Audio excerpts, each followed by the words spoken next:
Good evening. It's 5:30 p.m. on Wednesday, June 25th, 2025, and this special meeting of the Sandpoint City Council is now called to order in council chambers at 1123 West Lake Street, Sandpoint, Idaho. For the record, I am Mayor Jeremy Grimm presiding. Also present are City Council President Deb Rule, Councilors Justin Dick, Kyle Schreiber, Pam Duquette, and Councilor Joel Espiro and Rick Howarth are absent. Under the city's adopted code of ethics and civility, as the presiding officer, I'm to identify law enforcement personnel serving as Sergeant of Arms for tonight's meeting.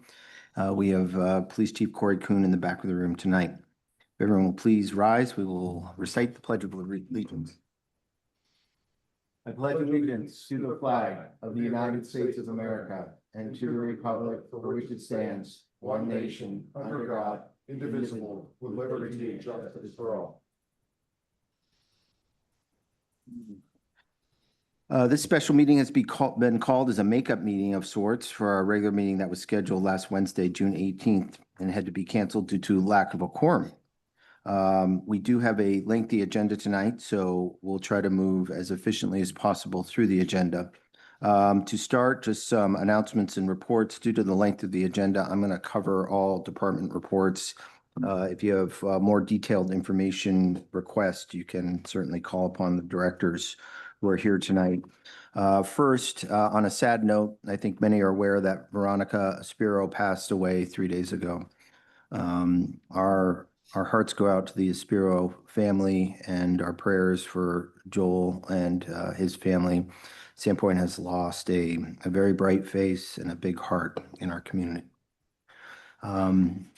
Moving on from the departments, Central Services, just an update, council members.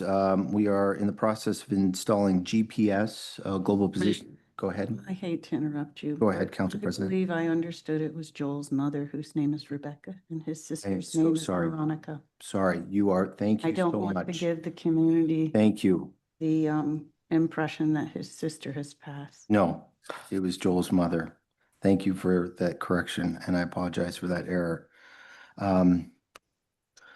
Moving along, Central Services, GPS trackers are going to all city vehicles throughout the city, all snow plows and city-owned vehicles. This is something that we've been working on for several months, and it is going to provide us with both liability coverage. If there's a assertion of an event, we can define and determine where our vehicles were. And then also just for awareness of when our vehicles are traveling out of town, what business they're traveling out of town on. The SCADA project is continuing right now with integration. That's the SCADA that's very involved with the sewer plant, the integration with IT, and that is moving along smoothly. Huge amount of work from the IT folks to make that integration happen. We do have a surplus, our annual surplus meeting.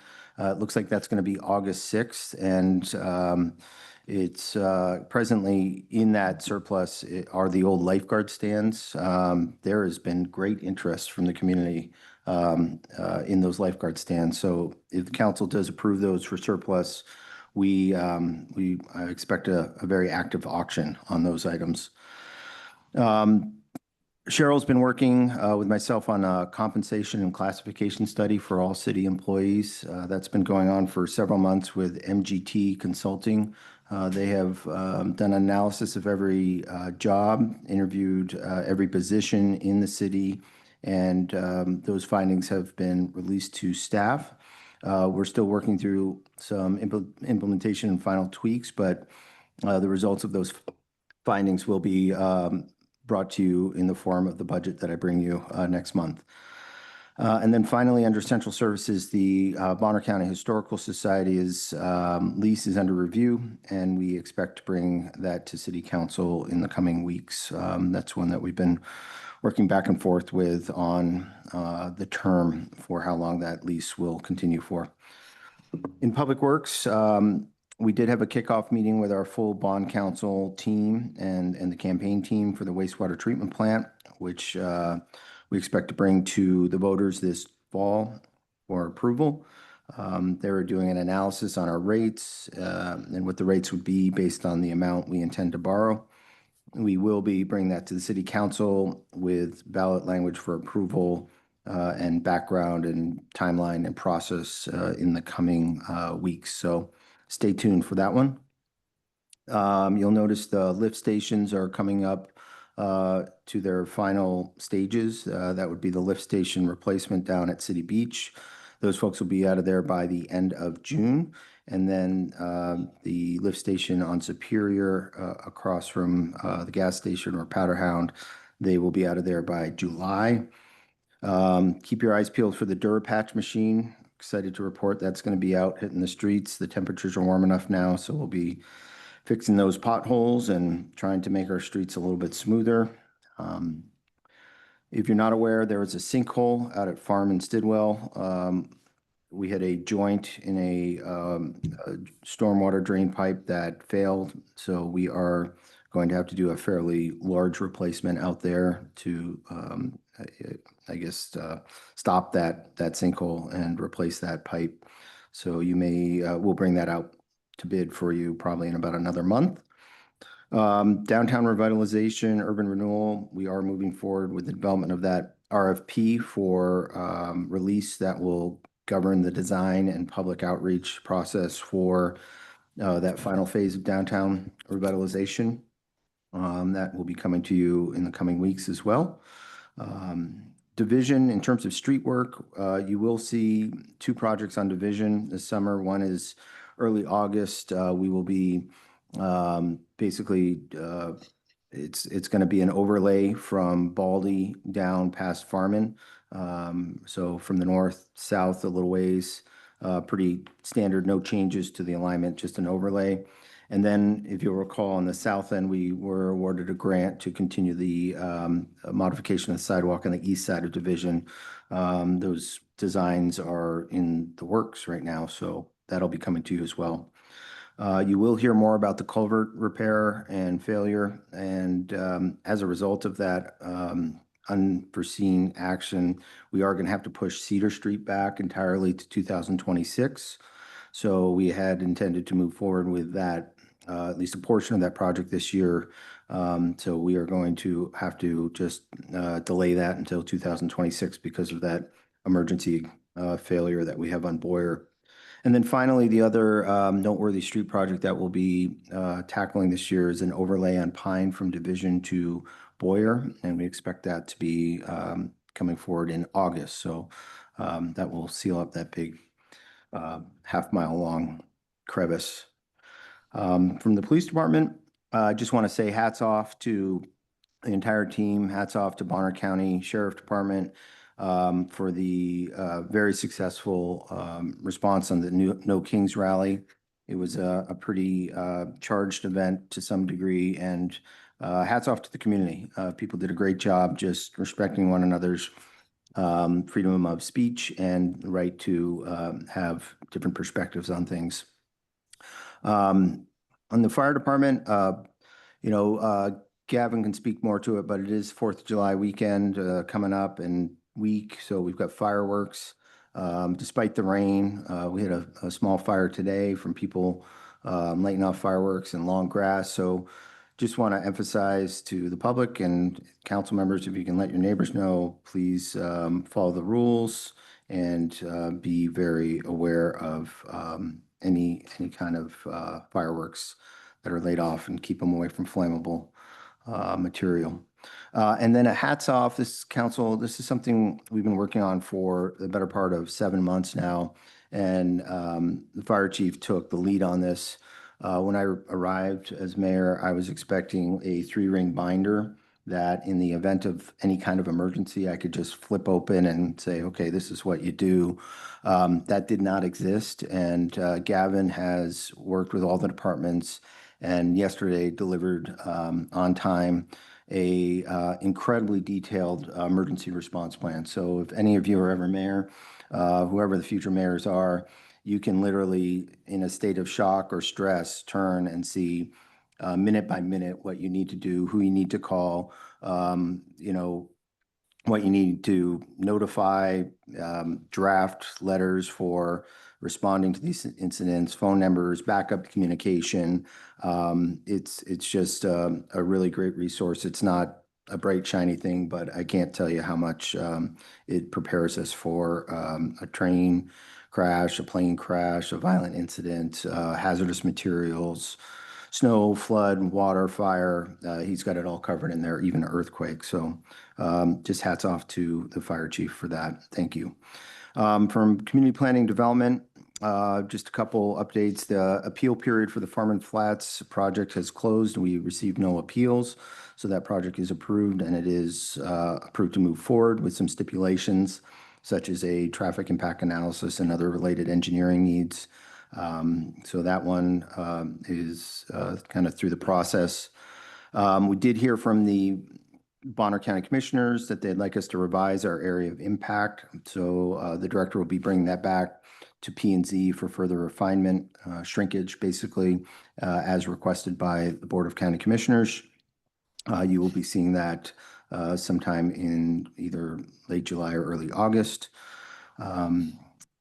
Planning is bringing forward numerous code cleanup projects, such as clearer language on when a permit expires. If you recall, we had that question related to University Park, University Place.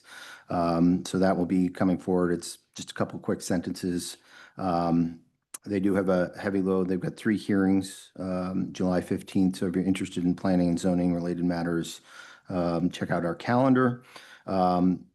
We are adding some seasonal staff in the planning or the parks department to really focus on downtown, specifically those swales. They haven't been, cleaned out, weeded, and spruced up. So Jason and the team are working on a temporary seasonal employee offering out there. If anyone likes that kind of work, we do have an open position for that for the remainder of the summer. They are working on the final closeout of the Russell Center and the playground. So they were out there today doing some final punch list items, paving and related elements. So the playground was closed today, and I believe it's going to be closed through Friday for the asphalt resurfacing around that. But we are, I think, finally there. So congratulations for all of your patience and efforts to get both those projects completed. We do have a new facility manager at the Russell Center, Ryan, and he is taking the reins and activating the space. We had a cornhole event there this last weekend. So just hats off to really trying to think creatively of how to activate that space. So thanks, Ryan. We do have an updated presentation tonight from Mr. Russell on the Russell Center. And Jason will also be presenting for your benefit and guidance a couple of options for continuing operations out there, as well as the parking policy. So there's a lot for you to contemplate and give thought to tonight. I'm excited to announce we did receive a almost $1 million grant for the RV park modification and refurbishment, $950,000, as well as about $105,000 for the parking lot. The intent is to move forward with the RV park design and refurbishment this fall and winter. Try to do that work and open it up next summer with a fresh face. On the parking lot side, the priorities are going to be primarily stormwater and lighting to improve accessibility for boat launching.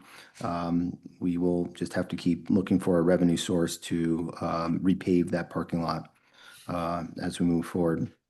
And then finally, planning and community development, they are working with several developers on various significant projects downtown. I think you're aware of some of those projects, but there are at least 3 pretty significant projects that are in the works downtown. So that is a wrap, except for Eric Brubaker, as you heard. He is our new planner working under Bill Dean, and he's getting onboarded. He's about underway.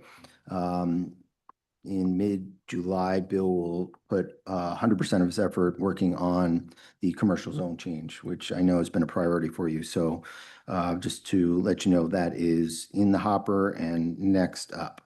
It'll probably be a multi-month process for public feedback and lots of planning commission work. So finance, we are almost completed the mayor's budget, which will be brought to you. We're looking at probably a July 30th budget workshop. And I know some of you have already expressed interest in a deeper dive than just the capital improvement project. So we will be doing that again this year. And then finally, I think the only other things to report are I will be speaking July 2nd at Rotary at their lunch. This Friday, I will be attending and participating in the second legislative land use and housing study meeting. That will be in Idaho Falls. I'll be attending via Zoom. And I guess if you're not aware, Friday, the 4th of July is coming up next week. There's a kids parade at 9:30 and then the grand parade is at 10 a.m. With that, council members, any other council announcements or reports? Mr. Mayor, may I ask 2 quick questions? Absolutely. That emergency plan, is there a link that people can look at it? No, it's pretty sensitive information. Okay. So I'm happy to share it with you in the capacity that our attorney would allow us to share that. There is some sensitive information. You wouldn't think it's the kind of thing you'd want to put out there in the public. We can talk about that. I know people have said what do we do in emergency? Yeah. Like how do I think we can probably scrub some of the sensitive information out of it, but we certainly don't want a bad actor to know exactly what we're going to do. Okay. And then is that RV grant, was that a match? $50,000 Okay. for 950. Thank you. That's all my questions. And I should also offer council members, if there's any questions that you want to ask the directors here. I was just summarizing all that because I know we have a lot. Thanks. I do have one quick announcement, if I may. Please go ahead, I Council. don't have my sustainability minutes, but that's okay. I just wanted to thank publicly my intrepid recycle bin helpers. They have sorted trash from the recycle bins, lots of crazy trash, and we're recycling the cans. We're taking them to Panhandle Special Needs. We've taken bags and bags and bags of them, and then we're recycling the plastic and glass to the waste management through the city. I just want to thank Karen Glazer, Amelia Boyd, Betsy Murdoch, Julie Perchinsky, Connie Hammond, and Michaela Sundquist, who are helping me to make it a lot easier for me. So thanks. And thank you, Councilwoman Duquette, for leading that effort. Mr. Mayor. Go ahead, Councilman Dick. Quick question here. Due to the lack, we're missing a meeting the first week of July. We've got the July 9th meeting. You mentioned the July 30th budget workshop. I am all in favor, if any other counselors behind it, and if we have the staff time, to put together any budget workshops for a deeper dive between now and when budget needs to be turned in. Yeah, that's very appreciative, Councilman Dick. And as is planned right now, my budget will be brought to the council and in the form of a workshop opportunity where you can have every department here and go through those budgets at any detail that you like. Awesome. Mr. Mayor, Go ahead, Council President Roll. do you have anything? Okay. Bicycle and pedestrian advisory, start over. Pedestrian and Bicycle Advisory Committee meeting minutes from June 12th, 2025. I was on vacation, so I was not in attendance there. It looks like we had not too much from subcommittee updates that were gone over. Staff update on recommendations for committees for Farm and Flats input, discuss and vote on recommendations for Millbrook multifamily project. That was all sort of under the old business. The committee briefly mentioned the 25-mile-an-hour speed limit issue on Highway 2 and staff's plans to discuss that with ITD. New business, recommendations for pedestrian bike safety on trails, request for direction for clarifying the goals and purpose of the PED Bike Committee. Also was discussed some subcommittee notes from the MMTMP, which is our multiple transportation master plan. Discussion of the bike rack survey downtown, and then some more recommended bicycle parking at near the city downtown parking lot. And then some voted recommendations for the 4th Avenue sidewalk project. You can read about these in more depth. They are posted on the website, but as the mayor said, this is going to be quite a long meeting, so I was trying to be as brief as possible with that. And then I do have one other statement that I would like to make. After consultation with our legal and in an effort to maintain the transparency and the character and integrity of this council, I will read the following email to the public. This email is from Jeremy Grimm, subject Mayor's Office, dated June 12th, 2025. Council members, I assumed office. I pledge to reconsider the city administrator role and restore executive authority to the department heads. While serving as a hands-on mayor overseeing essential functions, including our water and sewer utilities, for the past 18 months, I've treated this position as more than a ceremonial role, consistently dedicating 3+ days a week or more, tackling everything from policy to utility management. That commitment has come at a steep price. With the current $24K salary, I've reached a point where continuing at this level is no longer feasible. Supporting children through college means my family's financial future is at risk unless I reclaim more time for Whiskey Rock planning and consulting. It's increasingly hard to reconcile my dedication to the job as mayor with what I'm actually paid. To put it in perspective, the city of Star pays its mayor $85,000, a position without a city administrator, and like Sandpoint, full accountability for all executive duties. They also have no municipal water or sewer. The city of Chubbuck compensates its mayor $87,178 for a similarly structured administrator-free management. Frankly, I'm disappointed. I came into this knowing it would require sacrifice, but the reality of balancing public service with private sector income and growing family responsibilities has proven more challenging than anticipated.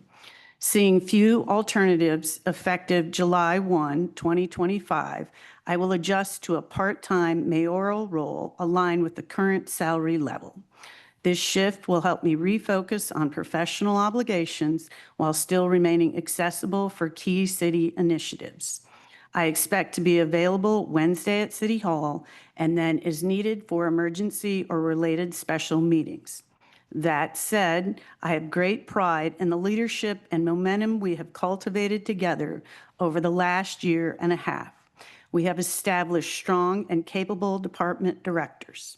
If the council chooses to sustain rather than scale back my level of engagement, I remain fully committed to that vision. However, it would require aligning compensation to something more representative of the scope and value of the work being done. I present this not as an ultimatum, but as an invitation. Within the next 2 months, the council has the opportunity to pass an ordinance that would allow an adjustment to the mayor's salary with the new fiscal year. I'm not suggesting that you consider a 200% increase. However, I would ask you to consider a more realistic level of compensation for the position. Thank you for your steady collaboration and for your carefully considering this path forward. Sincerely, Jeremy Grimm, Mayor, City of Sandpoint. There will be no discussion on this matter, but if any council member would like to agendize this for further discussion in the public at a future meeting, they should do so. Thank you very much. Thank you, Council President Roll. Any other council announcements or reports? Mr. Mayor, make a comment Sure. on that. Could we think of agendizing this? If you would like to agendize that, I would encourage you to have a discussion with legal and see what the parameters would be and then put it on the agenda. Any other council announcements or reports? All right, moving on. Public comment. Next, we'll proceed with the general public comment portion of the meeting. If you wish to speak and haven't yet completed a sign-up form, please do so and hand it to the staff member at the back of the room. The purpose of general comment time is to allow members of the public in attendance to speak to the mayor and council regarding items included on this evening's agenda under the consent calendar or old or new business that is not yet a hearing. For purpose of general public forum, you're also welcome to comment on any topic pertinent to the business of the city that's not included on the agenda. I would like to make everyone aware that the city does have a policy on public meeting decorum. The rules are posted just outside the chamber's entry. And in summary, I would ask that everyone please be pleasant and respectful, not make derogatory statements about others, including city staff, not be disorderly and disruptive, no calling out, clapping, or holding up signs. Council cannot take testimony on any planning or land use related matter outside an official public hearing. Please note that the public comment time is for comments only.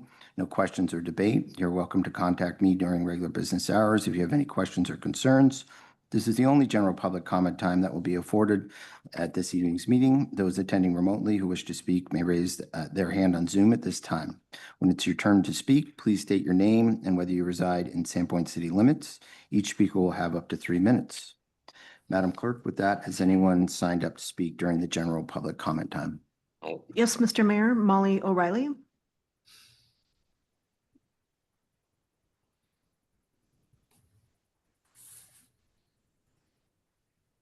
A question for the city clerk first. So there won't be any discussion about parking or the stop spot bus when those things come up? That's correct. Okay. The city has a vision for parking downtown, and I think the success of that relies on 3 things that have nothing to do with motor vehicles. First, it has to be a really walkable area and has to have destinations within walking distance. And bicycles have to be treated as transportation, and that particularly means providing bicycle parking. And third, the spot bus is essential. The city has had the spot bus for a long time now, but hasn't really done anything to take advantage of it and is considering cutting the funding. I suggest that instead you take more advantage of it. It only is mentioned once in the multimodal transportation master plan, once. Bicycles are mentioned 6 times. I think we need to be planning around spot and have spot be more available where parking is less available. We need to make sure that we are taking really good advantage of having an absolute free transportation system that's funded by our neighbors as well as ourselves. The city of Sandpoint probably gets more value out of the spot bus than the neighbors do, but they put in a whole lot of money. And so I think it's really important that you figure out how to keep spot whole, and if anything, to increase its service so that it does the job for us it should, and for us to plan around the bus. There are so many ways to take advantage of a bus system that we haven't even looked at. It's integral to walking, it's integral to biking, it's integral to employees who aren't paid enough to own a car that they can then park downtown. It's a very essential thing. And we need to get out of the older mode of thinking that motor vehicles really are it and everything else is alternative. They all really matter and they all have their place, and we need to be taking advantage of that. Thank you. Thank you, Molly. And just a footnote, a factual correction. In my budget, I will be increasing the spot budget. There's no cut from last year's budget. I'm increasing it by almost 10%. So just a little fact there. So, Thank you. yeah. And thanks for your support of Spot and good urban form. Mr. Mayor, no one else has signed up and I do not have any hands raised on Zoom. Excellent. Thank you, Madam Clerk. That will conclude the general public comment portion of the meeting. Next is the consent calendar. For the record, the total amount of bills for approval is $570,605. It's $605.85 for regular payables. Council, do you have any questions or is there anything you wish to remove from the consent calendar? Mr. Mayor, Go ahead, Councilman I'd Dick. like to pull number 7, the proposed resolution, personnel policy amendments off. Thank you, Councilman Dick. Anything else, council members? Item number 7 will be moved to old business, the end of old business, end of new business. And with that, I would entertain a motion to approve the consent calendar as amended. So moved. Second. Moved by Schreiber, second by Duquette. Duquette. Thank you. There we go. This will be a roll call vote. Counselor Dick, Yes. Counselor Rule, Yes. Counselor Schreiber, Yes. Counselor Duquette. Yes. Mr. Mayor, motion passes. Thank you very much. Because we anticipate a fairly lengthy meeting this evening and based on a number of items included on the agenda, we've combined old and new business in order to work through all these matters in a way that makes, that may seem an item or two of new business ahead of old business, but hopefully this makes sense and provides for an expedited meeting. So number 8 will begin with the appeal of the denial of the McGee Development Water Service application and possible reopening of the hearing on this matter. At this time, I yield the floor to our legal counsel for an update. Thank you, Mr. Mayor. Since we spoke before the meeting started, I'm happy to report to council that at 5:51, I received an email from legal counsel for the appellant that they are withdrawing their appeal. And for council's information, the reason for that is the modeling was completed and a will serve letter was negotiated and has been accepted by the appellant. Therefore, the appeal's been withdrawn. Thank you, legal counsel. Is there any action for us to take or it's a dead item then? Excellent. And council members, if you'd like an update on that will serve, please feel free to contact me and I'm happy to provide you a copy of it and walk you through it if you have questions. Number 9, next is a report and review of the results of our development impact fee study. I now yield the floor to Community Planning Development Director, Jason Welker.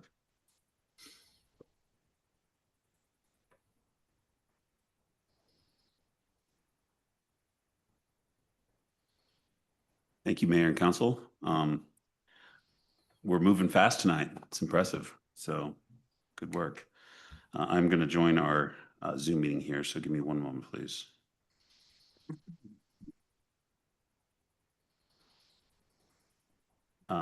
Clerk, are the consultants ready to join? I'll get a moment. I'm going to hand it off.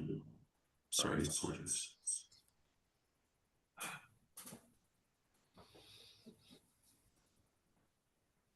Okay. Just an update for the last year or so, we've been engaging with Tischler Bice out of Boise. We've got Colin and Nick here. They've been working diligently with department heads and with the mayor on refining our capital improvement plans across every division, from public works, streets and pathways, from parks to fire and police. Those are the different areas in which we collect development impact fees in the state of Idaho. And the purpose of this presentation is to provide council with the final draft of the development impact fee study, which includes the maximum allowable fees that we can levy through development. Just as a reminder, development impact fees are collected at the time that building permits are issued, and they are to account for the impact of new growth on our city infrastructure and services. So the team here from Tischler Bice is going to take it from here, provide a little update for you. And I do want to provide one correction to the staff report. The staff report says that depending on your action tonight, we would schedule a public hearing for the July 9th meeting. That's not going to be possible due to the delay of this meeting. So should you choose to proceed, that public hearing, I believe, will take place on July 16th at a special meeting so we can adopt the development impact fee study and the maximum allowable fees that it presents. So just a correction in that staff report. We will not be on track for a July 9th adoption. But we are, of course, phasing, planning this effort in conjunction with our budget, which is coming to you in August. So it's important that we get these fees adopted before we adopt the budget later in the summer, because these fees will be incorporated into our fee schedule for the new fiscal year. All right, I'll hand it off to Nick and Colin, and they'll take it from here.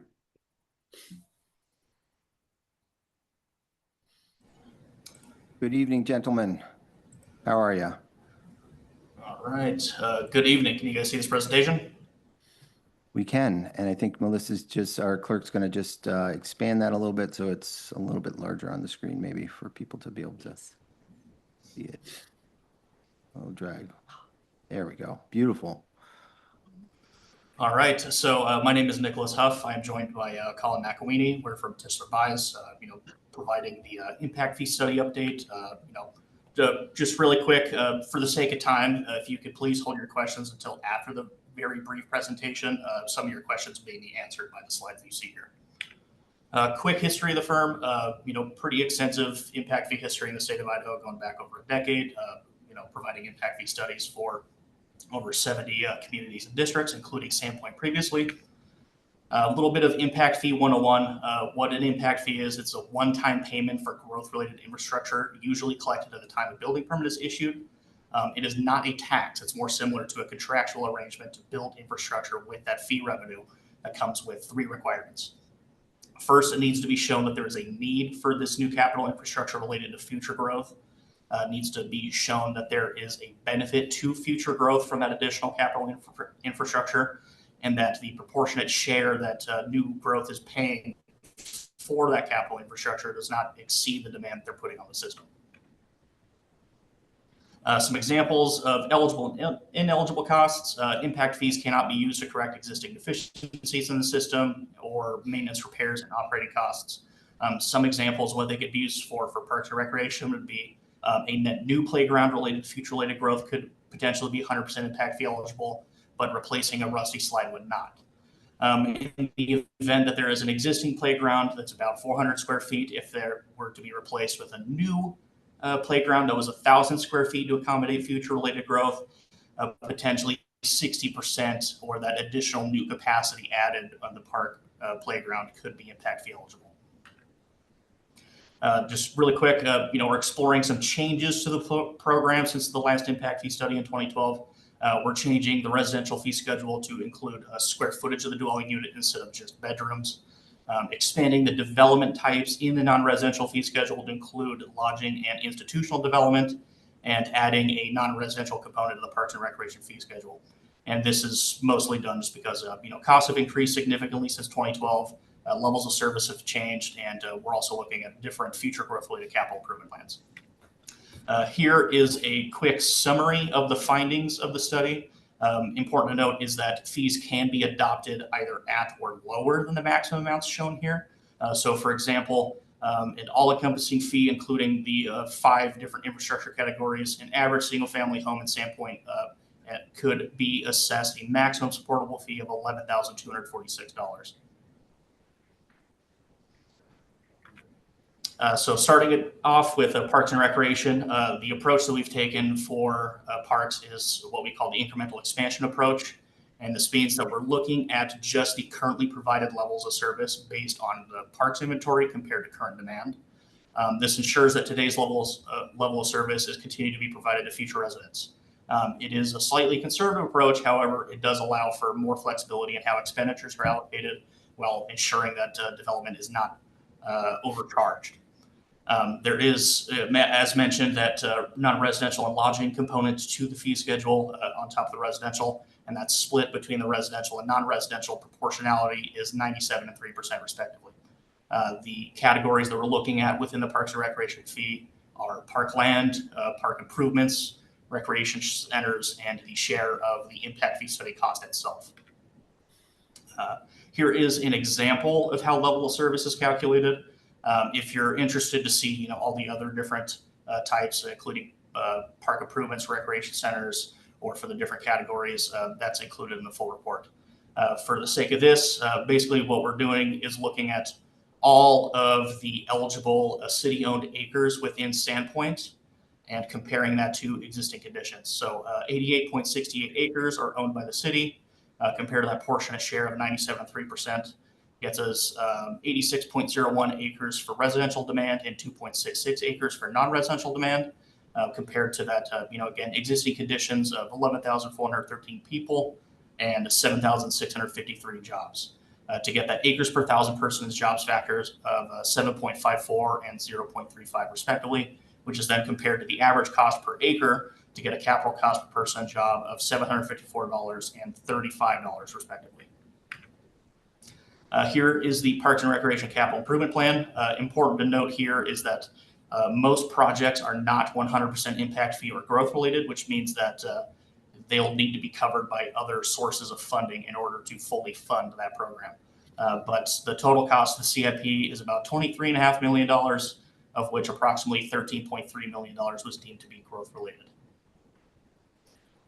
Based on the currently provided levels of service for Parks and Recreation, an average single-family home in Sandpoint could be assessed a maximum supportable fee of $5,074 and $219 per 1,000 square feet of retail space. Moving on to pathways, same approach, looking at that incremental expansion, that current level of service provided, which is 0.144 pathway miles per 1,000 vehicle miles of travel. Vehicle miles of travel are used in this case because in Sandpoint pathways are considered to be primarily a transportation facility. And here is the Pathways Capital Improvement Plan. As you can see, the total cost, about a little over $4 million, of which $1.4 million will be funded by impact fees, and that remaining $2.6 million will need to be funded by other sources. Based on the currently provided level of service for pathways, an average single-family home in Sandpoint could be assessed a maximum supportable fee of $1,181 and $1,068 per 1,000 square feet of retail space. With roads, we're taking a slightly different approach called the plan-based methodology. And what this is we're looking at a committed plan from the city to address growth compared to projected growth. The impact fee revenue will offset the growth-related share of the plan, which is just under 20%. However, the city will need to commit to funding the non-growth-related share with other revenues, that remaining 80-something%. In this case, the fee is distributed to residential and non-residential development based on vehicle miles of travel and looking to fund the growth-related roadway and intersection infrastructure in that capital improvement plan with these fees. Here is the roads capital improvement plan. As you can see, pretty healthy at $25.7 million. That growth-related share is based on the increase in vehicle miles of travel over the next 10 years, 19.6%, which is compared to that total $25.7 million to get the growth-related share of $5 million, meaning that additional $20.7 million will need to be funded by other sources, such as the existing impact fee fund balance, state and federal grants, urban renewal area, or other general tax sources. Based on the growth-related share of the roads capital improvement plan, an average single-family home in Sandpoint could be assessed a maximum supportable fee of $4,248 and $3,841 per 1,000 square feet of retail space. With police, we're going back to that incremental expansion approach. So again, just looking at the current level of service being provided to existing residents. At the current level of service, only a portion of the planned facility expansion is expected to be funded by impact fees. Important to note is that this update to the study does remove vehicles from the collection schedule, and that's just to be consistent with the growth-related capital improvement plan. As you can see here, the total cost of the plan, just under $1.2 million, $550,000 of which will be funded, and that remaining amount will need to be funded by other sources. Based on the currently provided levels of service, the maximum supportable fee for police in Sandpoint, an average single-family home could be assessed a fee of $249 and $436 per 1,000 square feet of retail space. And then lastly, with fire, again, just looking at that incremental expansion approach, that currently provided level of service. Very similar to police, apparatus and vehicles have been removed from the fee collection to be consistent with the growth-related CIP. What you see here, there are still apparatus and vehicles in the CIP. However, they are one-to-one replacements or contingent on an airport expansion, which would not be considered to be growth-related. So that total cost, $3.6 million, $900,000 or so, will be funded by impact fees, and that remaining amount would need to be funded by other sources. And then based on the currently provided levels of service, the maximum supportable fee for fire in Sandpoint, an average single-family home could be assessed a fee of $494 and $882 per 1,000 square feet of retail space. Once again, just a summary of those fee schedules that we just looked at. An average single-family home in Sandpoint, total $11,246 is the maximum supportable. Average multifamily unit, about $7,125 and $6,446 per 1,000 square feet of retail space. And here is a comparison to other communities with similar characteristics to Sandpoint. As you can see at the current fee levels, based on 2012 costs and everything, slightly ahead of Coeur d'Alene, but towards the bottom of the pack. And then after updating those cost factors and level of service, towards the top, right between Post Falls and Hayden, Idaho. Some points for your consideration is that the Development Impact Fee Advisory Committee recommended a adoption of 100% of the maximum supportable amounts.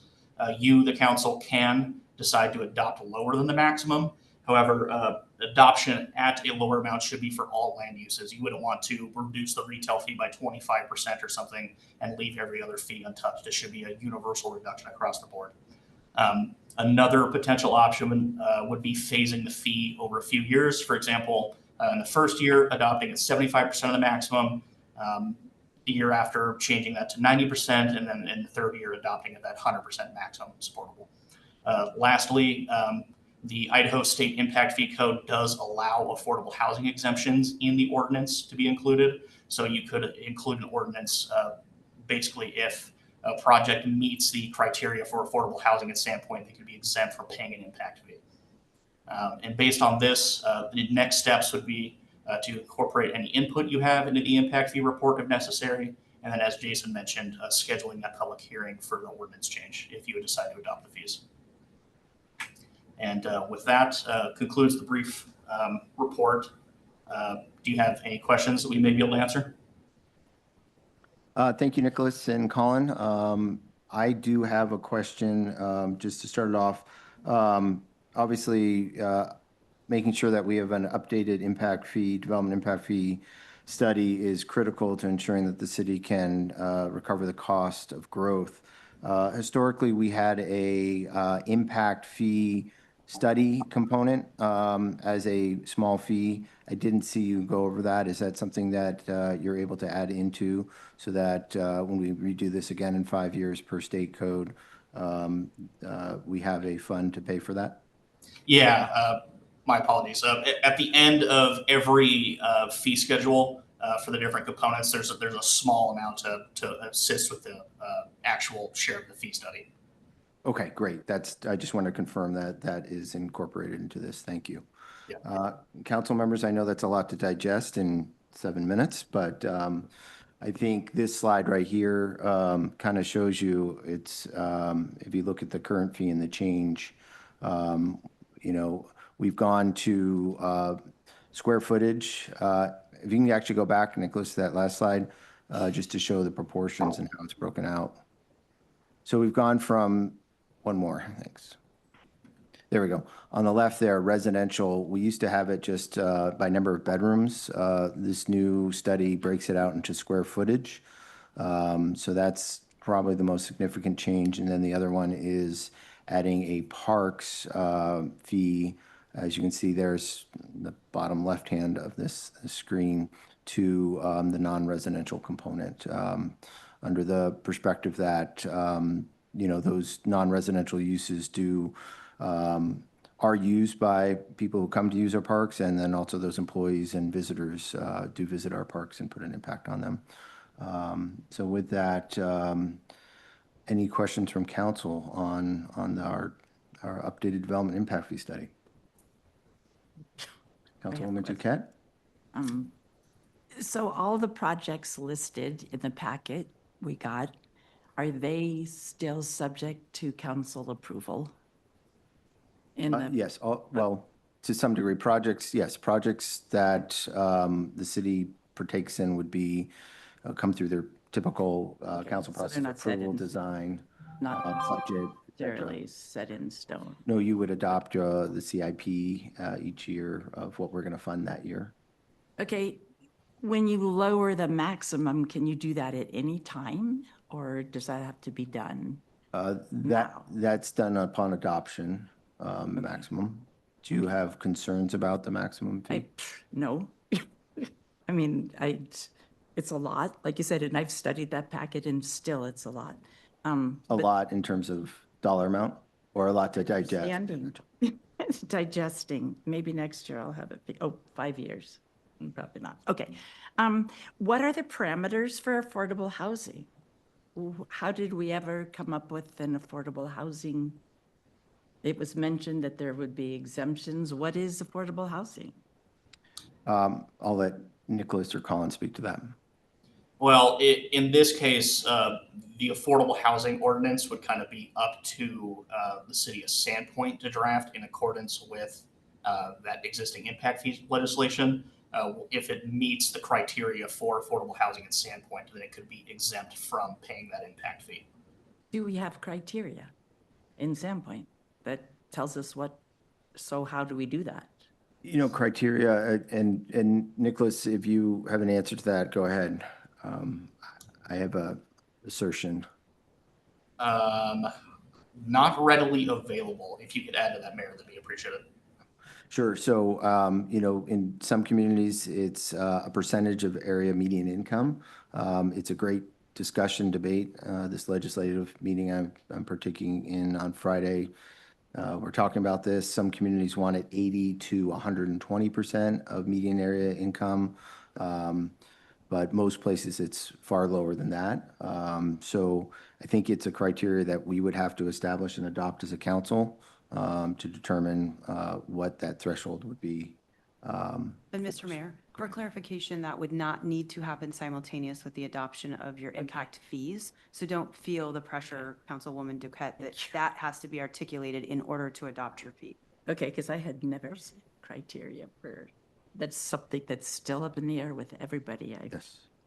And then in the packet, I would go back to, it's page 121 in the packet. I don't know if, the one thing I had a question about was, let me see, page, I don't know if you guys can get that. That's the only way I can. 121, it was figure 26. Parks and Recreation 10-year growth. And granted, like I said, this is all pretty new for me. There was the RV on here, and it said it was more than that 50,000, that half the match. So figure 26. Where is it? Page 36, the capital improvement plan. I'm on. I've got it here, 121. Councilwoman Duquette. Yes. I believe this is the figure you're referring to. That's figure 26 from the development impact fee study. Right. So I wrote that the RV park was on here. No, I didn't see it. 769,000. Right in the middle. Right, Right in the middle. there it is. Oh, right. So total, I guess that's not our cost. That's just cost per acre. That's not what we're spending on it. If the RV match you said was 50,000, where did is that not what we're paying? I'll defer to Nick or Colin or. Nick, maybe if you can distinguish guess I between the just- two different tables, one which shows the cost Don't get it. and one which shows the cost per acre. Do you mind? Yeah, so here included in this presentation is just the total cost. Basically, you know, I believe you're talking about the City Beach RV campground renovations. Is that the project? Right, okay, there, so you said 50%, not 50,000. So 50% of that matching grant is 500,000. I misunderstood perhaps what you said. No, we received a grant for 950,000 and our match on that grant was 50,000. Okay, so here it says City Beach RV Campground renovations 2026 $1 million, 50% would be 500. That's growth-related share. Like I said, I guess I just need a tutorial at some point on the whole, We're saying the growth share of the expansion of that. And I know this part. isn't the right time. Perhaps, Councilman Duquette, just understanding that these tables and the CIP projects you see in this report Yeah. are really for the purpose of establishing our fees. Okay. Right? Okay. Over the next 10 years, which of these will be attainable depends on funding sources such as grants, what might come available, other, tax funding sources from within the city. But for the purpose of establishing the fees, it was important for every division in the city, every department in the city to establish their 10-year capital improvement plan. And in this case, the Parks Division took what was in our Parks Master Plan, which is around $180 million of envisioned improvements, and tried to narrow that down to what is achievable in 10 years. Not to say we will do everything on this table in 10 years, but we looked at our $180 million Parks Master Plan and realized that's not achievable in any world, but what could be achievable, assuming funding sources come through, whether it's Park CIP, general fund, grants, a big one, obviously. We're seeing millions of dollars of grant donations or development impact fees. Okay. So this table shows which of each of these projects could be development impact fee eligible. Not to say we will necessarily be using development impact fees. If we had $1 million grant for any one of these projects, we wouldn't necessarily need to use any development impact fees. Because there were a lot of tables and figures. Okay, and then I saw dog park on there, and I know you had mentioned once that you and Maeve could have made a dog park, so I just wonder why those things, they're just to set a fee. Yeah, they're to establish what we expect to expand in the parks. Remember, impact fees can only be used for expansion. And then if we were to expand in those projects, what portion of that expansion is related to growth versus existing residents? Okay. Mr. Mayor? Go ahead, Councilman Dick. Hi, Nick and Colin, this is Councilor Justin Dick. A couple of questions. In terms of the fees or pathways, roads, police, fire, was there any thought given to an additional fee of like a stormwater drainage infrastructure? I don't know if that's a question for you, Jeremy. Yes, there was thought given. We tried hard. And could you go into detail a little bit? Because it seems like we've got the need, there's a benefit, it's proportionate. And although we're not building new infrastructure, we could probably go to the places in our community that are hit hardest with the stormwater and lack of drainage infrastructure. And I think there's several communities that have done it before. Yeah, and I'll let Colin fill in or Nick fill in after me here, but one of the challenges was establishing our current level of service. So for all of these fees, you have to understand what's your level of service, and then what's the expansion and the growth related costs. So that became a fairly difficult task based on our lack of a updated stormwater basin analysis, basically. You know, what are the various basins, how are they functioning, what's the level of service. So we did try hard. The solution is to proceed with a stormwater utility, which is something that Holly's going to be working on this next year. But Colin, do you want to just, or Nick, fill in some of the other backgrounds, the challenges of adding a stormwater fee? Yeah, Mayor. Thank you for the opportunity, and it's a good question. And we as Jeremy was mentioning, we dived in as much as we could, because importantly with impact fees is we're really assessing the cost to serve future growth, because that's who we're charging the fee on.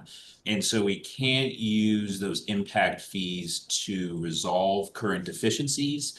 So certain things that you're talking about where, maybe some storage drains are, not at the level that they should be to handle the current demand, and those costs aren't future impact fee related. There's other elements where the city also has sort of on-site stormwater policies in place for subdivisions. And typically, though it's allowed under state code, most communities do go down the route of a utility to help, spread out these costs, but also not have more flexibility with that revenue compared to impact fees. Thank you. My next question here, could you speak a little bit about the phasing? I guess my bigger question is, Is the upcoming budget that we'll be hearing on the 30th of July, the mayor's budget, is that based upon the maxable allowable here Yes. for impact fees? So if we're to do any phasing prior to budget sign off, then that will change our budget significantly. If we phased and did 75% for, starting next fiscal year. Yeah, it would affect the budget, but I don't think it's substantial because, of course, impact fee revenue is attributed to growth. So Sarah's making some estimate on how much growth we're going to have. That's the nice thing about impact fees. If you don't have the growth, you don't need the money.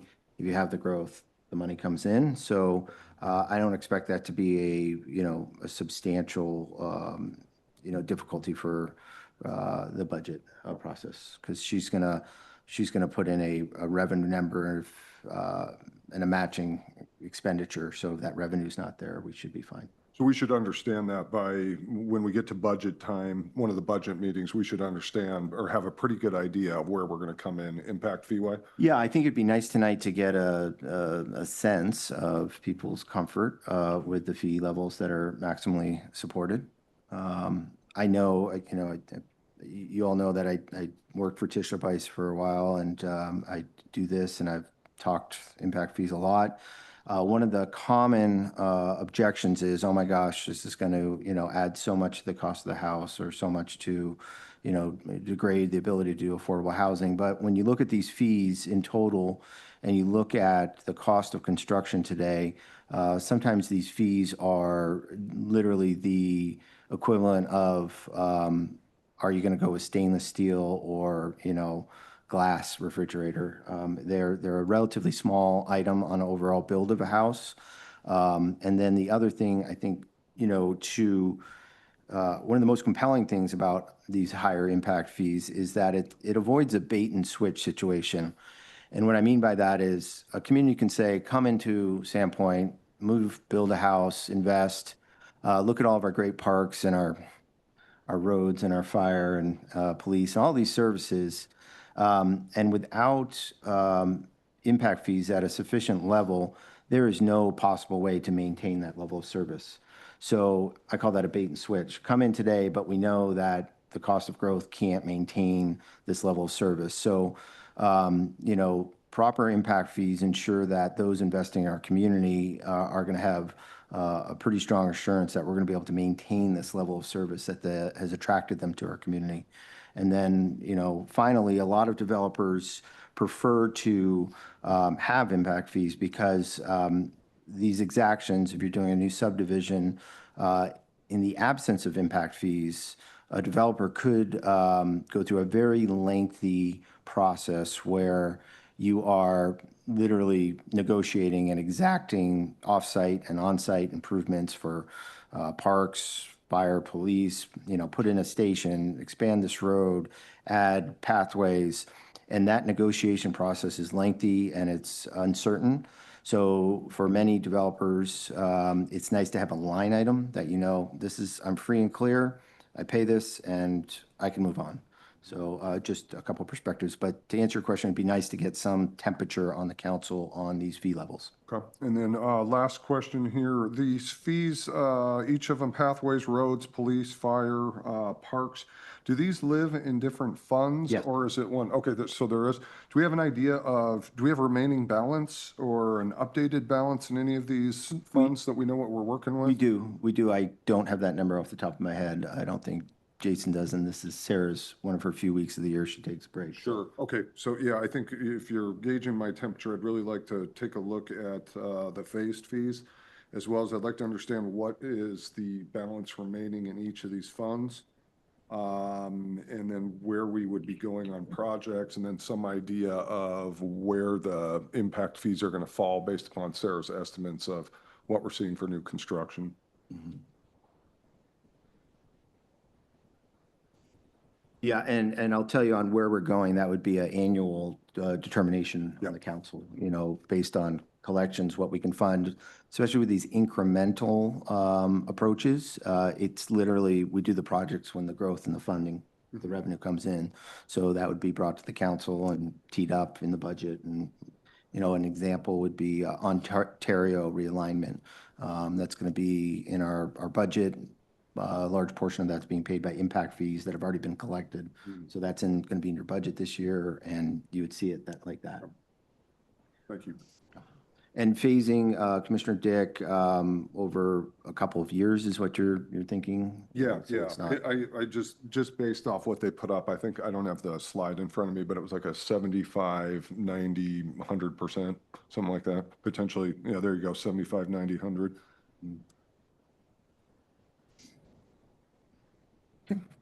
Other council questions, comments, observations, temperature on the fees and the levels? Go ahead. No, go ahead. Oh, you're so polite tonight. Mr. Ladies Mayor? first, come on. I offered, she wouldn't accept. I do have, Councilman Schreiber. I do have a few questions. So could you explain how it works? I guess this is for the consultants, Nicholas and Colin. Could you explain how it works when oftentimes capital projects work in big leaps and bounds? An example would be our upcoming sewer treatment plant, where we're going to invest a lot of money into excess capacity with the expectation of future growth.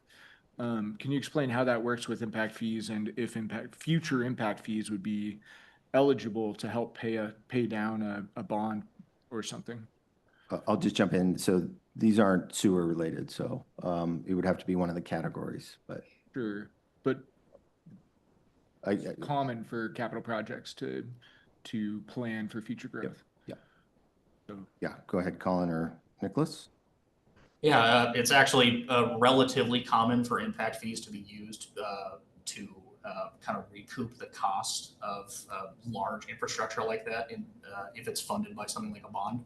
But importantly, if you use a very large bond for that financing, we would need to calculate how to include a credit to make sure that future growth isn't being double dipped essentially on the collection of the impact fees. okay, and so I guess what's the difference between a deficiency and future growth's portion of an existing infrastructure? So I think a good example would be, kind of like that first example about parks. If you have, a piece of equipment that's failing, like a rusty slide, you can't attribute that to being, future growth related. It's because of existing conditions, lack of maintenance or, any number of things. However, if analysis shows that you're going to have, X number of people coming into the community over the next, 3, 4, 5 years, and you have the opportunity to increase the size of one of the playgrounds from 400 square feet to 1,000 to accommodate that expected additional growth, then a portion of that additional added capacity could potentially be impact fee eligible. Okay, I guess to use that same example of parks, we just completed a fairly large grand addition to one of our parks. And so I guess my question is, are we now going to be held to that higher level of service for all future impact fees and be required to provide that level of service to all future residents? Or can we say that some of that was in preparation of future residents? I mean, that's a little tricky to do post hoc analysis in terms of that, but you could certainly, make an argument that, a large addition like that would be partially related to past growth and future growth. So, but importantly, especially with the incremental expansion approach that we're taking with most of these categories, it would be included in the currently provided level of service. But as Mayor mentioned, is that with the incremental expansion approach, if growth comes in, then yeah, you're going to collect the dollars to maintain that level of service. But if it doesn't, then the dollars aren't going to come. But you're also not obligated to, provide additional capital infrastructure to maintain that level of service for future growth. Okay. Another question I had, cities around the country have gotten themselves into trouble by relying on future growth to encourage construction of infrastructure. And have you, in your experience, seen any examples of high impact fees encouraging cities to build infrastructure that they didn't have the budget to maintain in the future, since none of these fees can be used for maintenance? Colin, can you speak to that? Yeah, that's a great question. I'm trying to think off the top of my head right now because you bring up an important point, and I bring up this example a lot with fire stations is, fire station costs have really sort of gone through the roof. It might cost $6 million now to build a new fire station. And we could get you the impact fee revenue, right, to recoup that $6 million. But there is a operating cost with each one of these stations, sometimes to the tune of $2 million each year. That is not impact fee eligible. So there is a level of commitment both to build the infrastructure, and you're collecting revenue to do just that, but you're committed yourself to continuing to serve that new infrastructure as well without impact fees. And so when we're thinking about purchasing new parkland, building a new rec center, even expanding roadways is the commitment to find general tax dollars to continue to provide that service. From a municipal finance perspective, hopefully your ongoing revenues like property tax or sales tax would be able to offset those ongoing costs. Okay, so the expectation is that these new users would be paying new property taxes that would then help to pay for the maintenance fees. Mr. Mayor, do you have a sense of whether that's been the case up until now?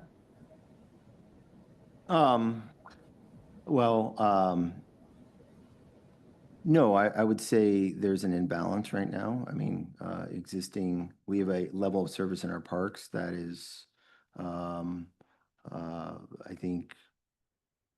it's paid for by existing users, but if we keep expanding those park facilities, can we continue to maintain them?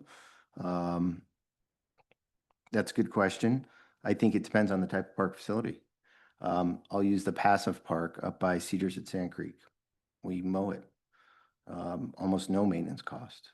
We could certainly expand our park facilities with passive parks or parks that require less maintenance and related activities. But keep in mind that with that growth, we're going to also be getting, it's limited, but 3% new tax revenue from new construction. So there is a revenue source to come with the new growth that will help maintain our level of service. The question is, how do you expand? And that's what the impact fees pay for, is the expansion. The thought is that our property tax revenue, the new property tax revenue, will maintain it. Thank you.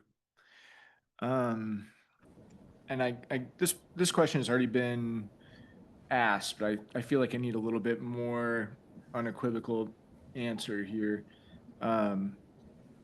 How tied are we to these specific capital projects? If we approve this impact fee study, are we definitely going to build these projects, or can some of those projects be removed and other projects put in? I have my opinion, but I'll let Colin and Nicholas answer that. So in the case of parks, pathways, police, and fire, the CIPs can be adjusted to kind of reflect, existing conditions and so on and so forth. That's kind of one of the main advantages of that incremental expansion approach is it allows flexibility in how expenditures are actually allocated. But in the case of the roadways CIP, because it's going with a plan-based approach, the city is committing itself to that 10-year CIP, saying that over the next 10 years, we will be able to provide the funding for these projects on this list. Thank you for that answer. Just for temperature, I have concerns about some of the projects on the CIP, and there has been discussion of revisiting our multimodal transportation plan. So I don't want to hold this process up too much, but I don't know that I feel entirely comfortable committing ourselves to 10 years of those specific capital projects. Sure, sure. And I think path forward is based on your temperature and comments, we can schedule the hearing, and in the interim, we can sit down with you and make Colin and Nicholas available and Holly available regarding those concerns or questions. Excellent. And then the discussion about affordable housing, I do feel very strongly, especially if we're doubling the impact fees, that we should be making accommodations for affordable housing. I don't know, is that something that would require a motion? As legal counsel mentioned, if we adopt these impact fees at the hearing, we can then fast follow with a affordability criteria that would make affordable housing projects eligible. That's going to take a little work because I don't think there's going to be some discussion amongst the council of what is that number and what is that mechanism? Is it an encumbrance on the title or the deed? How do we ensure? Is it they have to work in the city of Sandpoint and at what wage? So there's a little hair on that, but oh, absolutely, and it's something that deserves to have our time taken with to get right. Because I feel that affordable housing has been used as a buzzword by developers without any real teeth, and so we should come up with a very specific, objective definition for it. Oh, I agree. Yeah. But I feel very strongly. So you're saying at this point, there's nothing we need to do specifically to add to this study to pave the way for that in the future? Yeah, it's my understanding we would adopt the fees and then follow up with an affordable, projects that are affordable housing qualifying would be exempt from impact fees, and you do that through an adoption of an ordinance expressing that. Excellent. Thank you. That's all I've got. I guess my only follow-up question would be to add the comment that would it be a full exemption or would it be just a reduction in the fee that's being paid? So that's the only thing I have to add there. And best part about going last is everybody else gets your questions answered. Councilwoman Rule, do you have a temperature on a phasing or the adoption at this level right off the bat? I think that the 3-year phasing is probably appropriate. Okay. And Councilman Schreiber, same? Yeah, I'm comfortable with that. Would you explain that? So under a phased approach, I imagine the council would adopt the maximum fees at 75% of the maximum fees in year 1. There'd be an auto renewal. Year 2, they go to 90%. Year 3, 100%. Okay, and then may I be part of that discussion about the capital projects? Sure. I mean, we can't have a meeting, but I mean, we could, but yeah, we can visit independently about those projects. Because I have issues with Help you better understand them. commitment to those. Great. I think that's it for now, Colin and Nicholas and Jason. I guess at this point, we will proceed with a motion to schedule a public hearing. Jason, is there a particular date you're shooting for? The motion would be to schedule a public hearing for July 16th. That's the soonest meeting for which we can notice, given the date today. So moved. Second. Moved by Roll, second by Schreiber. This is a roll to call vote. Counselor Schreiber? Yes. Counselor Duquette? Yes. Counselor Rule? Yes. Counselor Dick? Yes. Mr. Mayor, motion passes. Thank you very much, Madam Clerk. Any council members need a bathroom break, or should we jump into number? Oh, yes. Okay. We will take a 5-minute recess for a break. Thanks, Colin, Nicholas. Thank you.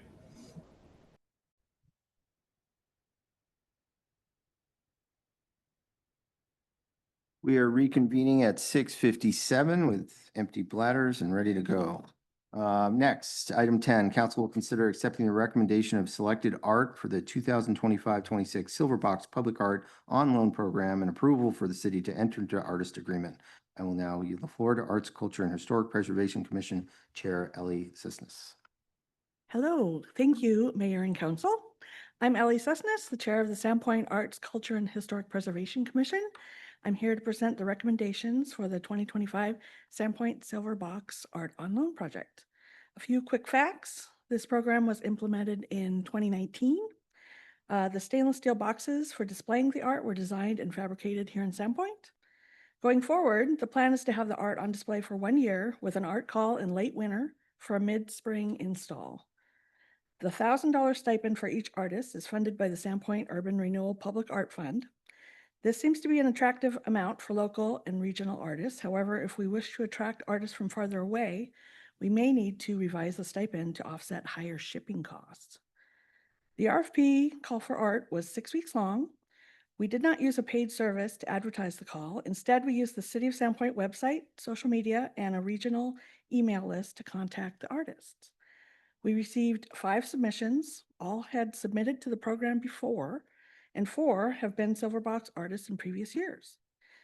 We have 2 main goals for this program. One is to get public art out on the streets where it can be viewed by people who may not otherwise see the art in our parks.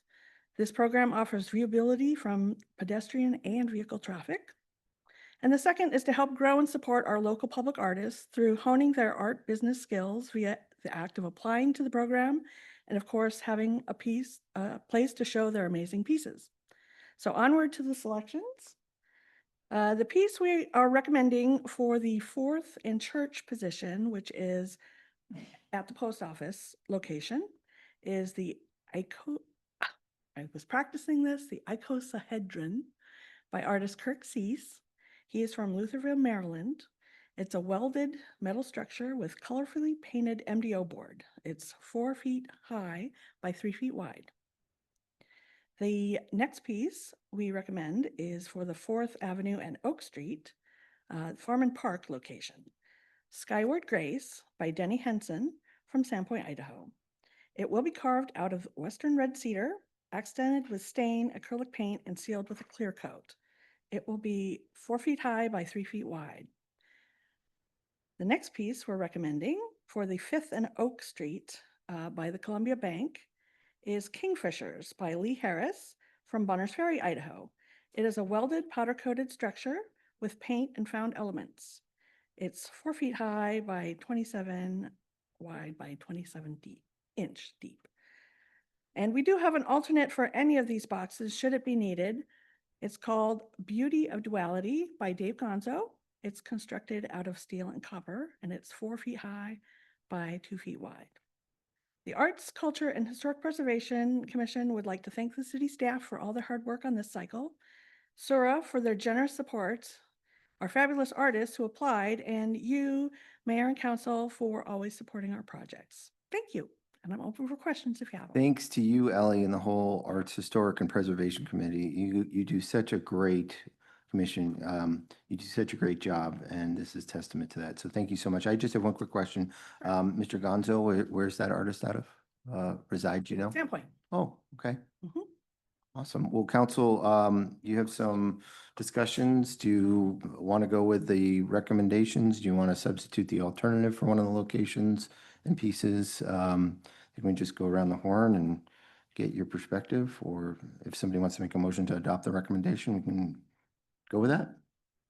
I just have one comment. I appreciate the size of the structures, and it seems like because of their locations, if we kind of stay in that 4-foot range, that I think they're more easily seen by the public. You know, they might pass by quickly, but get a glance and come back for a slower walking tour. So I have no other comment. I think that I'll leave it up to the Arts Commission to choose the proper art, and I think you guys did a great job.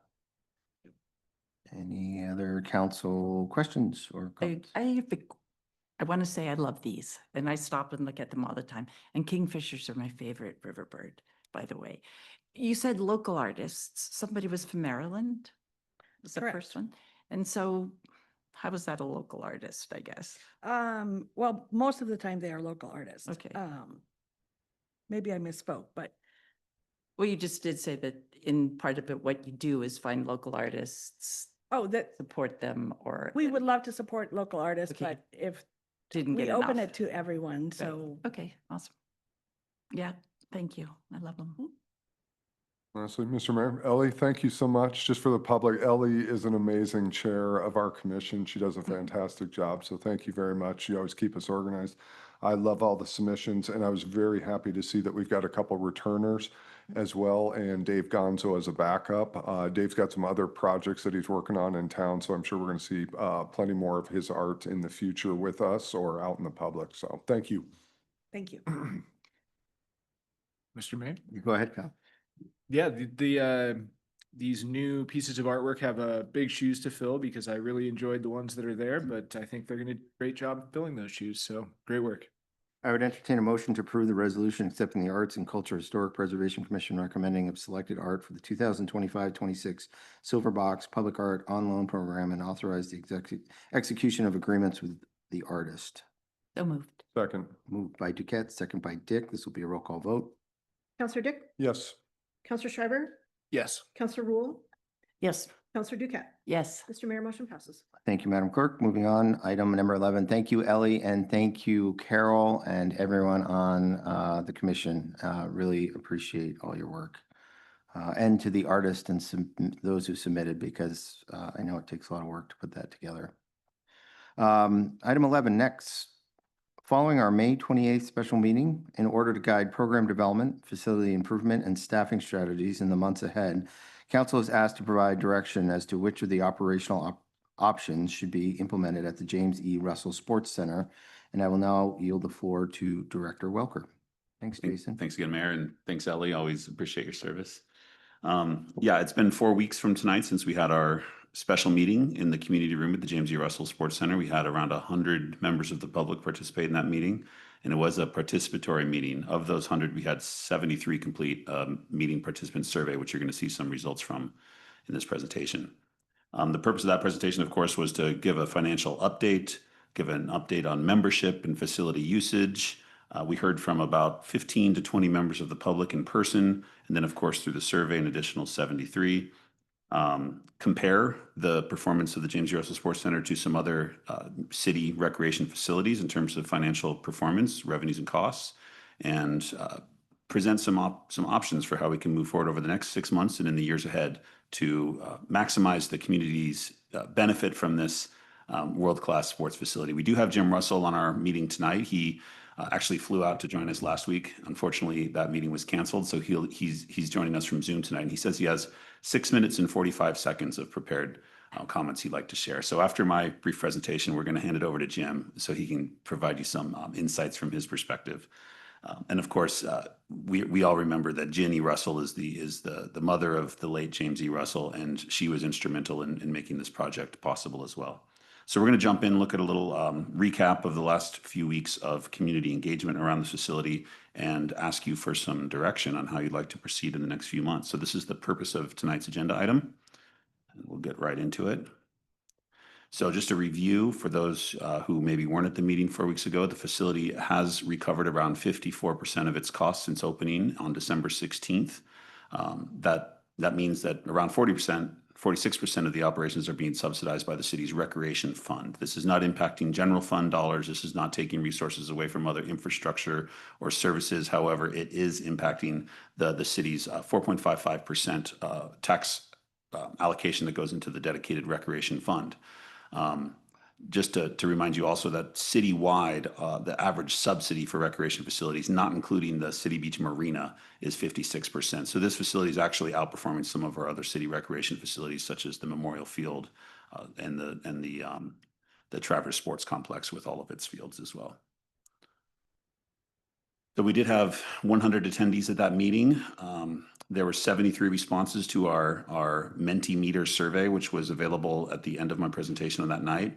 And perhaps not surprisingly, it was a 50-50 split between those who favored multi-sport adaptation and those who favored keeping the facility, and specifically the surfaces is really what this came down to, in their current state, which is for tennis and pickleball. And just so you know, we have an asphalt surface with several layers of acrylic paint and striping for those two sports at this time.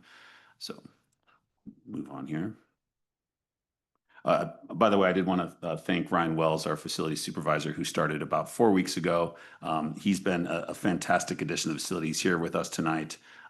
He's already brought in some other events and users into that facility. I actually went and played with my daughter on Saturday, and during my visit, there were about 30 pickleball players, one court being used for tennis, and court number one was being used for a private cornhole tournament, as the mayor indicated, around 100 people. That was a catered event. They had the community room and one court for the full day. So that's a great example of how this facility is being used by diverse groups already. And Ryan did update me on Monday, and we earned around $1,000 a day over the weekend. It was our highest performing weekend financially since we opened. So that's a lot of the credit for that goes to Ryan, who's been really creative and excited about promoting the facility among diverse users. So some of the comments we received in our narrative questions on the survey, just very brief summary here. Your council packet included more detailed responses. The multi-sport supporters said that this would be a boost to youth sports access and create new revenue opportunities, and highlighted the fact that winter gym space is extremely limited in Sandpoint. The tennis and pickleball supporters wished that we honored the donor's intent to operate the facility for those two user groups primarily, to let the new supervisor implement programming, and there was some support. Around 13 people advocated not only staying the course as a tennis and pickleball facility, but partnering with United States Tennis Association, PNW, on a potential collaboration. And I did, on the 17th, the day of our meeting last week, the day before our meeting last week, have a long conversation, Ryan and I, with the executive director of the Pacific Northwest chapter of USTA, and I included a summary of that discussion in your council packet. I hope you all had a chance to read it, and I've included some highlights from that here as far as what they are proposing in terms of a partnership with the city. Okay, we did have a Parks and Recreation Commission meeting the week after that special council meeting, and this was a main topic of discussion. I promised the commissioners that I would convey their feedback to you. There's also, again, in your packet, in the staff report, a much more detailed summary of how that meeting went and how that discussion went. But here's the general summary of that feedback. There was broad support for expanding access to the facility for more than just racket sports, an emphasis on community access, plus while also honoring the donor's intent, recognition that the facility 6 months in has not reached its full potential. Ryan joined us for that meeting. He had enthusiastic support from the Parks Commissioners, and as far as his vision. The continued need for clear public communication, that's what these public meetings are all about, is being transparent and communicating to the community our desire to optimize this facility. And there was a really good insight from one commissioner in particular, which was then discussed and agreed upon, was that multi-sport use of this facility doesn't necessarily require multi-sport surface. We can do a lot more to make the facility available to all sporting groups in the community. Basically, if you have a pair of tennis shoes, you can train in this facility. It may not be optimized for turf field, for field sports or for basketball or volleyball, but it doesn't mean those groups can't use it. So there was some discussion of possibly incorporating some additional sports amenities without changing the floor surface. So for example, maybe get a couple basketball hoops so you could have basketball in there, but not put a basketball court in there. So that was a really good insight that perhaps hadn't been presented in my May 28th presentation to you. So I've really narrowed it down to two operational options. There was zero support for minimal operations. We also determined that wouldn't be financially beneficial to close the facility or to reduce to bare minimum in terms of hours. So the two options that are kind of before you tonight are stay the course with or without a partnership with United States Tennis Association, PNW. And that would mean continue operating as primarily a two-sport facility under Ryan's leadership.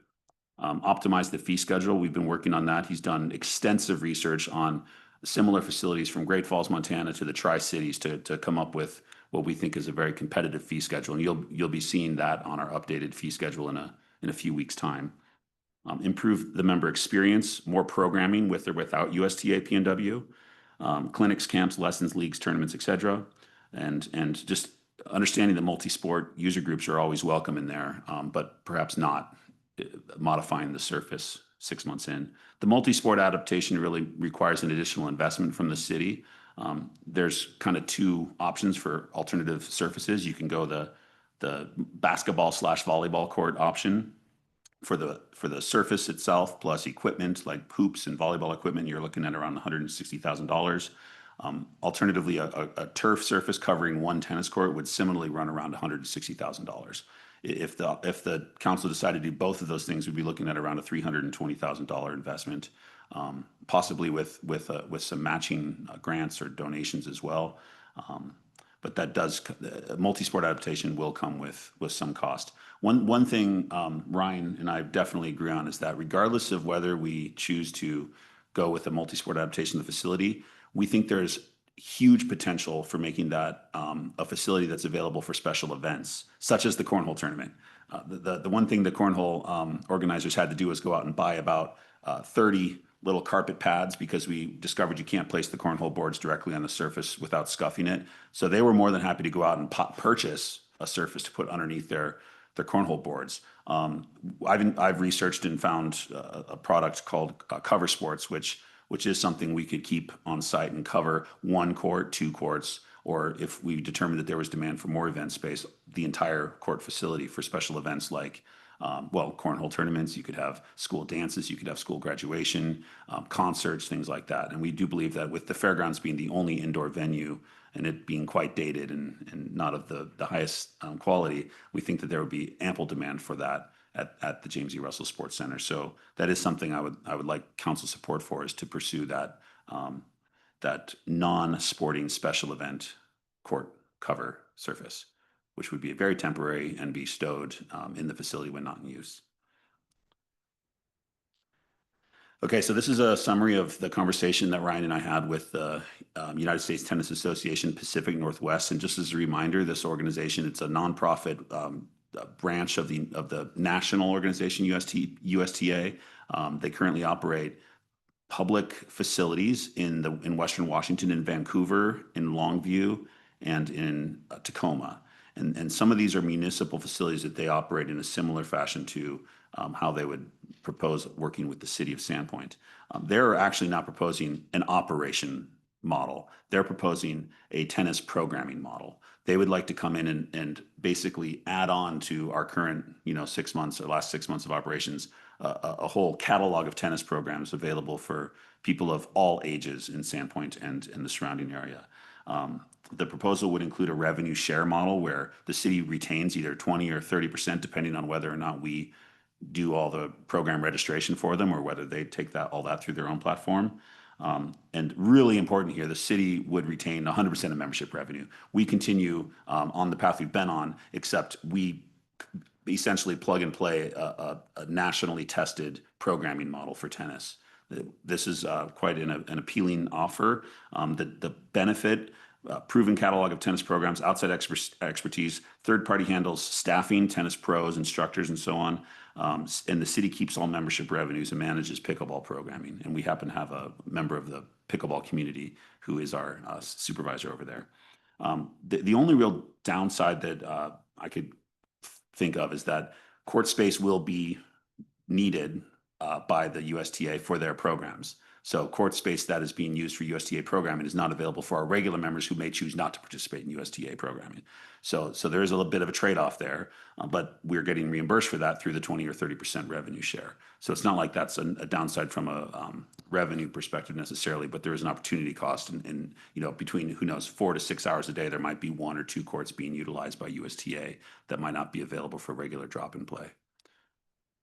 I see a question hanging in the air, Justin. Go ahead, Councilman Dick. So Jason, on this programming proposal, so is the city then paying all fixed costs? Are we paying internet? Are we paying for toilet paper? We're paying for utilities, and we are allowing the USTA to come in and sell to our members their programming, which they're going to pay in addition to our membership. Correct. And that's where they will take the 80% of revenues off. Yes, we continue to operate and run the facility as we have been. Obviously one of the outcomes of having more robust programming available is more member uptake, and all programs would be available at discounts to JER members. So that discount doesn't, they're not, the USTA is not receiving a share of membership revenue, Right. but we see membership demand higher than it would be if we weren't offering this tested programming. I know that this has been a pretty quick discussion that you've had with them and Ryan getting turned around. How have you guys been able to work out some of those numbers and what that might look like 6 months down the road based on the membership that we have and interest that we would have in tennis programming specifically? Nope. Since May 28th, we've only had around a 1-hour conversation with them. They expressed strong interest, so this would be something that would need to be developed in the weeks and months ahead, should we decide to go this route. With this proposal, would we still be able to use the community room and use this for functions outside, nonprofit functions, dinners, cornhole, all that other good stuff? Absolutely. Outside of their programming hours? Yes, Okay. we would just need to, set aside the court space that's being reserved for special events, or, if there's a pickleball club event or something, or a Sandpoint Tennis Association event, we would reserve those courts, and USTA PNW's programming would have to be worked around that. The community room would remain ours, so 100% to manage, including Okay. revenues. Any other questions about this slide? Yes. Yeah, quick follow-up question to Go ahead. Justin's Go ahead. questions. Trevor? Did we get any idea of the affordability of those programs? They did, yeah, and I didn't put it in this slide, but they shared with me their catalog from their facilities in Western Washington. I don't have it right in front of me, though. I'd have to look through my email and pull that up. I mean, it was, on par with what we would typically charge for city programs, maybe a little bit more because they are employing pros, not just, uncertified instructors necessarily. Mhm. So I could share that with you. I'll share that with council. Okay. Yeah. Yeah, I just want to make sure that it's actually affordable to residents here. Another question about that, would they take the entire facility, or is there a scenario where they might just use one or two courts? And Most leave likely the other just one or two courts at a time. Okay. Yeah, presuming they wouldn't have four, pros to take all four courts at the same time. Right, right. Typically, a program would use one court, maybe two at the most, I would guess. Okay. Of course, if USTA brings in tournaments, that's a different story. And we have, the details like that just need to be worked out as far as how a revenue share for a tournament would go, for example. That has greater impact on the facility should there be a 2 or 3 day tournament that occupies every court for a weekend, for example. Sure. But there's a scenario where you could have the USTA pros on one or two courts and still have the basketball team practicing on another court. Yeah, or have, 8 pickleball courts being used by the regular membership as well, while a tennis lesson's going on one court. But USTA and multi-sport are not mutually exclusive. The USTA has expressed that they aren't enthusiastic about sharing the facility at the same time with other groups, but that doesn't mean we couldn't, as a city, reserve and set aside time for other user groups during certain months of the year. Okay. Yeah. And then I did just want to point out, I had a conversation with the person working the front counter after that meeting and said, what do you do if somebody says they want tennis lessons? And she said, oh, I've got a stack of business cards over here. So there are people that are offering that, and we're not getting a 20% cut. So yeah, in fact, our local tennis pro is Kent Anderson, the high school coach, and he's not taking on any clients right now because he's fully booked out all the time. He has no time to take on any additional, customers. So he's our one tennis instructor in town, and it's pretty much a full-time job for him. So he turns away requests for new clients right now. And he's charging market rates, of course, for his instruction. sure. Yeah. And we get zero cut. He pays the $25 an hour or whatever it is, the private court rental fee. So he does pay for every lesson he teaches. He's paying approximately $30 to the city. So that's in a way, it's a revenue share. Okay. But he's paying the fee on our fee schedule for private court use, which is $20 per hour. So a $90-minute lesson is a $30 fee that he pays to the city for that. Okay, so It's not that we don't get paid for that. It's just we're not employing him. This would be a similar model to that, except instead of being a flat, $20 an hour fee, it would be a 20% or 30% share of the revenues for every program that they offer. okay, that's good information. Thanks. Mr. Mayor? Council President Rule.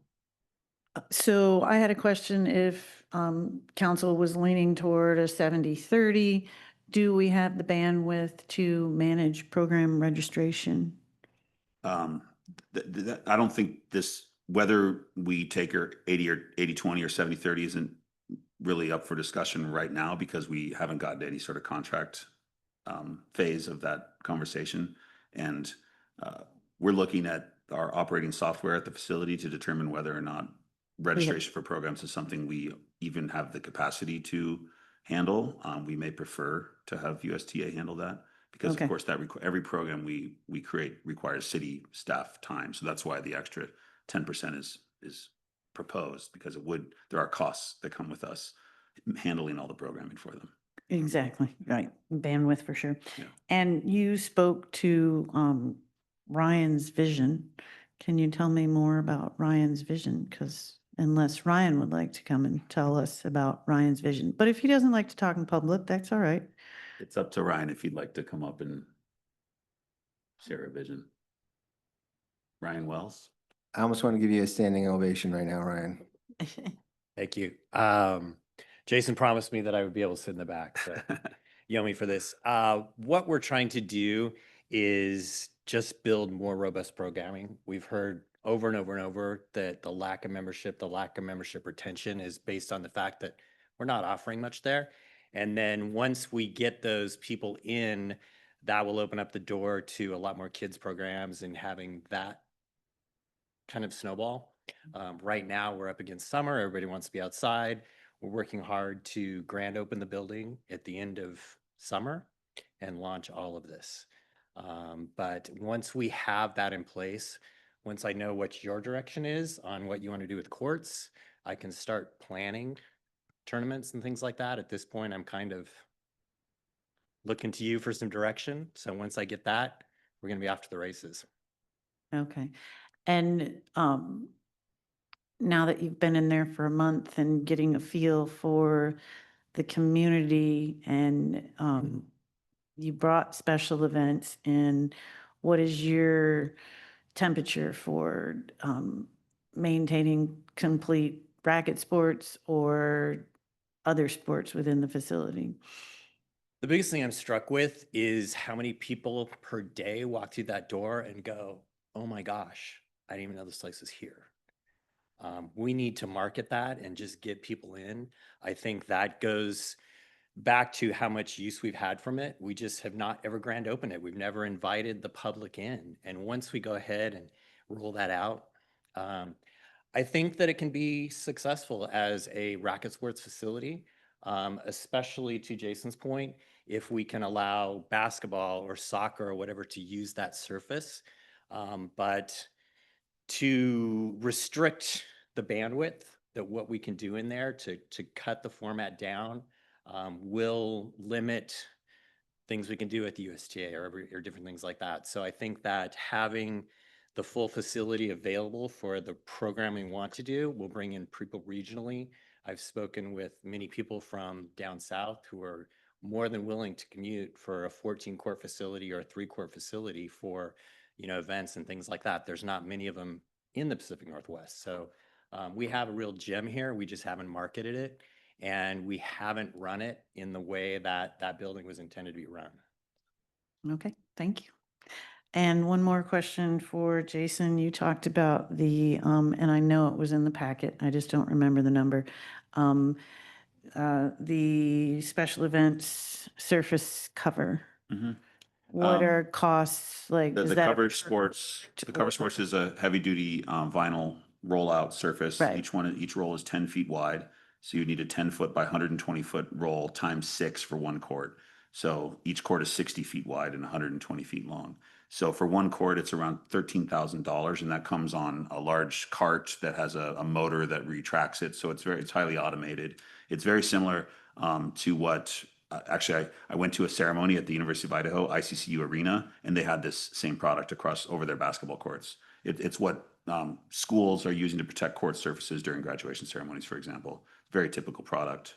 About $13,000 per court. So if we wanted one court, you're looking at around $13,000. That, I don't know if that includes shipping and everything. So I'd maybe round that up to 15 per court when you include shipping and everything. So estimate $30,000 to cover half of that facility, which is 14,400 square feet of event space if we could do 2 courts.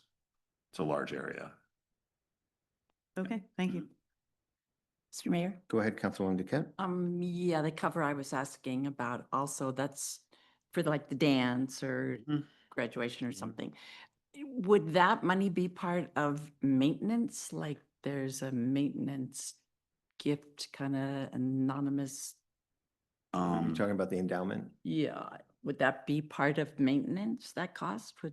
No, that would come either out of the Parks Capital Improvement Fund or possibly the Development Impact Fee Fund, because I believe that's DIF eligible because we're expanding the use of a park to a new user group.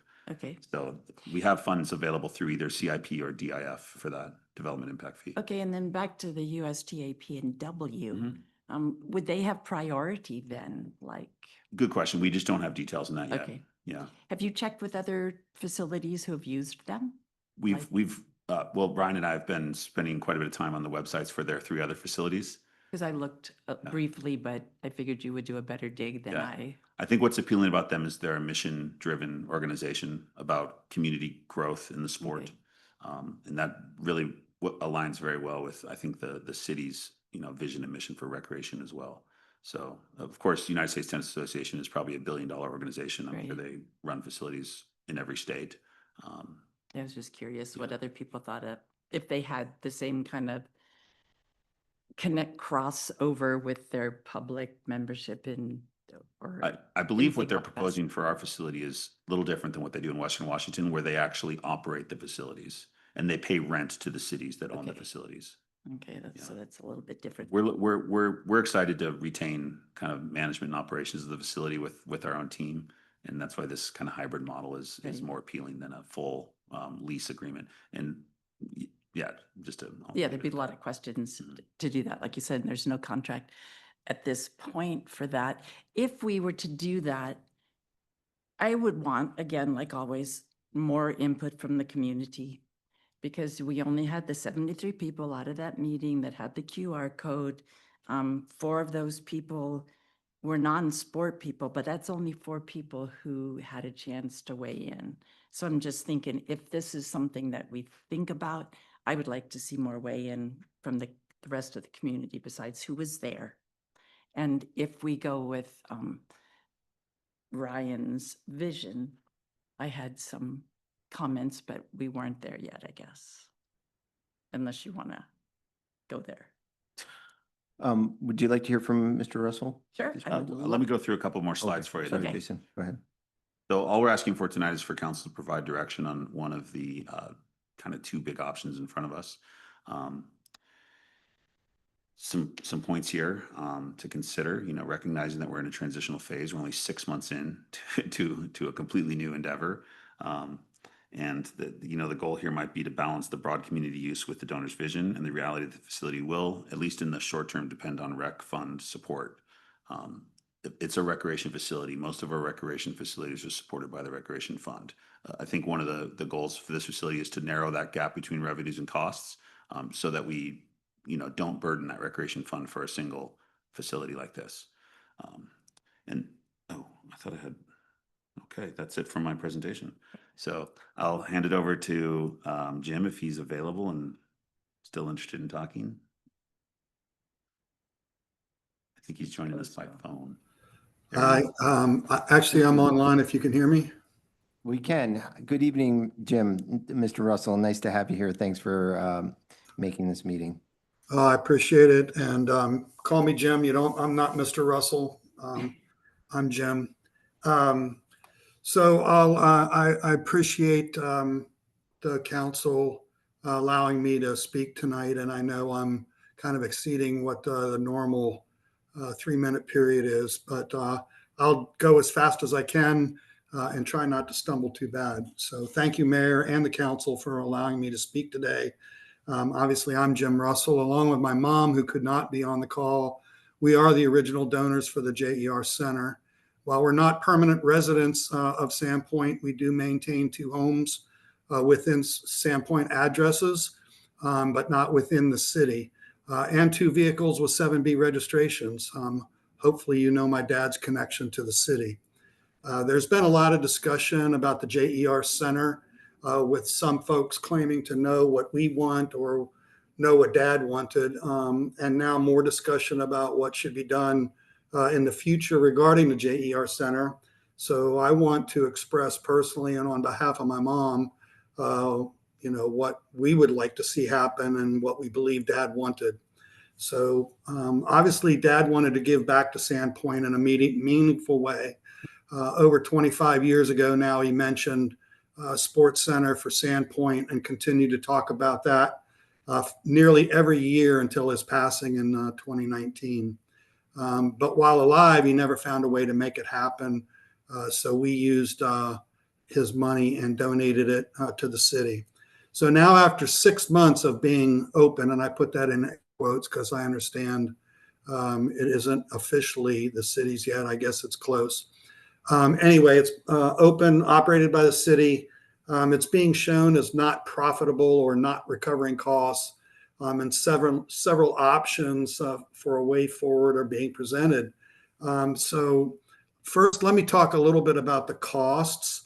I guess I have one question or a couple questions, which is in the presentation that Jason gave in May. He mentions cost for a director at 20% and a superintendent for 10% included in the cost for running the JER Center. Are there any other recreational facilities with allocated costs from city staff, like a director or a superintendent, similar to the JER Center? And or with the reduction to a 70% FTE or 0.7 FTE in the future, does that still include the director and superintendent allocations? Just something for the council to ask or consider. So reducing costs. Right now, if I do the math with the spreadsheet that was provided, 75% of the total operating costs are wages and benefits. That's I'll call it permanent wages as well as temporary wages, and then the benefits associated with the permanent wages. And that's true in all the projected months in the out year or the out months. All other facility expenses in the projected out months are $4,123 per month versus a $10,000 revenue projection. So the real issue is either reduction in wages and benefits, increase the revenue, or a combination of both. I would offer, I think there's been an earlier discussion about volunteerism. I did some quick math. If you could get 2 volunteers, 6 hours a day each for 5 days a week, you basically could recoup 40% of your projected shortfall with just volunteerism. Revenue increases. 177 annual memberships cover the annual expense shortfall. It was noted earlier that 137 memberships fell by the wayside. That's just, I'm sorry, that was annual memberships. 148 monthly memberships, if renewed the rest of the months, is only 7 short of what would be required to recover the entirety of the shortfall that is currently projected in those out months. So I would just say that I visited in May. I was there again last week. I already noticed a significant increase in facility usage since the May council meeting that was in the facility. So I hope that continues as a trend. So let me talk a little bit about multi-use. The original intent for the JER Center was for a community use facility, primarily tennis and pickleball, and was written into the donor agreement between us and the city. The capital expense to make permanent or semi-permanent changes would only add to the cost recovery burden, even if there was a 50-50 donor. The promise of new revenue from multi-use versus loss of revenue from reduction in racket sport, I don't believe is well understood yet, in my opinion. It's unclear. Multi-sport users are willing to pay, how much they're willing to pay, what times of the year they would use the facility and pay. In my opinion, it's just simply too soon to run down the path of multi-use. In terms of reconfiguring the center with permanent or semi-permanent changes to the courts is what I'm referring to. I would respectfully request that if we ever went down the path of multi-use, that you explore options where you could return the center to 4 tennis courts and 14 pickle courts in 2 hours or less with minimal labor expense, not a permanent or a semi-permanent change. I would also like to bring to your attention, for those of you that may not be aware, at the time we were in discussions for making our donation, there was a second donor that showed interest in donating for a second facility for alternate sports to be considered. For all of the alternate sports that are being discussed and considered, obviously such a facility would need to be in an alternate location, but maybe those discussions could be restarted with that donor. I don't know that donor or their appetite for donation at this time. So the four options: stay the course. To me, stay the course means no changes. So no, I don't think that's a real option. Some changes are needed to increase revenue and reduce costs if the hours of operations don't change. I think there's been insufficient time in operation, insufficient advertisement, inadequate hours of operation, and the steep operational learning curve is just not yet finished. The new JER Center manager, Ryan Wells, needs an opportunity, i.e. time, to make operational changes and improvements to increase facility use, restructure membership fee options and prices, advertise the center more broadly, create clinics, tournaments, and other incentives to increase memberships and drop-in player usage. Advertise the community room to increase use and revenue. Some cost reduction discussions I already talked about up above. Multi-sport adaptation, I specifically mean resurfacing multi-sport adaptation, and not yet, and definitely not permanent or semi-permanent changes. See the above discussion. Third-party operator, I would say not as a takeover by the third party, maybe in partnership. I think that's what is being discussed, to promote, advertise, run clinics, tournaments, or other special events with a revenue sharing model. But I believe the revenue sharing model should include a minimum revenue cost recovery requirement be guaranteed by the third party to the city for any event. Minimal operations, for me, just the opposite. I firmly believe that increasing operating times would increase revenue and offset additional expenses. Increase the weekends to 8 p.m. Saturday and Sunday. Cost would only be $160 per weekend in part-time labor to cover those hours. Right now, facilities in your area run Monday through Friday, 5 a.m. to 9 p.m., and Saturday and Sunday, 7 a.m. to 7 p.m. Back here where I currently live full-time, they run up until 11 p.m. Lastly, I'd like to make a comment to the racket sport community themselves, if they bother to watch this presentation sometime. Can the city improve operations? Absolutely. I don't think anybody would disagree with that. But the only reason this discussion is taking place is the racket sport community has not used the facility enough. If they want the JER to remain a racket sport facility only, you need to show up, pay and use the facility in greater numbers more frequently, and bring your friends, your families, your neighbors, and other cities and counties. Facility use will solve all ills. I have also in my packet provided some concepts for alternate membership structures and fees that I'm happy to email to whoever wants to receive it. It might help inform methods or styles of memberships that you might consider.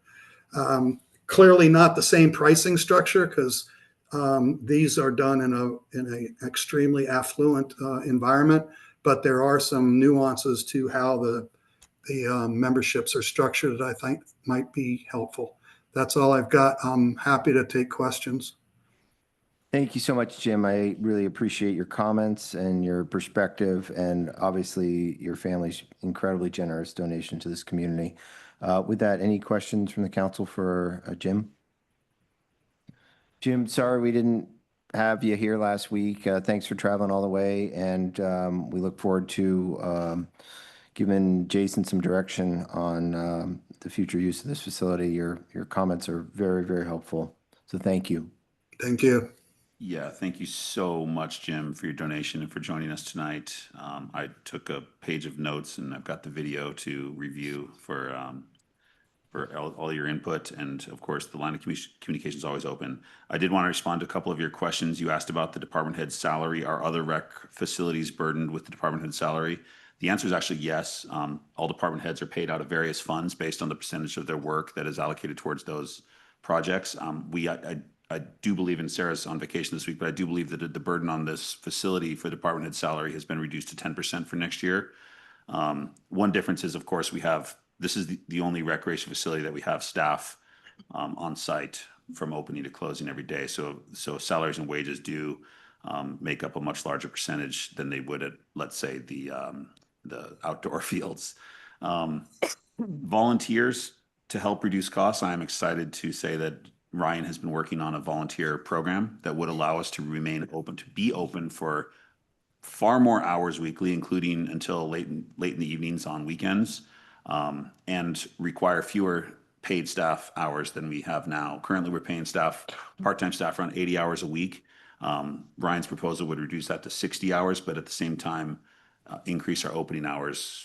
I haven't done the math yet, but he's looking at 6 a.m. to 9 p.m. on weekdays and similar hours on weekends, where currently we're open from 8 a.m. to 8 p.m. with only paid staff on board. So Cheryl is working with us on volunteer contracts and waivers, and we do hope to roll that out with the grand opening of the Sports Center to the public later this fall. So just to respond to that question as well. And of course, that alone could reduce our part-time costs by 25%, that volunteer program. So thank you again, Jim. And Thanks, Director Welker.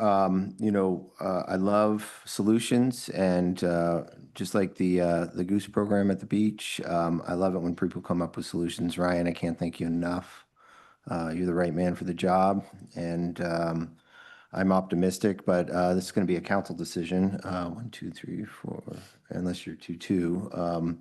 Council, is there a motion on the direction you like the city to proceed in terms of operations of the Russell Center? Mr. Mayor, I just have 1 or 2 more questions. Go ahead, Councilman Trevor. So you've talked with the tennis association. I recall at the meeting there was a representative from the local basketball community, and then we received an email from somebody from the local baseball community. Has there been any talks about how much they would use it, and do we have an idea of if we were to allow those other sports to use it without going with upgrades to the floors? You mentioned there was pads needed for the pickleball tournament to prevent floor damage. Cornhole, yeah. Or yeah, cornhole tournament. Do you feel like we could accommodate like batting cages and basketball practice without damaging the floors, without? Certainly, basketball, absolutely. Basketball can be played on many surfaces. I grew up playing basketball on some of the roughest outdoor courts you can imagine. Batting cages, if we were to put batting cages in there, we would get strips of turf, similar to what we just ordered some to put in our outdoor batting cages. So turf strips are, a couple $1,000s for a turf strip that can be used to accommodate a batting cage. So that's definitely something we can do at a relatively low cost, is accommodate those field sports with something less than a full court conversion. A 10-foot wide strip of turf could be rolled out in 15 or 20 minutes, and batting cages could be set up. There's temporary batting cage products that we've identified that would take literally 5 minutes to set up across one court, so that practice could take place, for a baseball team. And then, of course, any athletes of other sports would just have to have appropriate footwear to play in there. We did have lacrosse for about 6 weeks. They used indoor balls. They're little bean bags, they look kind of like hacky sacks. Before we allowed it, we hurled those things at the backstop curtains at high speeds to see if there's any evidence of damage. There was not. So lacrosse has already taken advantage of the facility for weeks last winter. I do think having, making the sports community aware that it's available for indoor practice, and then working out a schedule that doesn't reduce the significantly impact the ability for the primary user groups to have access to the courts as well. So the feedback I've gotten from the sports community is that the lack of indoor practice space is such that they're willing to be flexible. They'll practice from 7 to 9 p.m. or 7 to 9 a.m. if it means, they get an indoor space. So I think there would be enthusiasm among those user groups come fall to just have access to any indoor sports facility with or without alternative surfaces. Okay, excellent. And, some sort of return on investment analysis would be nice, similar to the discussions we're having with the tennis association. My presentation on May 20th did show some revenue estimates from multi-sport use. You could, kind of take that with a grain of salt to some extent, because it was, assuming X number of hours a week of different sporting groups using the facility. But yeah, I did at least attempt that. It's kind of an unknown until you see what demand there is. There wasn't much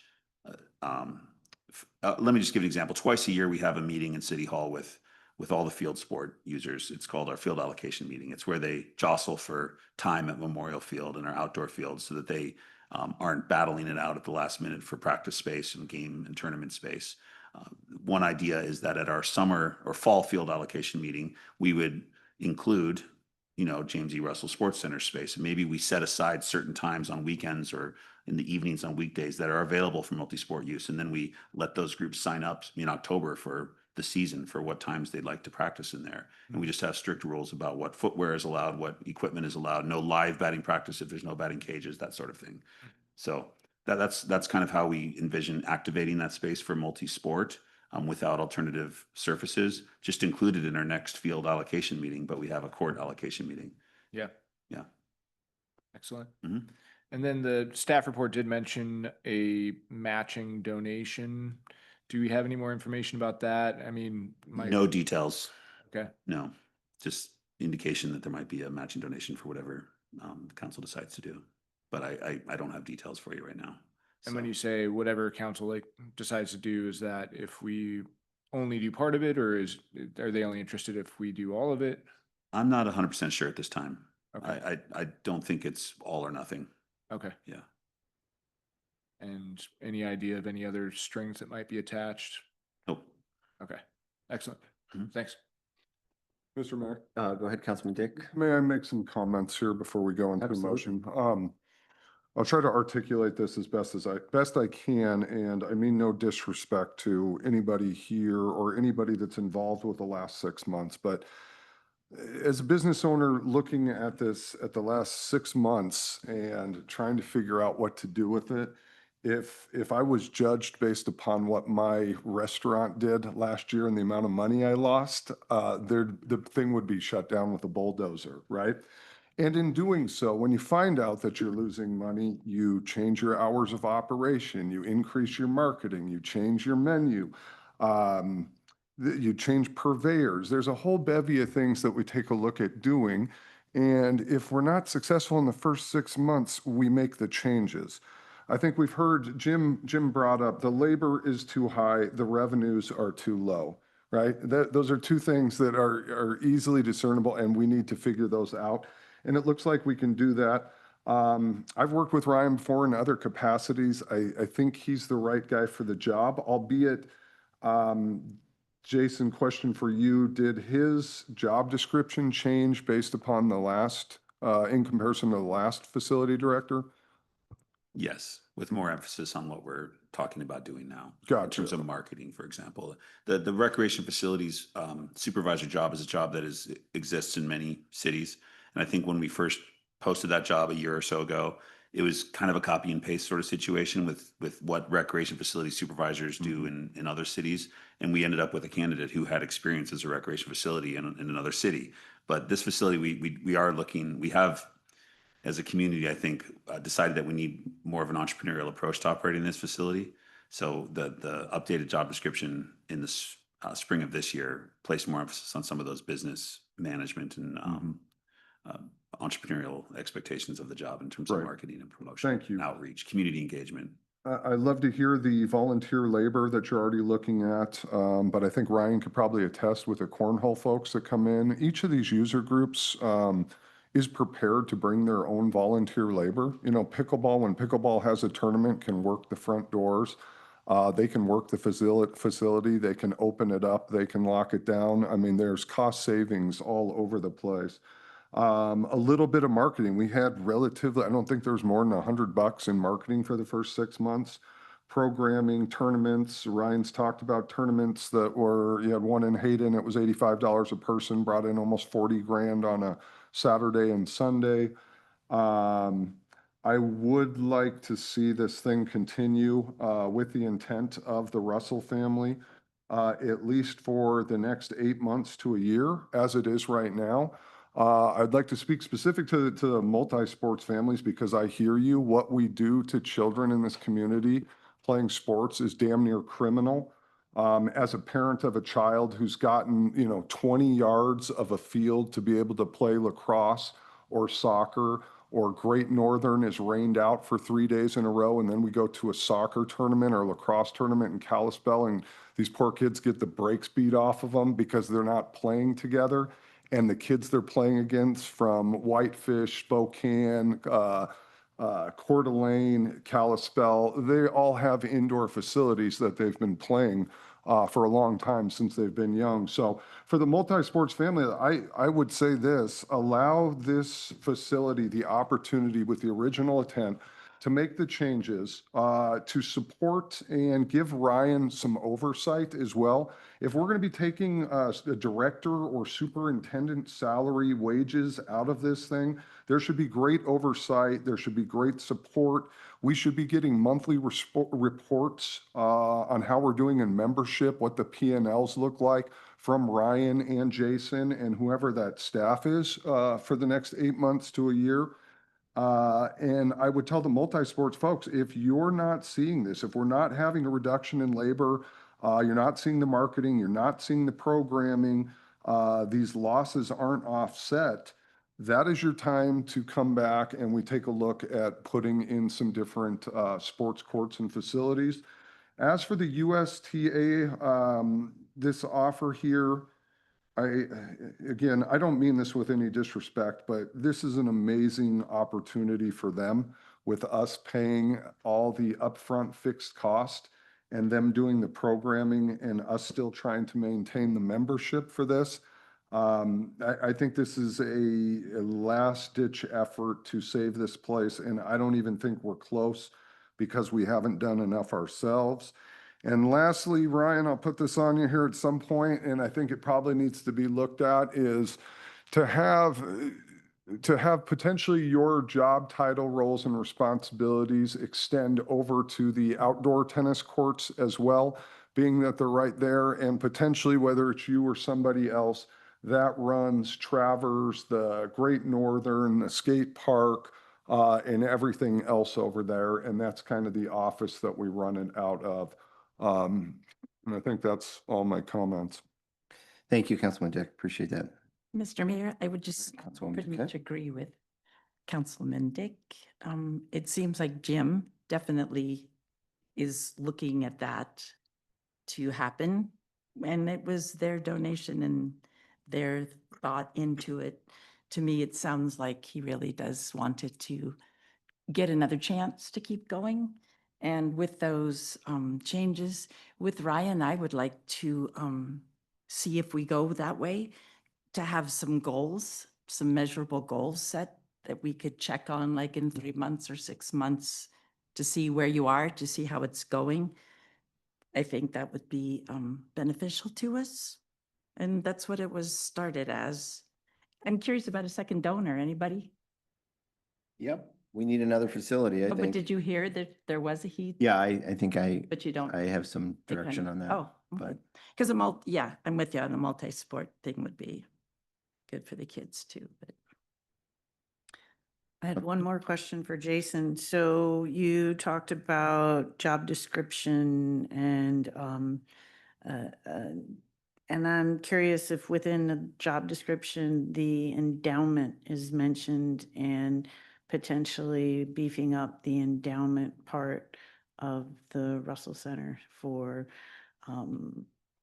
I'm not sure what the parameters were around, if it's just replacement maintenance or if it can, what actually, can you remind me of that? You So- might not have that at hand. I understand that.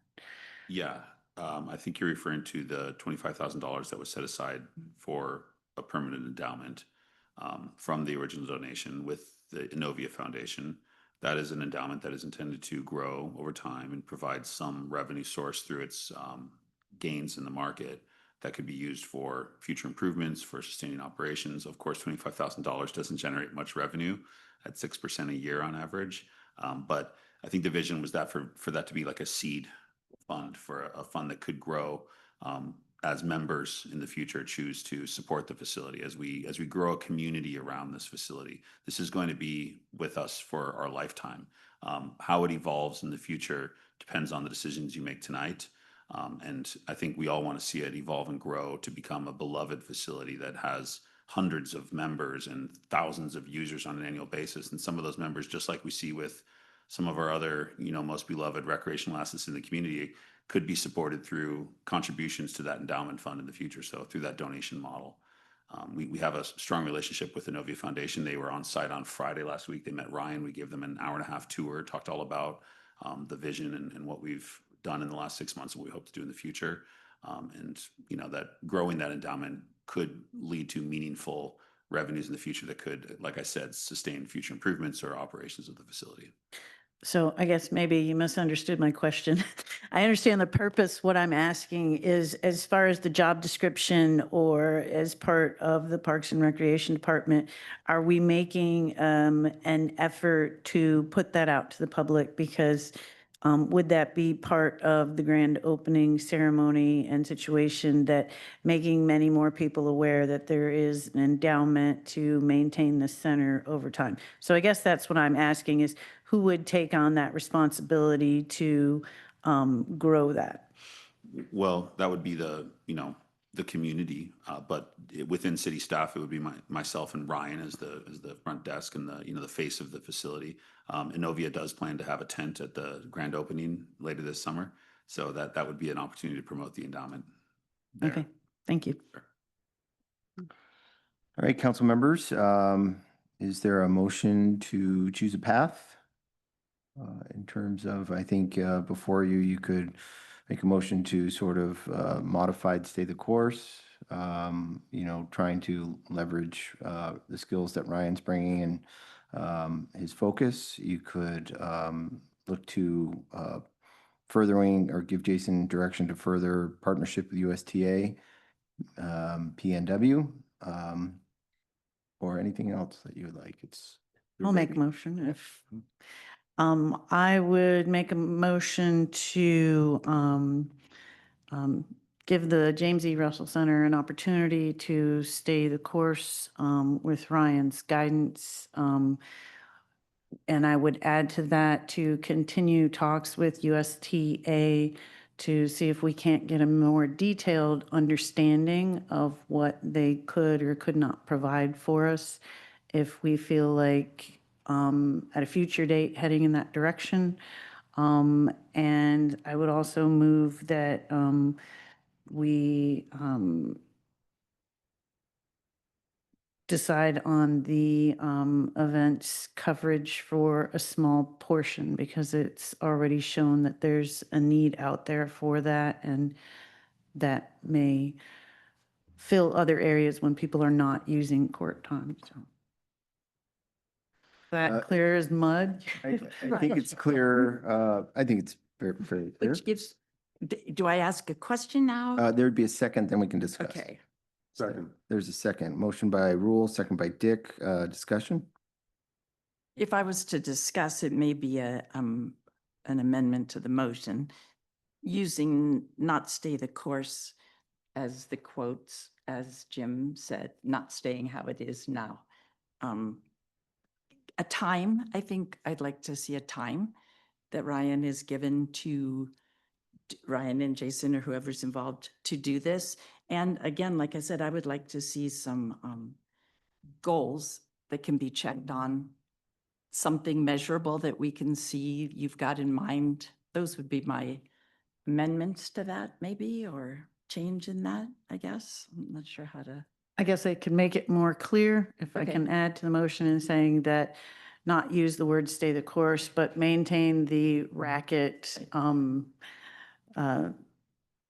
sports primarily as the use of the facility. And then I would assume that the easiest way for us to do this is allow for a full budget cycle to occur.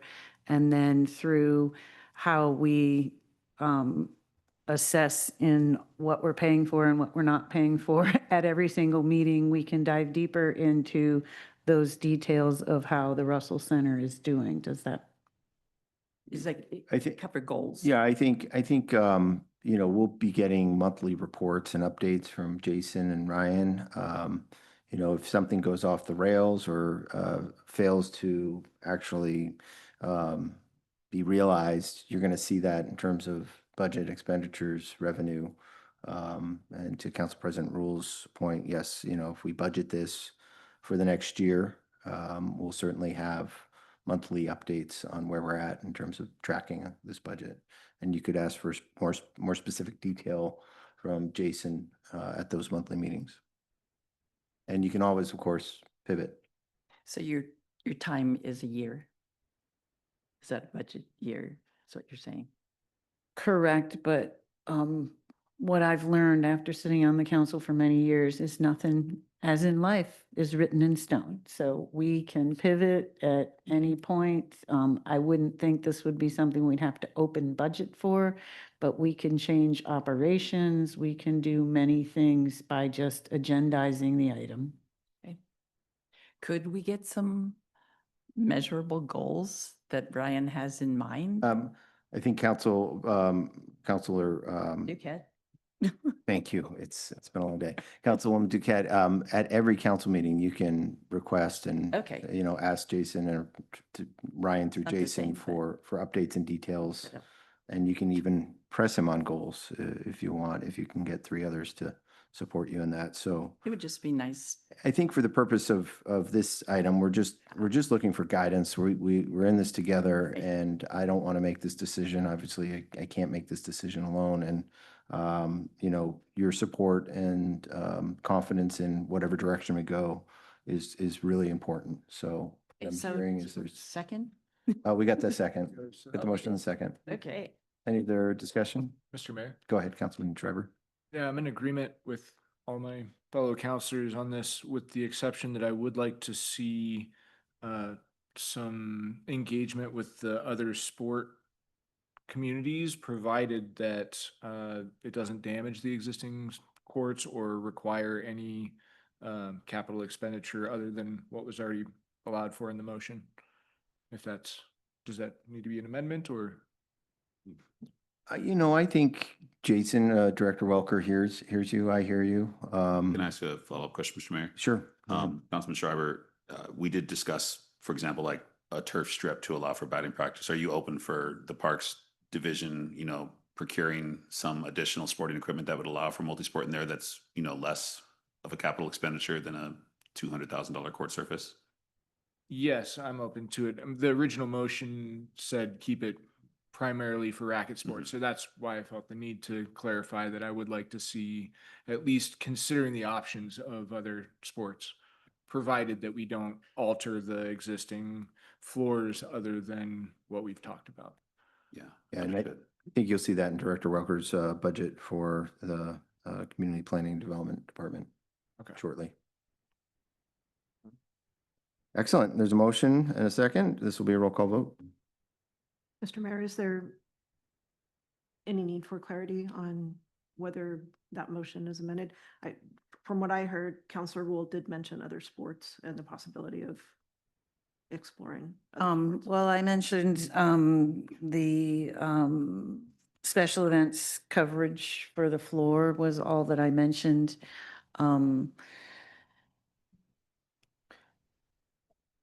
I would say that gets taken up in the budget, in Jason's budget, but what I heard in the motion was continue the modified course, activate, market, implement, keep on keeping on, do it better, more accountability and more performance measures, and continue to explore ways to enhance facility through potential purchase of a floor covering.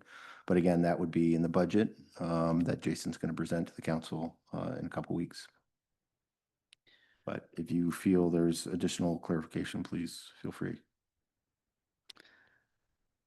I guess I would still wonder if at this point, then we are not honoring what Mr. Russell just discussed with us by going that direction already. So it seems like it's a very very tough decision. I guess I would say not at this point. But if we are 6 months down the road and we are struggling, then I think there's an opportunity for this council to, as I said, revisit that and allow for Director Welker to move forward with multi-sport activities. But at this time, I guess I would not be amendable to doing that. Just to honor what Mr. Russell asked for this Can I evening. ask for clarification, Councilwoman Rule? Doing what Councilman Schreiber recommended in terms of engaging with the other sporting groups? Is that what you're saying? at this point? Correct. Okay. Because I believe that's what I heard Jim say this evening, as he said he would like to be called. So I would like to honor that at this point, and allow again for that budget cycle. And if we find that the Russell Center is struggling at that point, then I would be all in to make it work anyway, anyhow that we can. Mr. Mayor. Go ahead, Councilman Schreiber. What I heard from Mr. Russell was that he was open to multi-sports, provided that it didn't alter the existing courts in such a way that they couldn't be quickly and easily reverted back to racket sports. Less than a half hour. 2 hours. And so that's what I would advocate for, is engaging with those other sports, provided that we are not purchasing a $130,000 basketball court that could only be put up and taken down once a year, or a turf field that would take a week to put up and take down, but simply rolling out batting cages or rolling out temporary basketball hoops. And so if I need to make an amendment, a motion to amend, I'm happy to do that. Mr. Mayor, Go ahead. Jim is raising his hand. Would you like? Oh, yeah. Well, If he's still with us, let's go. I'll Have him. just make a comment that I'm checking back with my notes, and I do see now that he said if it was something that was less than under 2 hours to make changes to. So I misheard with all the information and the other things going on. So I will rescind that part and say that I'm sure this is what Jim's going to come back on and tell us, that something that is rapid and convertible without changing any surfaces, he is amendable to. So I will also then agree with that. Could we hear what Jim's hand is raised for? Yes. If the council decide we like Jim to, yeah, go ahead. And Jim did lower his hand. Oh, okay. Once. All right. All right. So lots of information. I We think can't we always have, get it right. Some pretty good clarity here, enough that Director Welker can move forward and keep you informed of the direction of this facility. It's exactly the direction I think he needs, and appreciate it. So with that, this will be a roll call vote. Counselor Rule, Yes. Counselor Duquette, Yes. Counselor Dick, Yes. Counselor Schreiber. Yes. Mr. Mayor, motion passes. Thank you, Madam Mr. Clerk. Mayor, may I ask, make a request? So we have our spot bus Yes. folks that have been waiting here. Is there any way we could bump them up before the parking management? Sure. I did have a highlight, might need to take another break. Yeah. How's council doing? Anyone need a sip of water? I could use a break. We'll take a 5-minute break. It's 8:10. Thank you. Reconvening at 8:20 PM, and there was a request from Councilmember Dick to push spot to the next item on the agenda. Is there any objection to reordering the agenda? Hearing none, we will move on to item number 13, spot. We have a request for funding from Selkirk Pondere Transit or Spot Bus. There's no action requested this evening, as any funding decisions will be made following the introduction of the budget next month in a public hearing. I will now yield the floor to Spot Bus Executive Director Donna Griffin. Thank you, Donna, Mr. hi, Cliff. Yeah. Appreciate it, counselors. We appreciate being able to be here tonight. We're going to talk mostly about the Bonner County service for tonight. Okay, so knowing where our service area is, we'll kind of move right along here. So we appreciate the opportunity to be here. We were going to show a video, so we're going to skip through this slide because it doesn't show sound. Oops, I'm saying we're going to do this. And it's going to play anyway. So we're going to escape out of this for a minute. Go down to the next one. Oh, nope. I like videos. I really wanted to show it. We just can't get the sound. Oh. Oh, I know. Maybe we can put the microphone up to it. Well, let's try that. The video was produced by noting public transportation.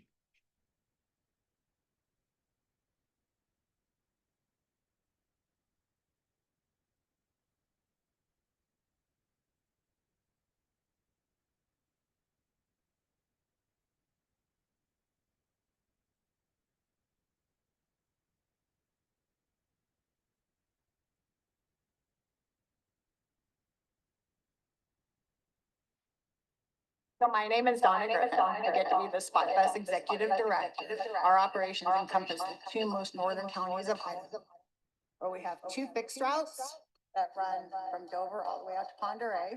And we also have a paratransit curb to curb service in Bonner County.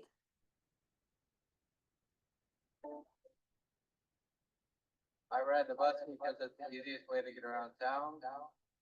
It's affordable. There's no stress. What's your favorite part about the bus? You know, look around, it comes to people, bus drivers. I know quite a few. Best job I've ever had. It's great because they can go all over. They don't have just this small area that they have to stay in. So I think that that means everything to these people. My name is Cliff Warren. I am on the board of directors of SPOT. 2006, a study was done. The study came back that we could support a system that would generate 26,000 rides a year.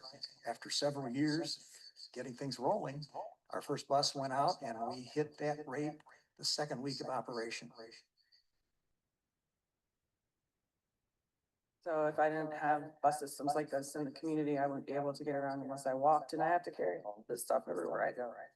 Always people everywhere that don't have a driver's license, you know, so it's like a really important thing for people who don't have transportation to get around. Otherwise, you're walking or hiking, and it's a long way if you're in a rural area.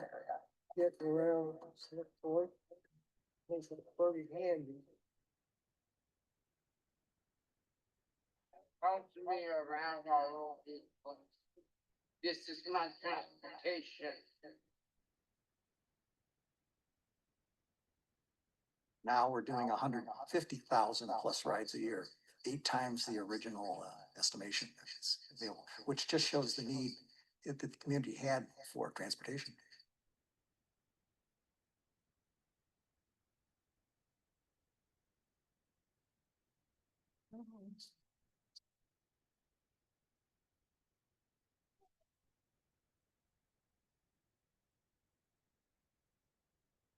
All righty, Mr. Mayor.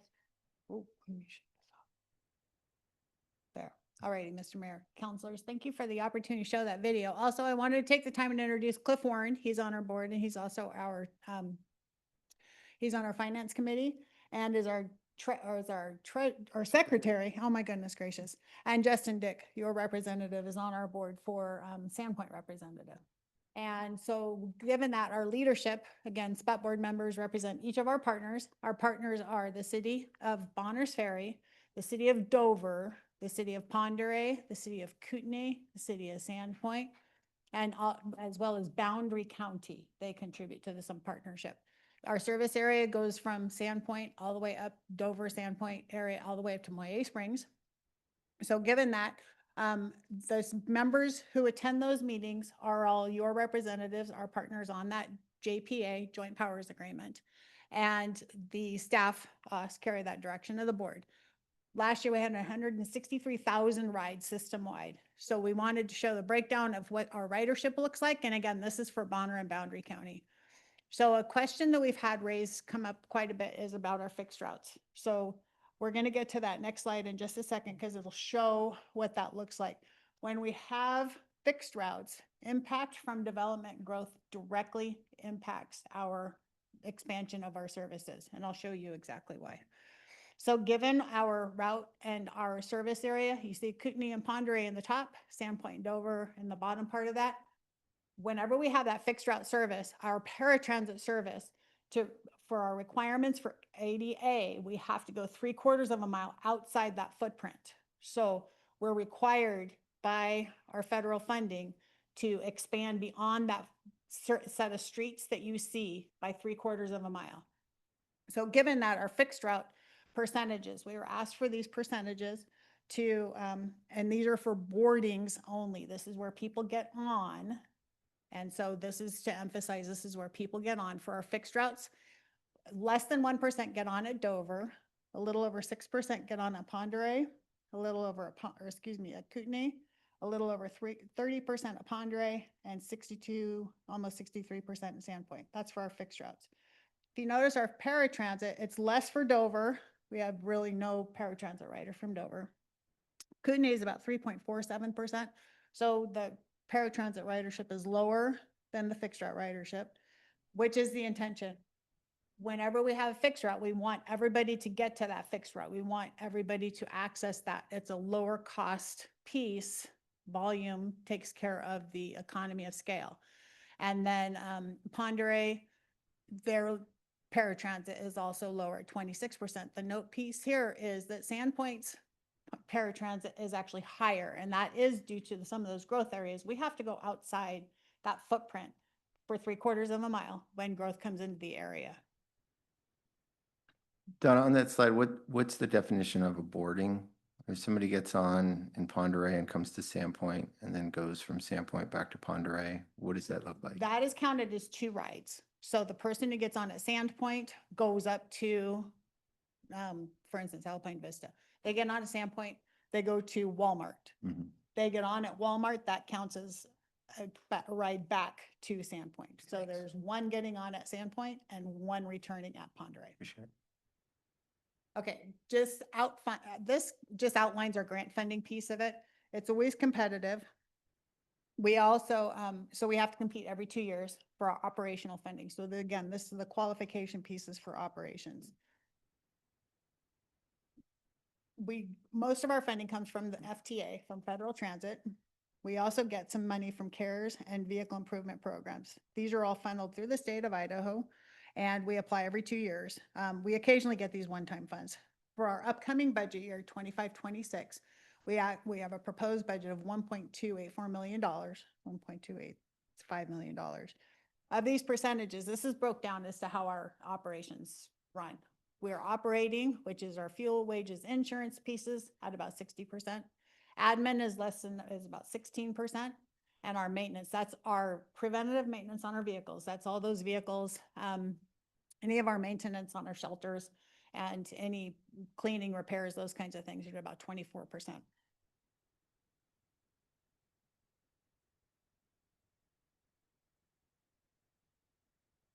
So match impact. We're going to talk a little bit about the match pieces of this.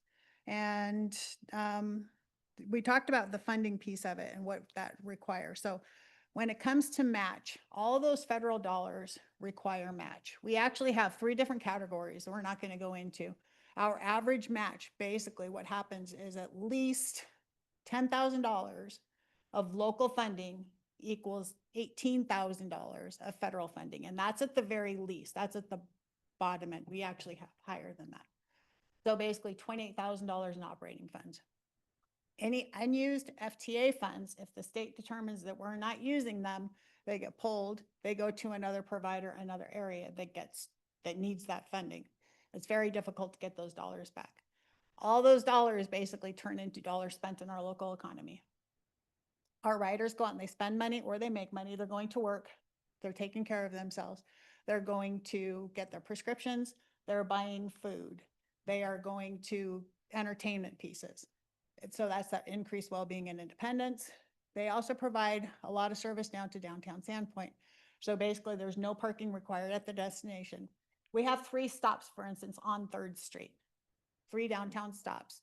Last year, boarding, so again, to your question, Mr. Mayor, 9,560 riders boarded just in those 3 stops in downtown Sandpoint on basically Bill Jones Square, at the hospital, and at 5th and Larch. And so that means they were transported there and they were picked up there, but they didn't have to park there. Opportunities and options. So staff, based on all the feedback we've received over the last, being on meetings with all of our partners, we have implemented all kinds of different ideas. We're taking all kinds of different options and turning them into successes. For instance, our advertising opportunities. Now, this is a budgeted amount right now. However, I can say we just got in the bank $6,000 from an advertiser. You'll see this bus. It's one of our new ones running around town for our area agency on aging. They wanted to get out the word that we're preventing and being able to report fraud pieces. So it's an educational piece. Some of the other things we've been able to take advantage of, $78,000 a year is donated. excuse me, I keep moving that apostrophe or the comma in there. $7,800 a year we get contributed for local radio spots. $4,500 a year, our lovely Pisney volunteers go out and help us clean shelters, clean buses, empty garbage, let us know what's going on out there. We have a very low staff turnover, so we have a lot of experienced drivers out there. We get compliments at all of our different places that Mike is a great driver, Julie's a great driver. We really appreciate them. And we don't have to retrain them, so we don't have that attrition rate. We received 2 free buses, and we took full advantage of that one. So we got on those right away. We're advised. They came to us with 65,000 miles on them, and they have been our workhorses. We have also, now we've disposed of 6 high mileage buses. We're right in the process of getting rid of the 2 of them.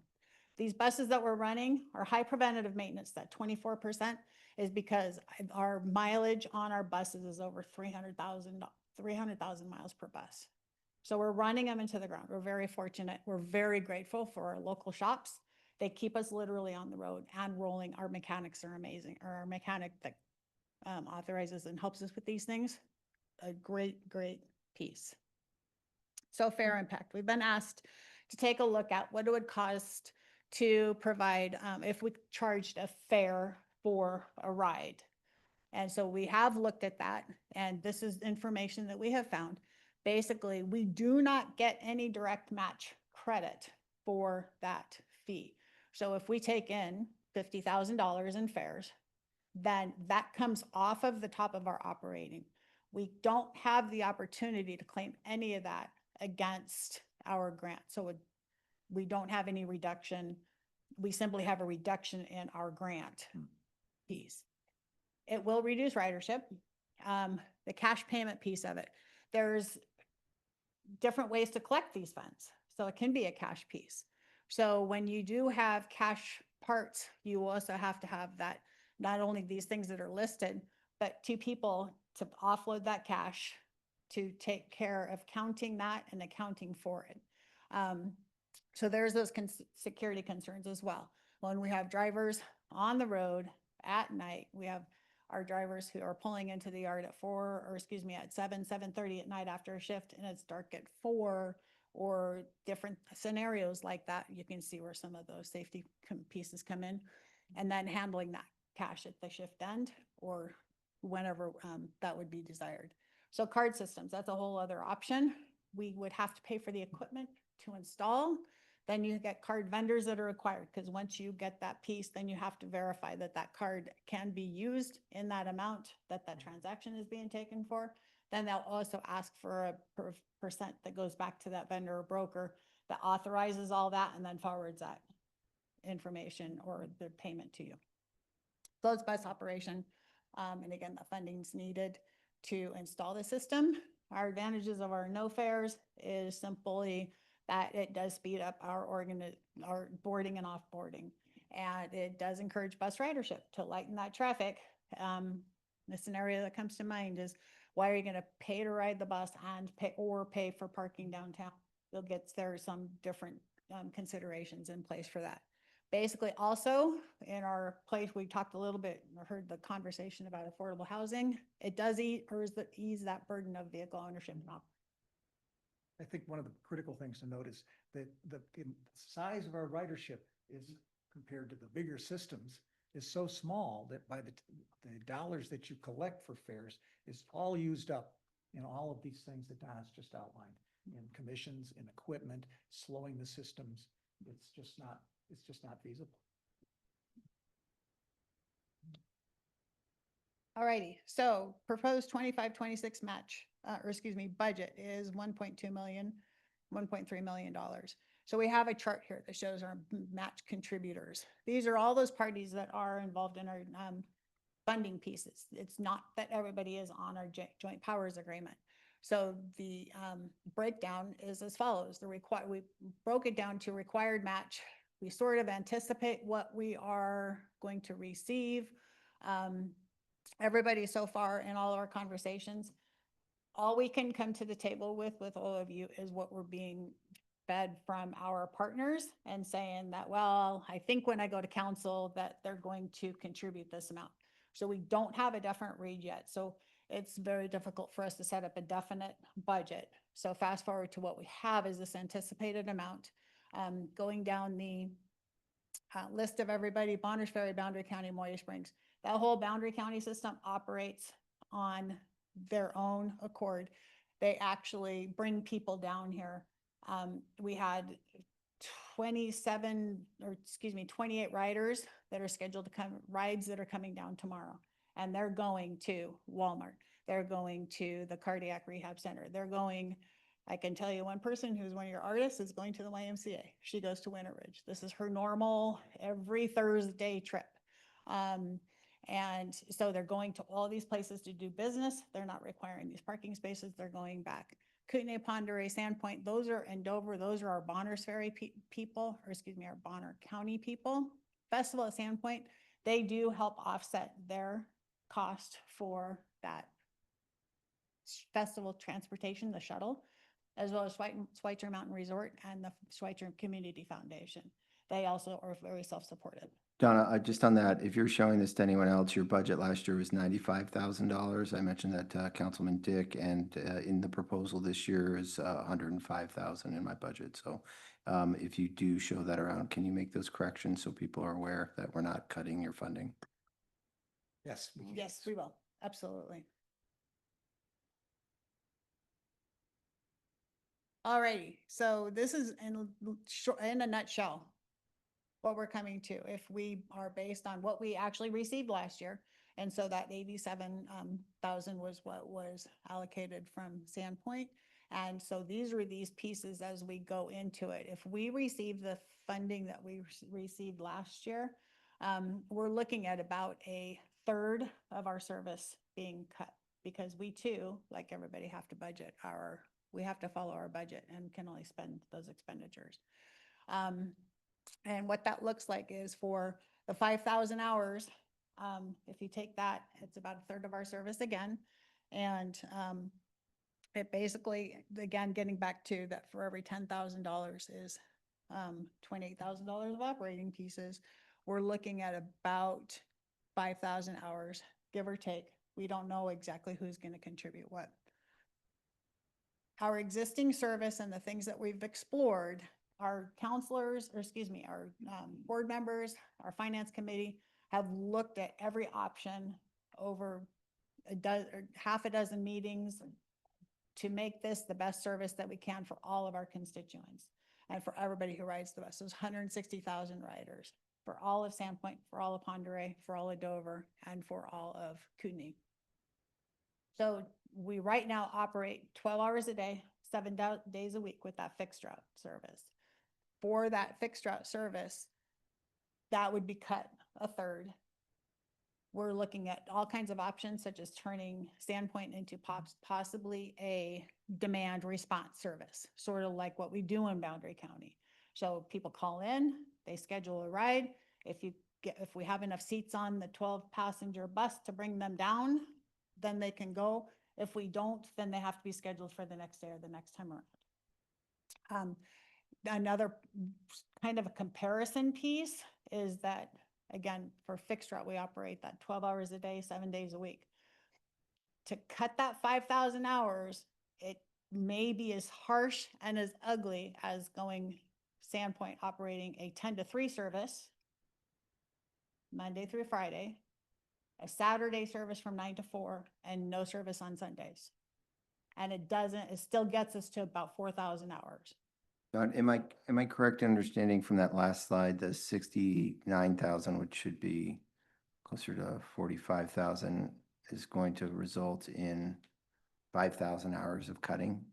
You got to remember that, going back to the slide that she showed you, for every $10,000 in match, we get $18,000 in Thank you. in funding from FTA, which is $28,000 for 10 times 6. You're looking at $170,000 in operations has to be cut out of our budget, because the match.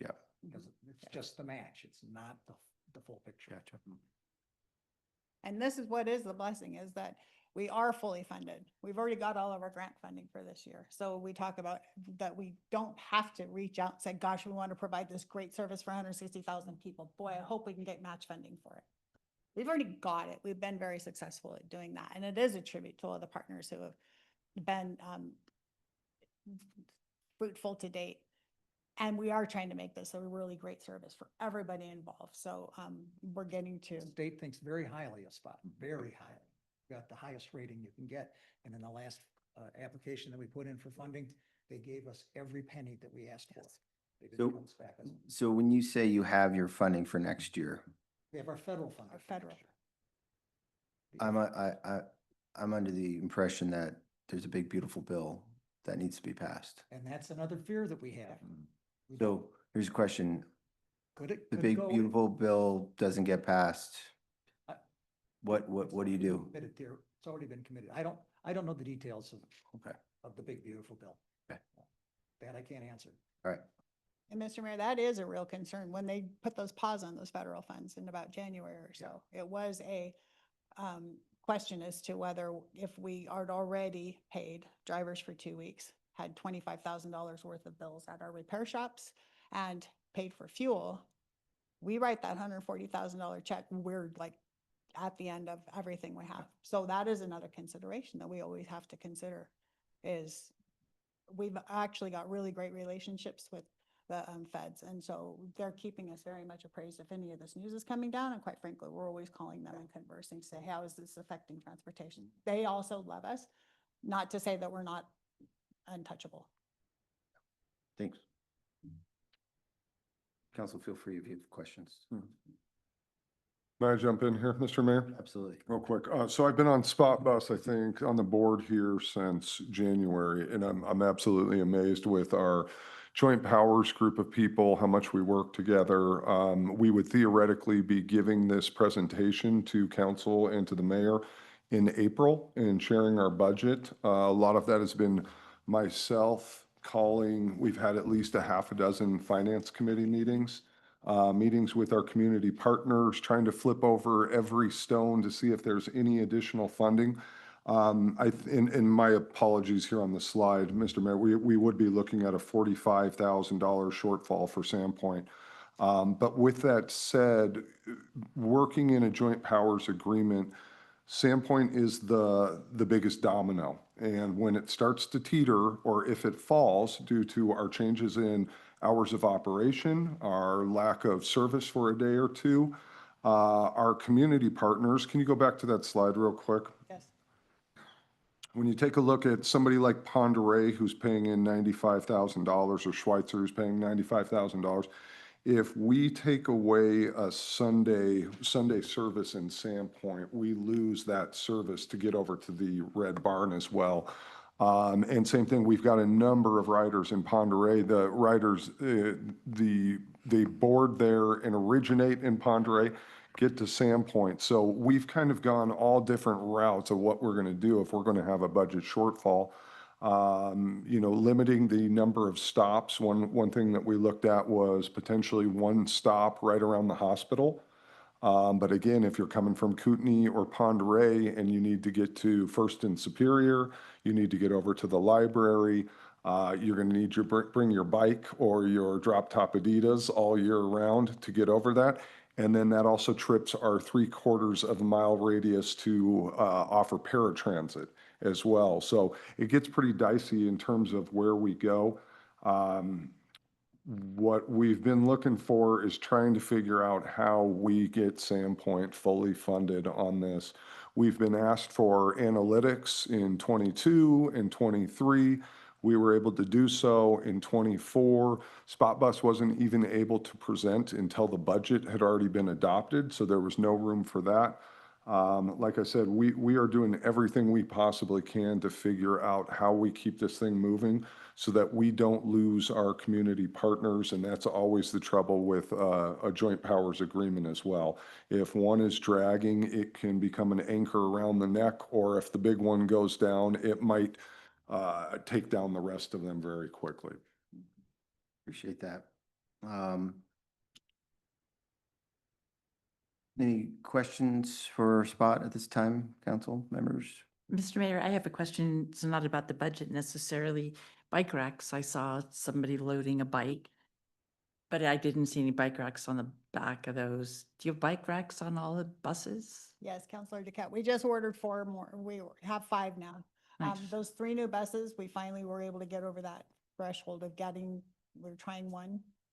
Yes, that will be on there. So you could only carry 1 bike or 2? Mhm. I'm just wondering if there's bike grants for like bikeability or something to help with bus payment. If you're offering biking instead of parking, like Molly has mentioned. Molly's got some good ideas. Yeah, it just, and when I was in Haley, I rode the bus, put my bike on to go to work early in the morning and rode my bike home, and it was my favorite part of the day.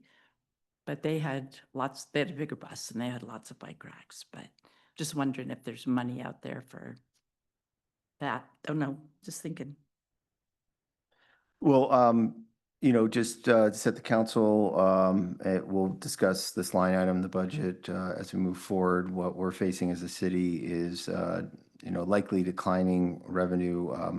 The spot funding primarily comes from, if not entirely, entirely from our lodging tax. We're probably looking at a $250,000 hit to that when the Edgewater, if and when the Edgewater is renovated for 2 years. So we're going to be facing some severe reductions in our revenue that funds spot.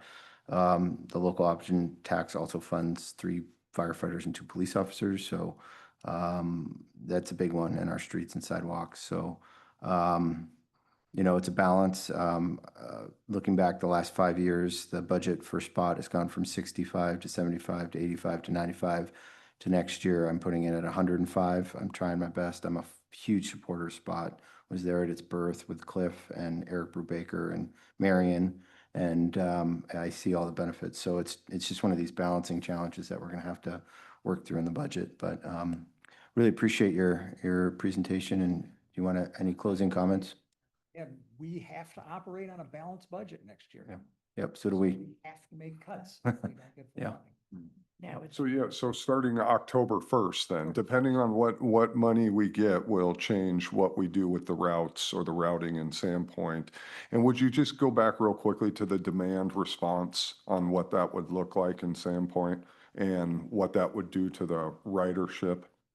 Well, I mean, to substitute demand response service For Sandpoint, yeah. I cannot predict, there would be a dramatic decline of rides in Sandpoint. The amount of people you can put on a demand response route per hour is considerably less than the amount of people you can haul and transport on a fixed route.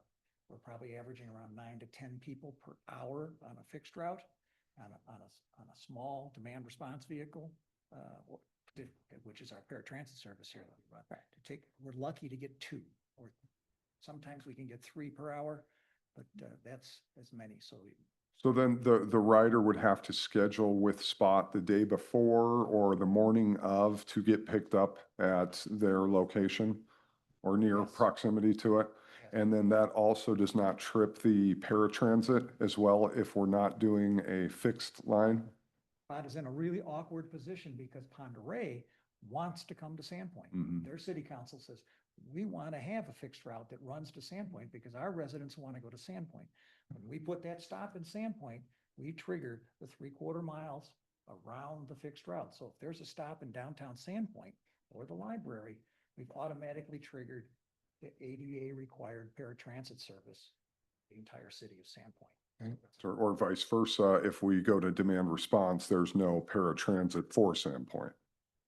But we would have to eliminate the fixed route. All the fixed route. All the fixed route in Sandpoint. We'd have to eliminate it all, which will really upset the apple cart with community partners.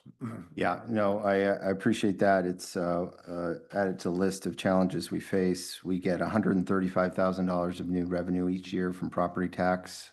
Our health insurance went up $200,000 last year. It's going to go up another $200,000 this year based on projections. Sewer bonds, roads falling apart. I'm with you. I hear you.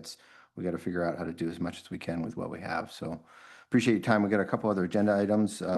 Really we quick, will- Mr. Mayor. Go ahead, The Councilman. in lieu Okay. fees from exempt parking wasn't that spot, some of that could be funded? No, well, I think the in lieu fees are focused on potentially building and enhancing parking facilities, but your next item on the agenda, I think, is a great solution to the challenges we face, which is paid parking that could potentially take some of that revenue and help fund spots. So we'll see what you do on your next agenda item. Okay. Thank you. Thank you, guys, for all your hard work and for the service you provide. Thank you very much.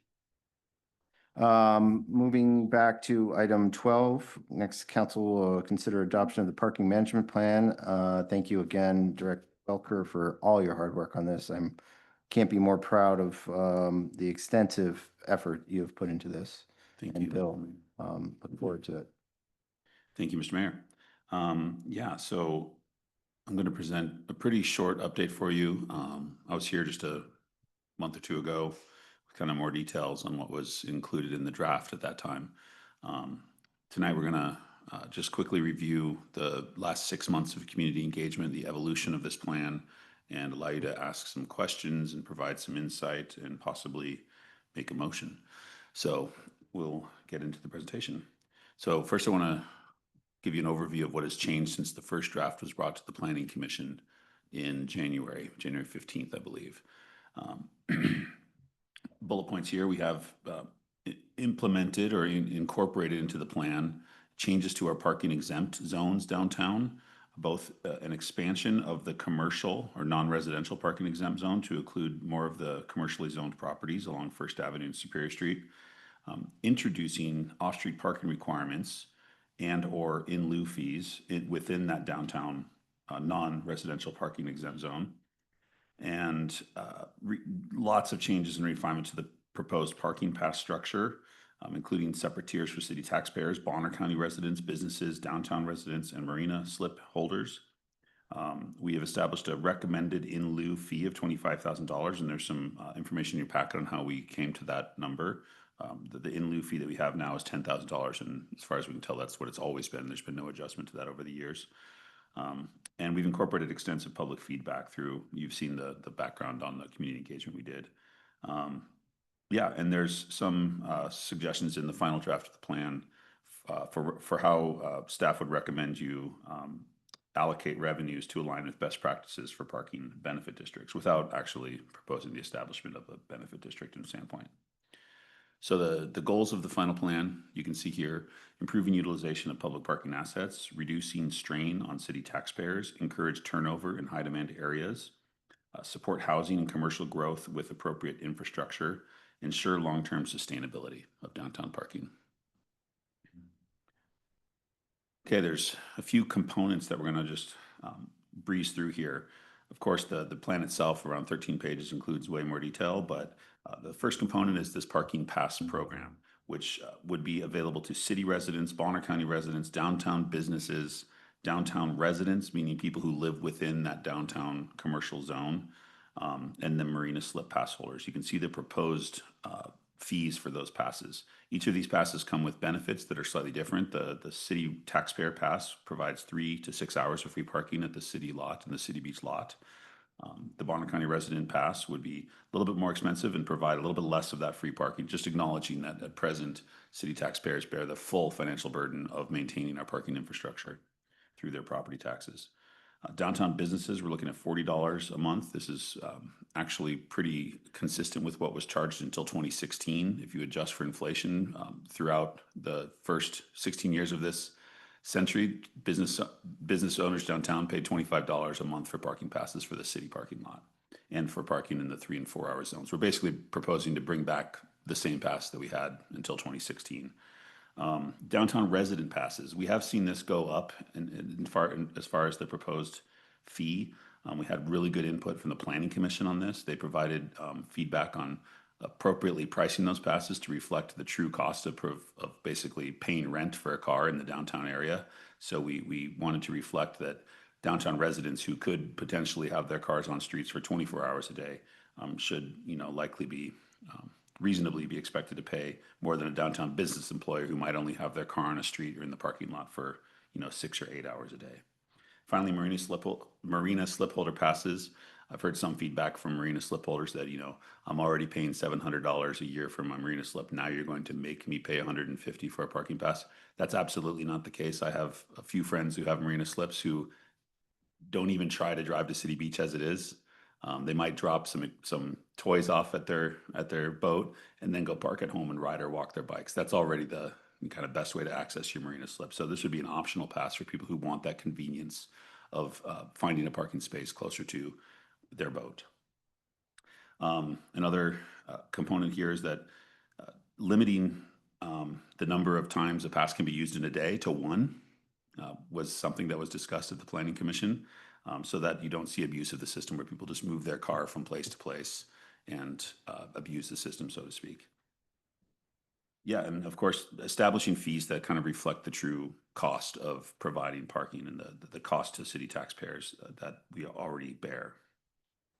Key component 2 is paid hourly parking. Okay, this would be for all non-pass holders. The proposal is to implement this at pretty much every city parking lot downtown. This would not include, the Travers Park parking lot. This would not include the ITD Memorial Field, other parking lots that we maintain, but only those downtown parking lots and the City Beach parking lot. The Planning Commission really pushed staff towards looking at paid parking on certain blocks downtown, and that was extracted from our parking study from 2022. It's just there's unquestionable evidence that we see demand that exceeds our effective capacity of 85% during peak hours on these particular blocks downtown. So if we're really trying to achieve those stated goals at the beginning of this presentation, it only makes sense to bring back parking meters. And you've seen several pictures in my presentations of parking meters downtown, which we had from, as far as I can tell, from 1947 till about 1990. So bringing back paid parking to encourage turnover to benefit those businesses that depend on available parking downtown. And then I'm not actually proposing any hourly parking fees in this plan. You'll notice that the goal here is to achieve that effective capacity of 85%. For that reason, it's kind of silly to establish a proposed hourly rate at this policy stage. That's something that needs to be dynamic and needs to be adaptable so that we can achieve our objectives through effective pricing strategies. Component 3. This is obviously a hot topic in Sandpoint, is the impact of residential development in our downtown core and how our parking exempt zone, not requiring off-street parking or even a mechanism for developers to contribute to our parking improvement fund through the payment of in lieu fees, does pose to place strain in our parking system in the years ahead should we see continued residential growth downtown. So bringing back a version of parking requirements that's unique to the downtown core. When I say that, I mean it's not the same parking requirements we have in the rest of Sandpoint outside of the parking exempt zone, which, similar to our development impact fees up until this point, was tied to number of bedrooms. You might have noticed in the development impact fee presentation tonight, we're looking at pivoting to tying development impact fees to square footage of housing provided. So that's why you saw that in that table, below 600 square feet up to 4,000 square feet or above. And it becomes more of a progressive fee so that larger houses are paying a larger impact fee. In this proposal, we would tie the number of parking spaces required not to the number of bedrooms in downtown residential, rather to the size of downtown residential. So smaller, more compact, more affordable residential units are required to provide fewer parking spaces per unit. And there were some examples in my last presentation of how that would pencil out. So smaller units equals less parking. This simply incentivizes residential development that is more affordable downtown, but also recognizes that there are real costs with paying rent for cars in the downtown core. There's a real cost to the city of parking these vehicles. So providing developers the option to pay the true cost of off-street parking, which is around $25,000 per parking space through that in lieu fee. Okay, the final draft of the plan did include some recommendations for how council might choose to allocate revenues. This is just based on best practices around the country.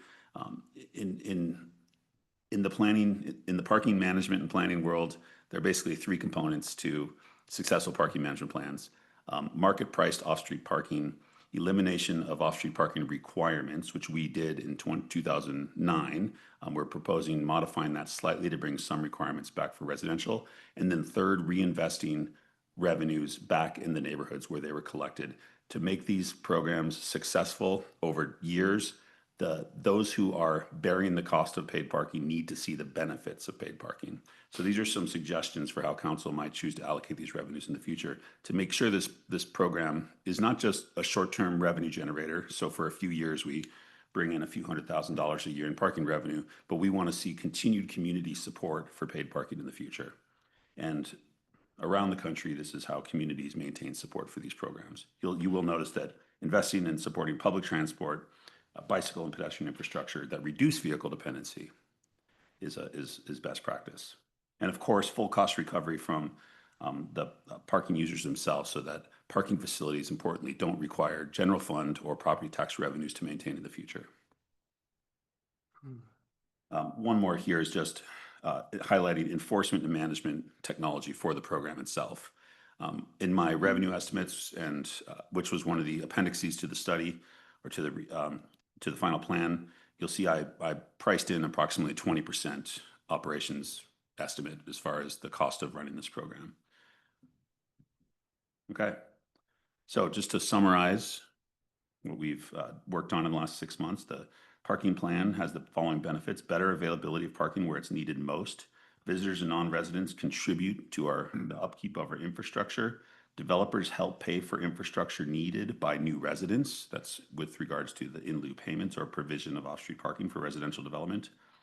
Funding becomes sustainable, fair, and locally reinvested. And there are many, many objectives of our comprehensive plan which this proposal aligns with. Our comprehensive plan. In my staff report, you'll see all the different goals and objectives that this proposal support.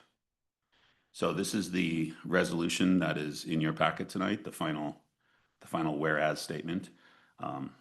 Should you choose to adopt this plan tonight, this is what you would be approving. So I'll leave it there and open up to any questions or comments. Thank you, Director Welker. Again, I just commend you on the incredible work you've done on this. I couldn't imagine a more detailed, thoughtful analysis of what we're facing. So excellent job. Council, I fully support this. I'm a passionate downtown urbanist, and I think what has been laid out here provides us with a number of solutions to the challenges we face, whether it's spot funding, whether it's infrastructure funding, whether it's reducing the tax burden on our Sandpoint taxpayers and residents and businesses, enhancing turnover so those retailers and restaurants and stores downtown can get people conveniently parked by them. What Jason didn't mention is, what's the next step? With adoption of this policy, that gives Jason. Do you have a next step? Yeah, I forgot the last slide. Okay. Yeah. I'll just read it for you. The next step would be should you adopt the policy tonight, I'd work with Cheryl to put together a request for proposals for implementation technologies. There's already a parking ordinance that's gone through the Planning and Zoning Commission. That's going to come to you either in July or August, and that is to implement the parking in lieu fees and the parking requirements downtown. We ended up doing a comprehensive rewrite of Title IX, Chapter 5, which is our off-street parking requirements, to go into a lot more little details that needed some cleaning up. So we'll be bringing that to you later this summer. And then public education and outreach is going to need to be far more community engagement in the year ahead to make sure downtown businesses and residents know that this plan exists. We would do much more outreach in the next year, and then begin a phased rollout in 2026. So those are kind of the next steps. Yeah, there's a few ordinances that would have to be moved before you, but yeah, again, thank you. So with that, I don't want to, obviously, this is important because we don't want to expend the energy and effort to explore those and get better detail on all those opportunities and paths forward without this passing. So with that, any questions, comments from the council for Director Welker? Mr. Mayor, Go ahead, Council President. I'll start this time. So it's kind of clerical. In the, one chart, what page? Page 6, the parking passes and boat launch fees. Under the Marina Slip, occupant pass, it says unlimited parking at Dock Street and City Beach lots. Whereas up further in the context, it says more about 24 hours. And then, of course, the City Beach lot closes at 11 p.m. And so I think that's just a clerical, because unlimited means to me that maybe they can park there for 4 days and never move their car. So I understand there's some inconsistency there, and what I've heard from municipal holders is the typical, and I've had probably 3 people say to this, what about when I want to go out and camp at the Green Monarchs for 2 nights? And am I going to get towed if I leave my car at City Beach? Right now, we don't enforce the 24-hour limit. So the idea here might be that if you're a Marina Slip holder pass, you're allowed to park overnight at City Beach, but other users are not, because currently our code doesn't allow for overnight parking at City Beach. So whereas a city pass holder would be expected to have their car out by 11 o'clock, which is when, according to our code, again, we don't enforce this at present, but according to our code, there's no parking between 11 p.m. and 4 a.m. A Marina Slip holder pass would not be issued a citation for being there, because presumably they're out on the lake camping or something, or they've gone down to Hope or Bayview for the weekend. okay, because up above it just says grant parking for up to 24 hours at Dock Street stalls. So I guess I'm just looking for consistency. I'm not so worried about the enforcement. That's being really OCD, but, and then the other, and I don't know what page it is on, but remaining revenue will be allocated through the city's annual budget process and may support amenities and transportation access within the district where funds are generated. So I think that, I mean, this isn't necessarily the ordinance, but wording to me would say will support, not may support. Yeah, and So that these funds go where this council's, if they pass this, intent is. And then the part about support amenities, it seems somewhat vague to me. And so support transportation amenities, as opposed to just general amenities, specific things that are connected to, as the mayor had said earlier, spot buses or bike rack parking, so that, anyway, that's just a little bit of detail stuff. Other than that, I think amazing presentation, amazing detail, and maybe there's a better time and further down the road, we'll make clarifications on exactly where that's going to go, and that's more by way of ordinance, whereas this is just a PowerPoint. So just to clarify some of those details. thank you, Council President Rule. And yeah, the intent is to provide council with as much flexibility to where these dollars are best directed. So the will versus the may, I think you can tackle that when you pass your ordinance. And as you referenced earlier, everything can change. It just takes 4 votes to change any ordinance or resolution. So yeah, I see this as a revenue source that can help the city, but primarily focused on benefiting the areas dealing with the parking. Any other council questions, comments? Go ahead. Oh, wait, I'll be the last this time. Councilman Schreiber, Mr. Mayor, yes? they're away. I've got a bunch. So, looking at GIS parcel viewer, it looks like the Bridge Street lot, the east half is owned by ITD.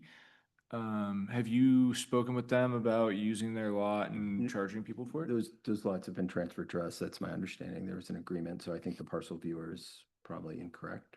Okay, so we do have a legal right to use and charge people to use those lots?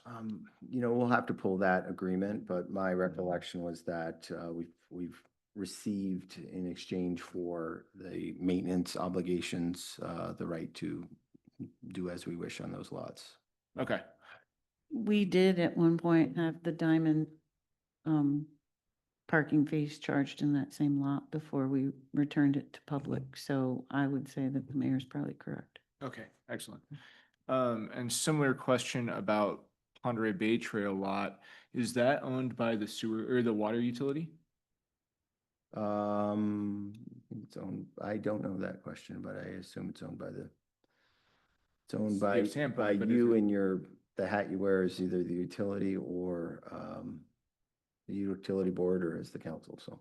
Well, thinking in terms of, like the Baldy Foot property, for us to use it for recreational purposes, we'd have to transfer it to the, via. So I was just wondering if there's any issues that might stem from that, if we're using water fund property for recreational purposes.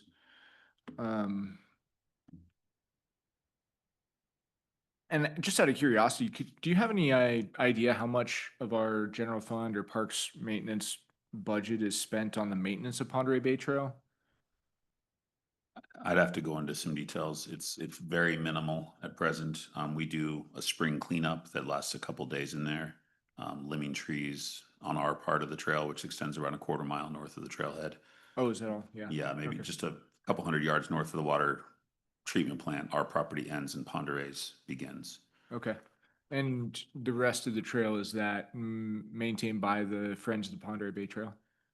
As far as I understand, they actually have a board meeting that I'm hoping to join soon. So okay, I think they want to talk to us a little bit about their proposed improvements at the trailhead as well.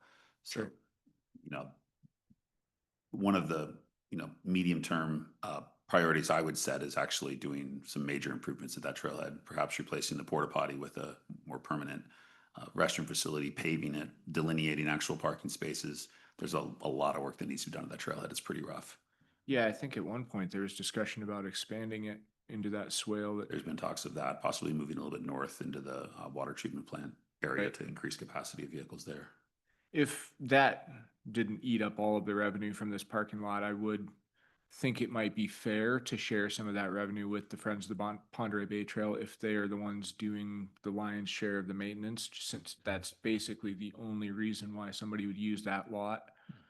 Just a thought there. It also, because the nearest free on-street parking per this plan would be about 3/4 mile away, is that right? For the Bay Trail head. Yeah, if somebody were to park. Yeah, you'd have to go out to free like, spot. Pine Street, Lake Street, or somewhere along the Superior Corridor across Bridge Street. Coachella was the closest spot I saw that would be free, and then you'd have to walk all the way. So I don't know if Coachella allows free parking in their parking lot though. no, the street parking in front of Coachella. Okay. Sorry, Yeah. should have been more clear on that one. So yeah, I think there are a couple questions that need to be ironed out on that one. Yeah. It is an over allocated lot several times per day. So I think that charging people to pay to park there might alleviate some of that, but unlike other places like City Beach, there's not a great option to like park somewhere free and walk. So that makes it a little bit more complicated. Moving on. Is there going to be any limit on the number of passes that a downtown business can buy? For example, could a hotel buy passes for all of their guests? And then the next question obviously is, how are those passes going to be given to those businesses? Is it like attached to a license plate, or is it just like a window hanger when a guest checks in? The hotel could say, here's your pass, you can park wherever you want. No, they're definitely not intended for like guests of businesses. It's for business employees. So more specifically, it's like a downtown business employee pass. Right. So how we allocate those, I don't know at this time. It kind of depends on what the ultimate technology provider can do in terms of whether it's a transferable pass. I know during my outreach with businesses, that was one of the questions I had.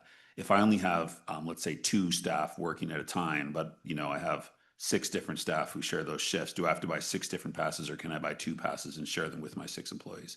That's obviously preferable. If you're never demanding more than 2 spaces downtown, you shouldn't have to buy 6 parking passes. So some sort of transferable pass for, obviously you don't want that for city resident passes, but for downtown business employee passes, that's something we'd like to do. I just don't know what the technology is going to allow at this point. Okay. And yeah, speaking of the resident passes, you already somewhat answered this question, how they're significantly more expensive than the business passes. And it struck me that if one of the goals of this plan is to better utilize the parking, well, the residents are the ones who are virtually the only ones that are using the parking overnight, whereas the businesses are all competing for that same parking all day long. Now, you made the good point that the residents might just leave their car for 24 hours, and then they're also competing for that daytime parking, but it's also possible that they work somewhere else and that parking spot that they occupy all night is available for the business parking all day long. So that was just a thought I had as I was looking at those prices, that man, those residents are paying a lot more to park their car in a spot that might just be sitting empty if it wasn't for them. You might find it interesting to hear what the one planning commissioner in particular suggested. He looked at the calculations of the in lieu fee of $25,000 and looked at the math that went into that, and he kind of backed out to. He asked the question, well, what if we wanted to actually appropriately price a street parking space to reflect the true cost of off-street parking? And if you take the $25,000 cost of an off-street parking space and amortize that over 30 years at like a 5% interest rate, what's the monthly payment on the parking space? It's actually around $150. So that commissioner proposed we charge $150 a month for downtown resident parking passes. So that got me thinking of, maybe the $40 is just nowhere near high enough, but I made a subjective decision that I thought $150 was a little bit extreme. And it's, not everything has to be tied necessarily to the true cost of constructing something 25 years from now or whatever it is, if you're to finance construction of a parking structure. So kind of split the middle between $40 and $150 and settled on that $80. And the other planning commissioners thought that was reasonable as well, as opposed to $150 a month parking pass. Now you're talking $1,800 a year to park your car on a street downtown Sandpoint. We don't even face that level of parking stress right now that you necessarily need to charge that level. Plus, at that point, when you create a price that is such a high barrier to some downtown residents who might be living in apartments that are reasonably affordable, they're just going to externalize that onto residential neighborhoods and walk 3 or 4 blocks from Lake Street or Huron or Euclid, where the parking is free all the time. Right. Even myself, if I had to pay $150 a month, I'd probably just park 6 blocks away and walk to my apartment. Right. Yeah, I guess I was thinking more about the discrepancy between the business and the residents, since the businesses are the ones who are sort of driving a lot of that demand, right? Sure. And the residents might be utilizing an underutilized resource at the off-peak hours. True. So the resident, not resident, so I should be specific. So city taxpayer, they get free parking in our off-street lots, but they don't get any benefit on the on-street parking. Is that correct? Correct. Yeah, you don't get unlimited parking in the what's currently parts of the 2-hour zone downtown. Right. That wouldn't be included with the city parking pass. You'd still pay the hourly rate for those. Okay. Is there any discussion about adding more like loading zones or something like that, so that if somebody did have to just make a quick run into a business, they wouldn't have to pay for a full hour? Well, there's the challenge with designating more loading zones is that takes away street parking. Really, you're perhaps benefiting the business who is in front of that loading zone, because customers, I just got to go try on a pair of shoes and get a new hoodie or something at Outdoor Experience. I'm just going to park here for 20 minutes. Mm-hmm. That creates some issues. Like if I'm going to spend $300 at Outdoor Experience, paying $1.50 for an hour of parking is really nothing.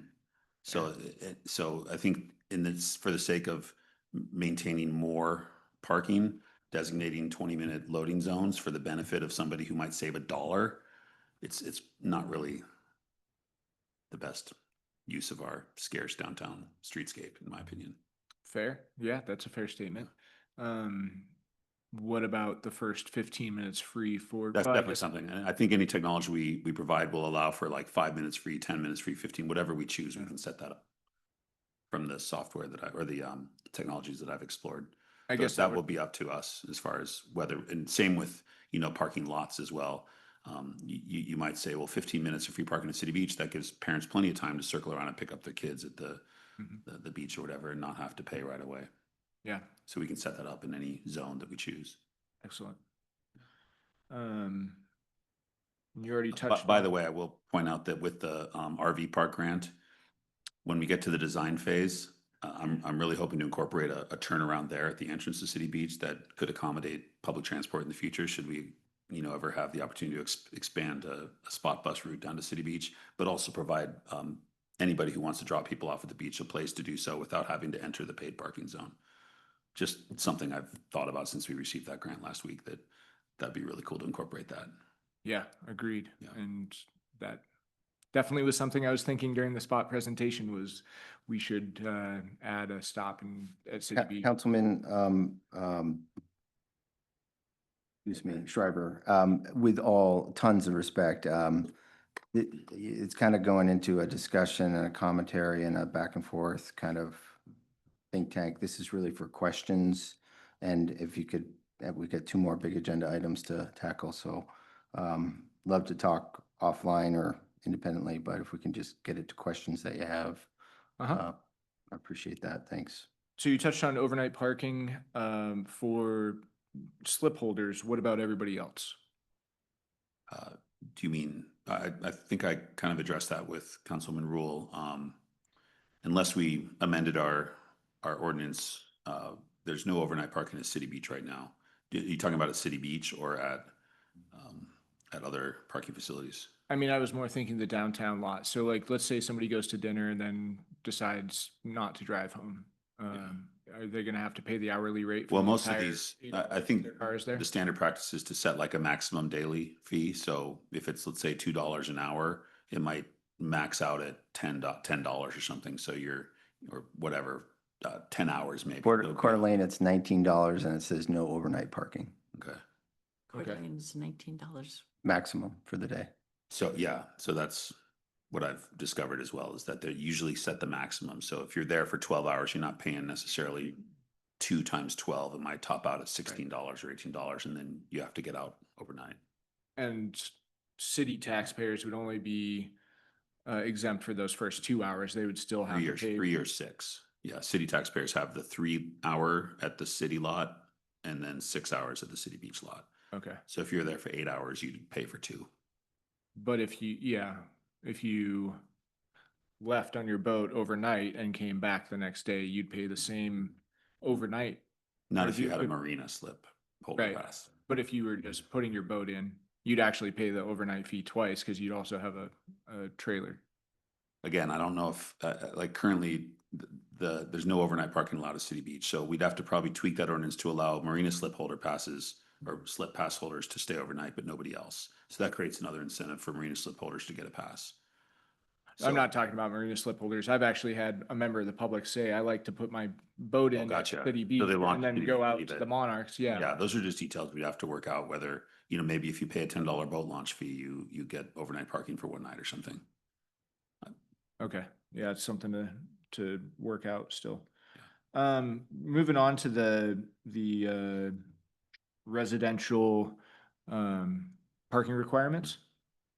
And I do like that we're moving to a square footage based system, but I was kind of curious what the justification was behind the 1.5 space cap, because obviously a unit could be 5 bedrooms, it could be 8 bedrooms, it could be so I was curious why the choice to cap it at 1.5 spaces per unit. When you start looking into parking management best practices, what a lot of cities around the country have done in recent decades, and I know Mr.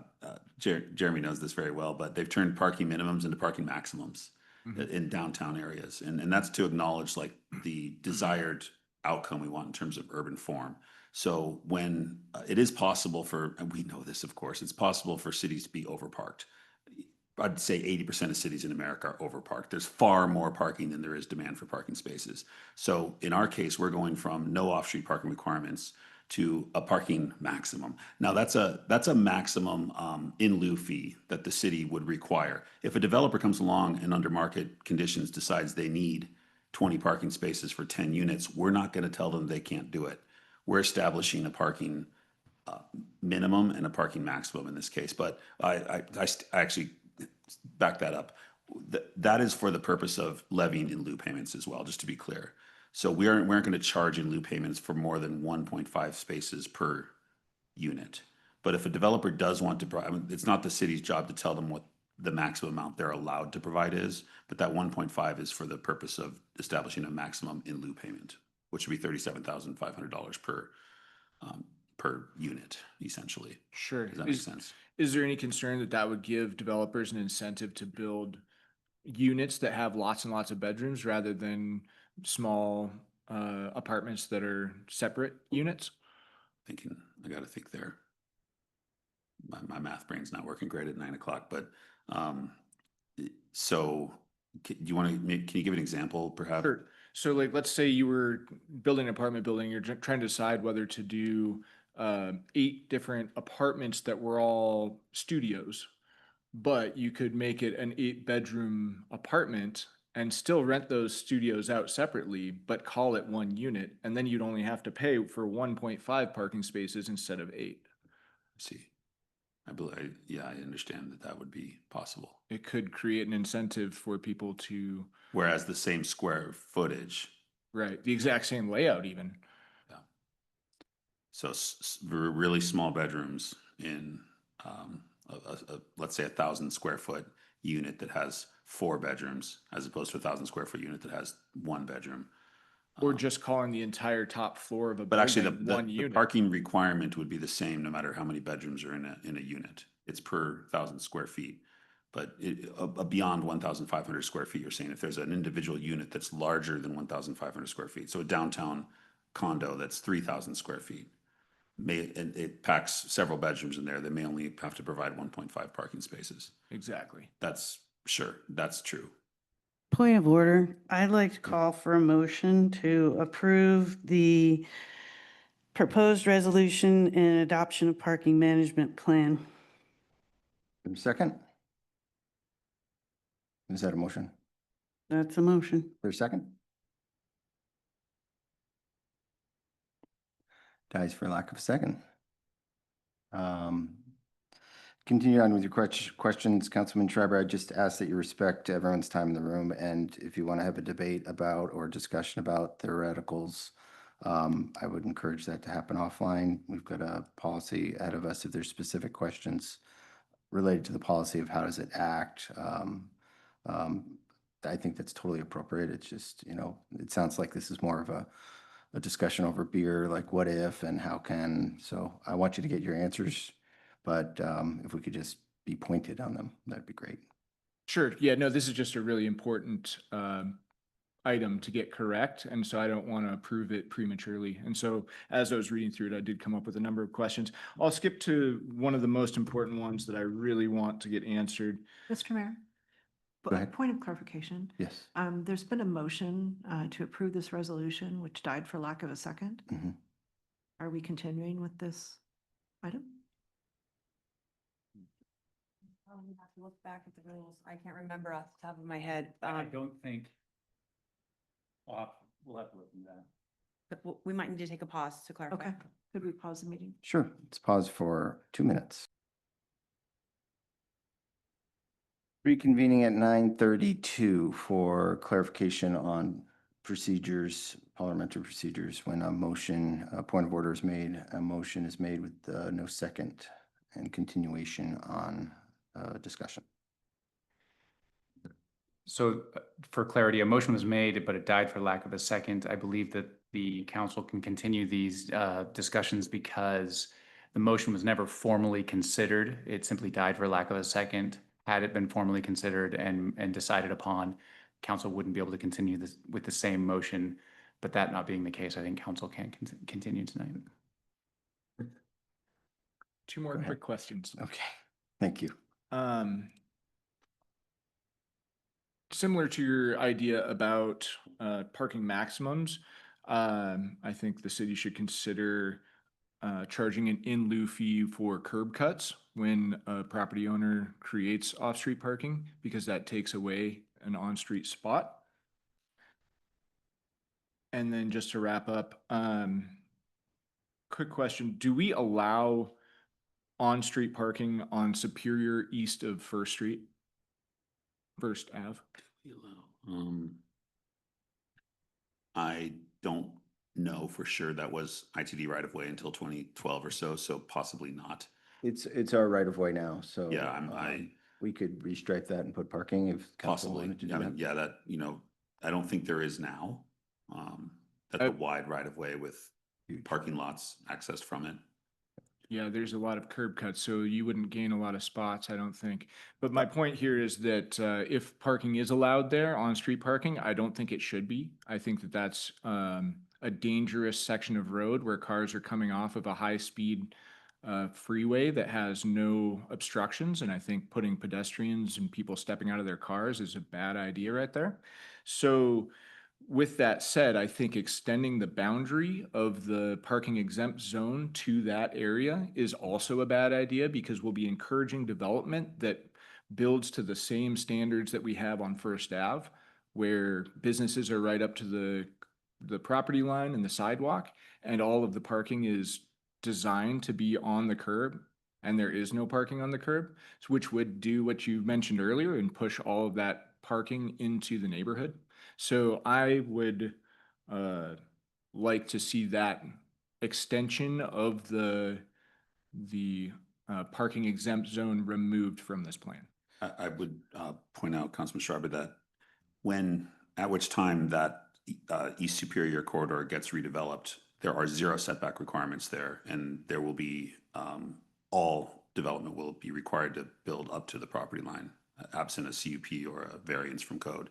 So the long-term vision for that as a commercial lake corridor is for 0 setback, tighter, narrower rights of way. The only reason that's a high-speed corridor now is because it's a 3-lane corridor, at which time that gets developed over the next 50 years, that's likely to become more of a downtown urban street.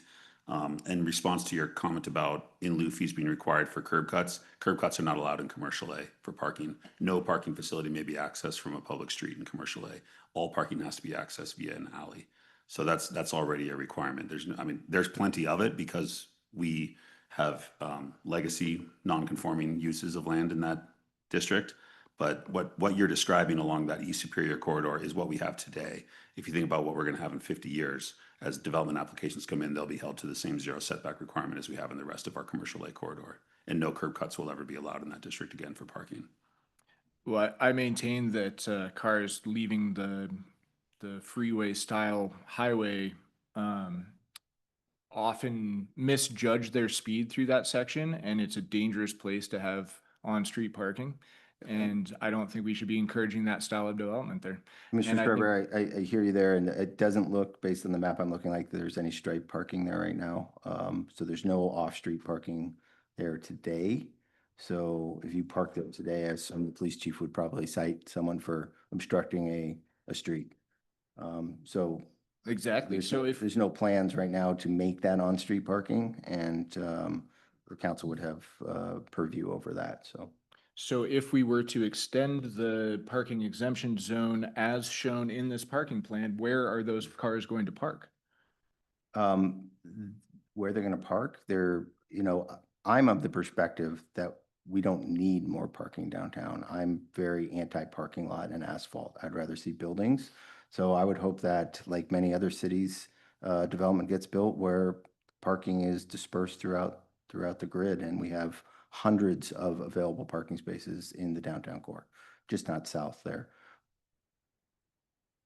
I will go ahead and say that I'm not going to vote in favor of a plan that shows that extension of the parking exemption zone. Can I point out one thing? You're going to have a chance to vote on that when the ordinance comes to you. That is 1% of the parking management plan before you today.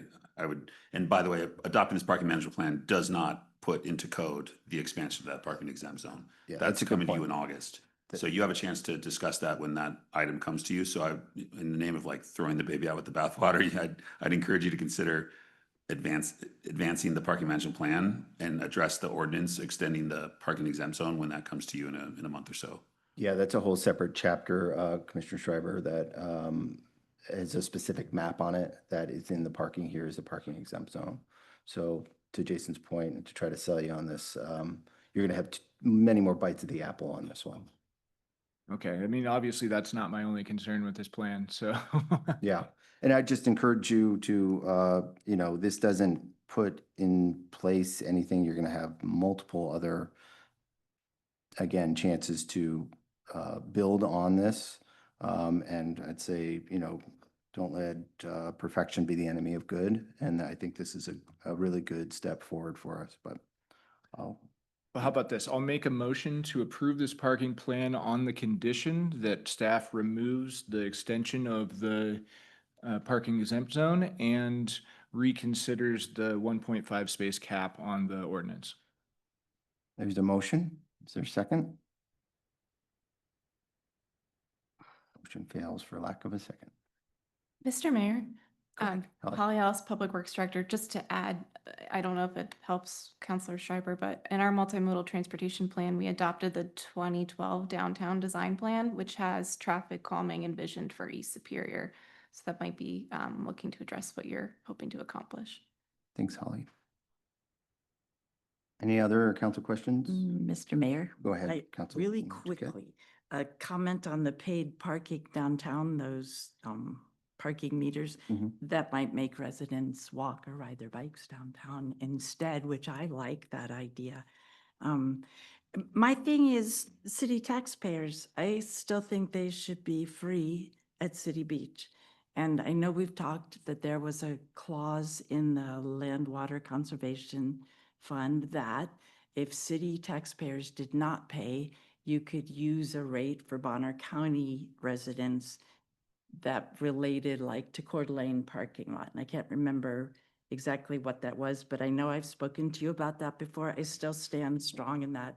I believe they've already paid for and continue to pay for. And the argument that other Bonner County residents say, we shop downtown, we eat downtown, so do city taxpayers. So they're being double charged, I feel, at City Beach. I don't mind the others. City Beach is just something different.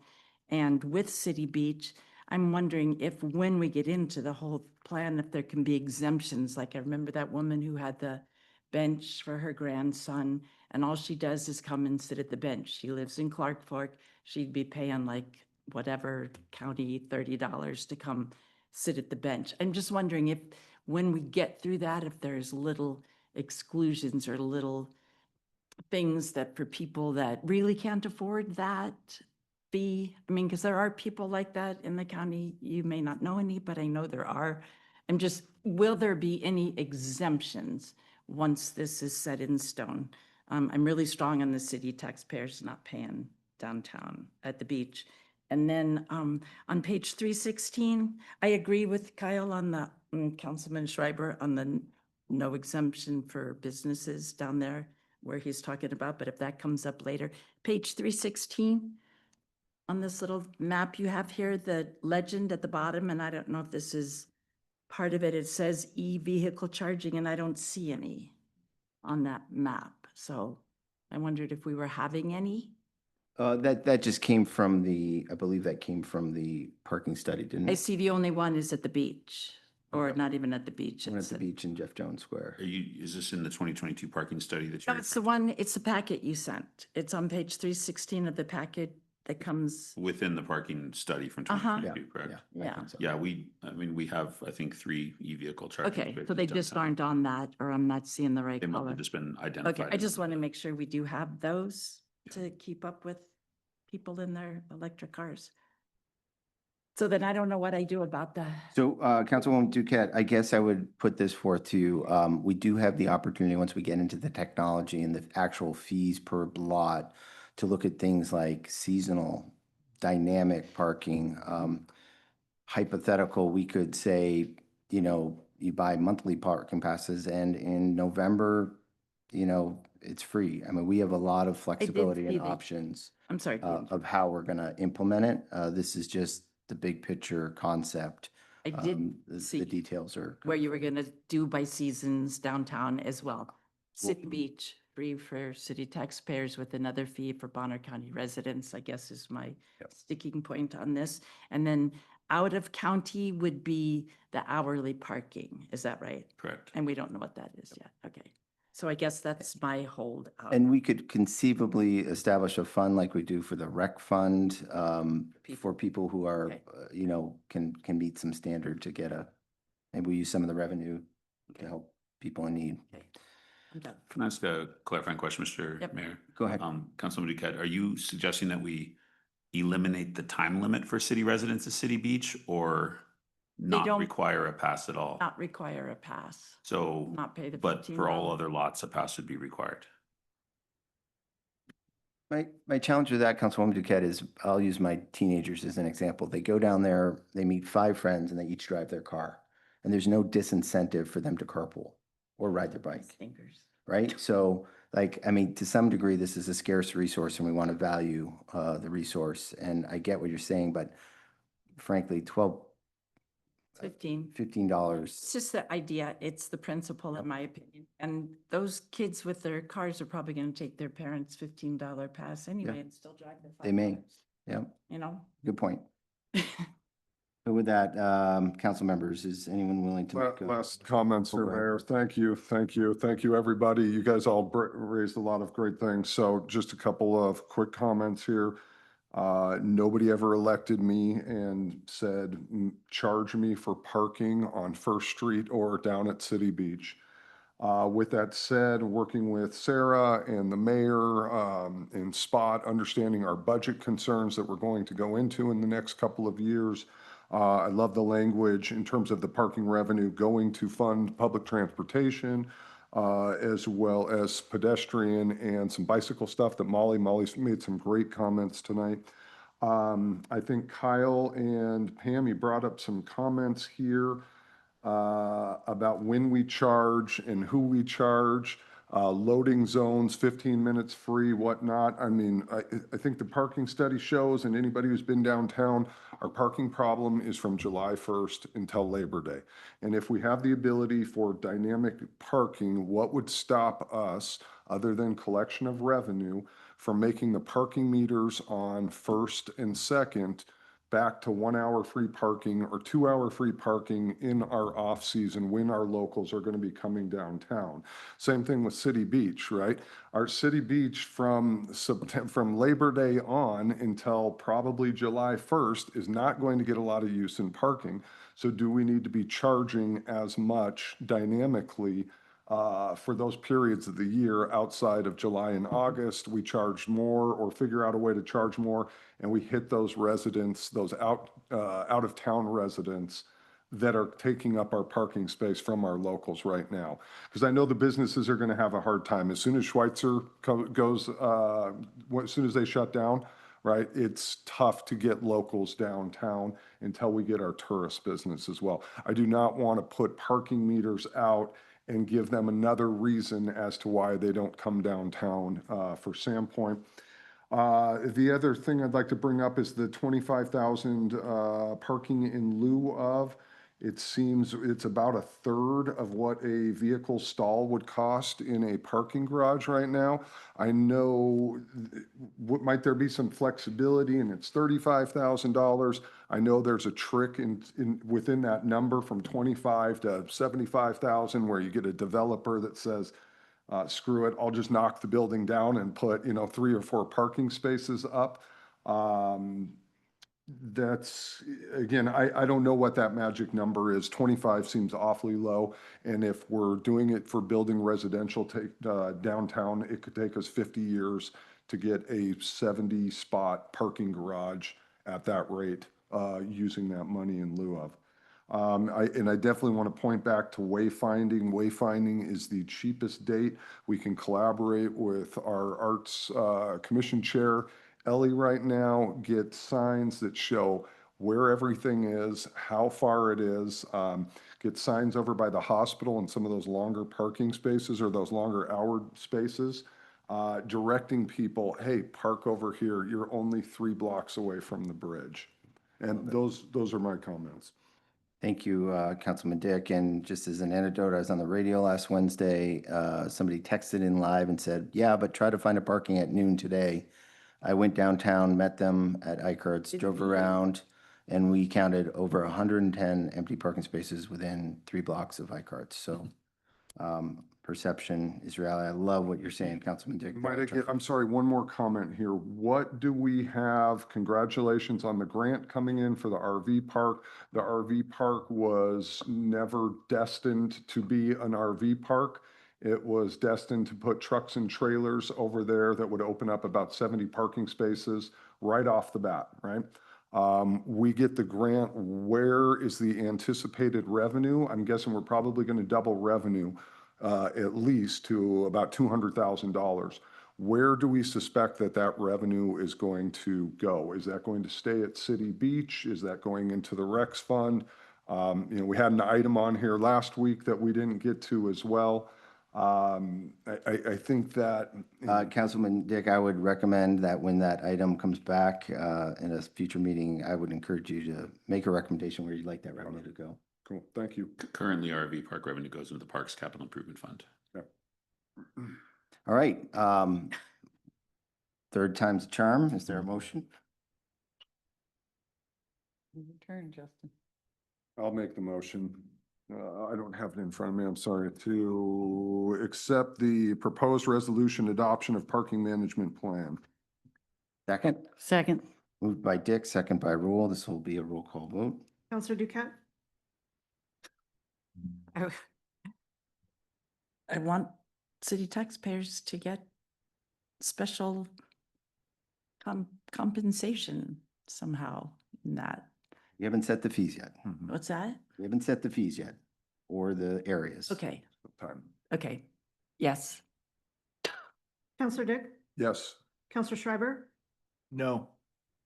Counselor Rule? Yes. Mr. Mayor, motion passes.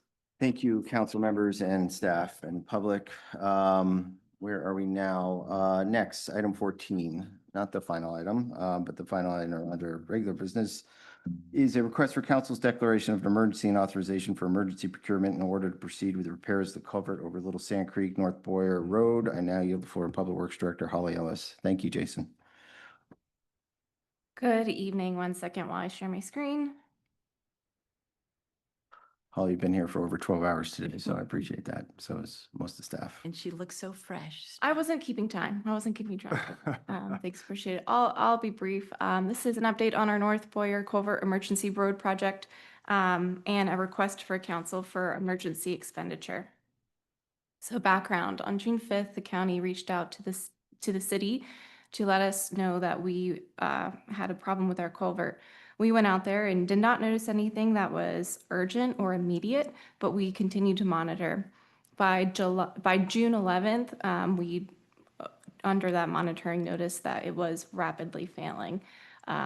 Due to public safety, we decided to close the road to prevent the culvert from fully collapsing and the road from failing. This is a critical culvert that supports critical access for residents, Schweitzer Mountain visitors in particular, and emergency services. If the culvert was to continue to deteriorate, again, the roadway would collapse. So right now, North Boyer Road is detoured on Schweitzer Cutoff to Highway 95 and Bronx Road. These are some pictures of the culvert, so you can actually see there is a dip in the road. So the soil and the support from the roadway structure is starting to slough away. You also, in those pictures, can see that the pipe is deforming. So the bottom of the pipe, we suspect that there could be a leak where we're actually losing some material out of the base of the pipe.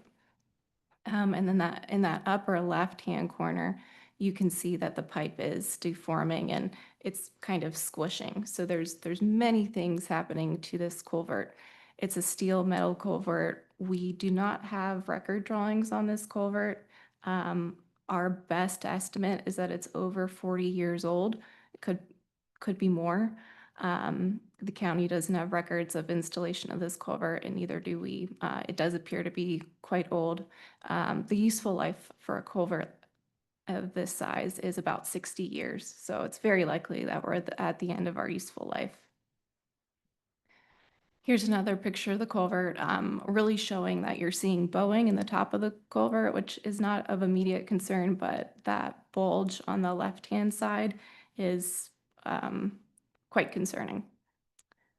And here is a zoomed in picture of, it's hard to say if there's actually a hole in the culvert there or if there's just a structure.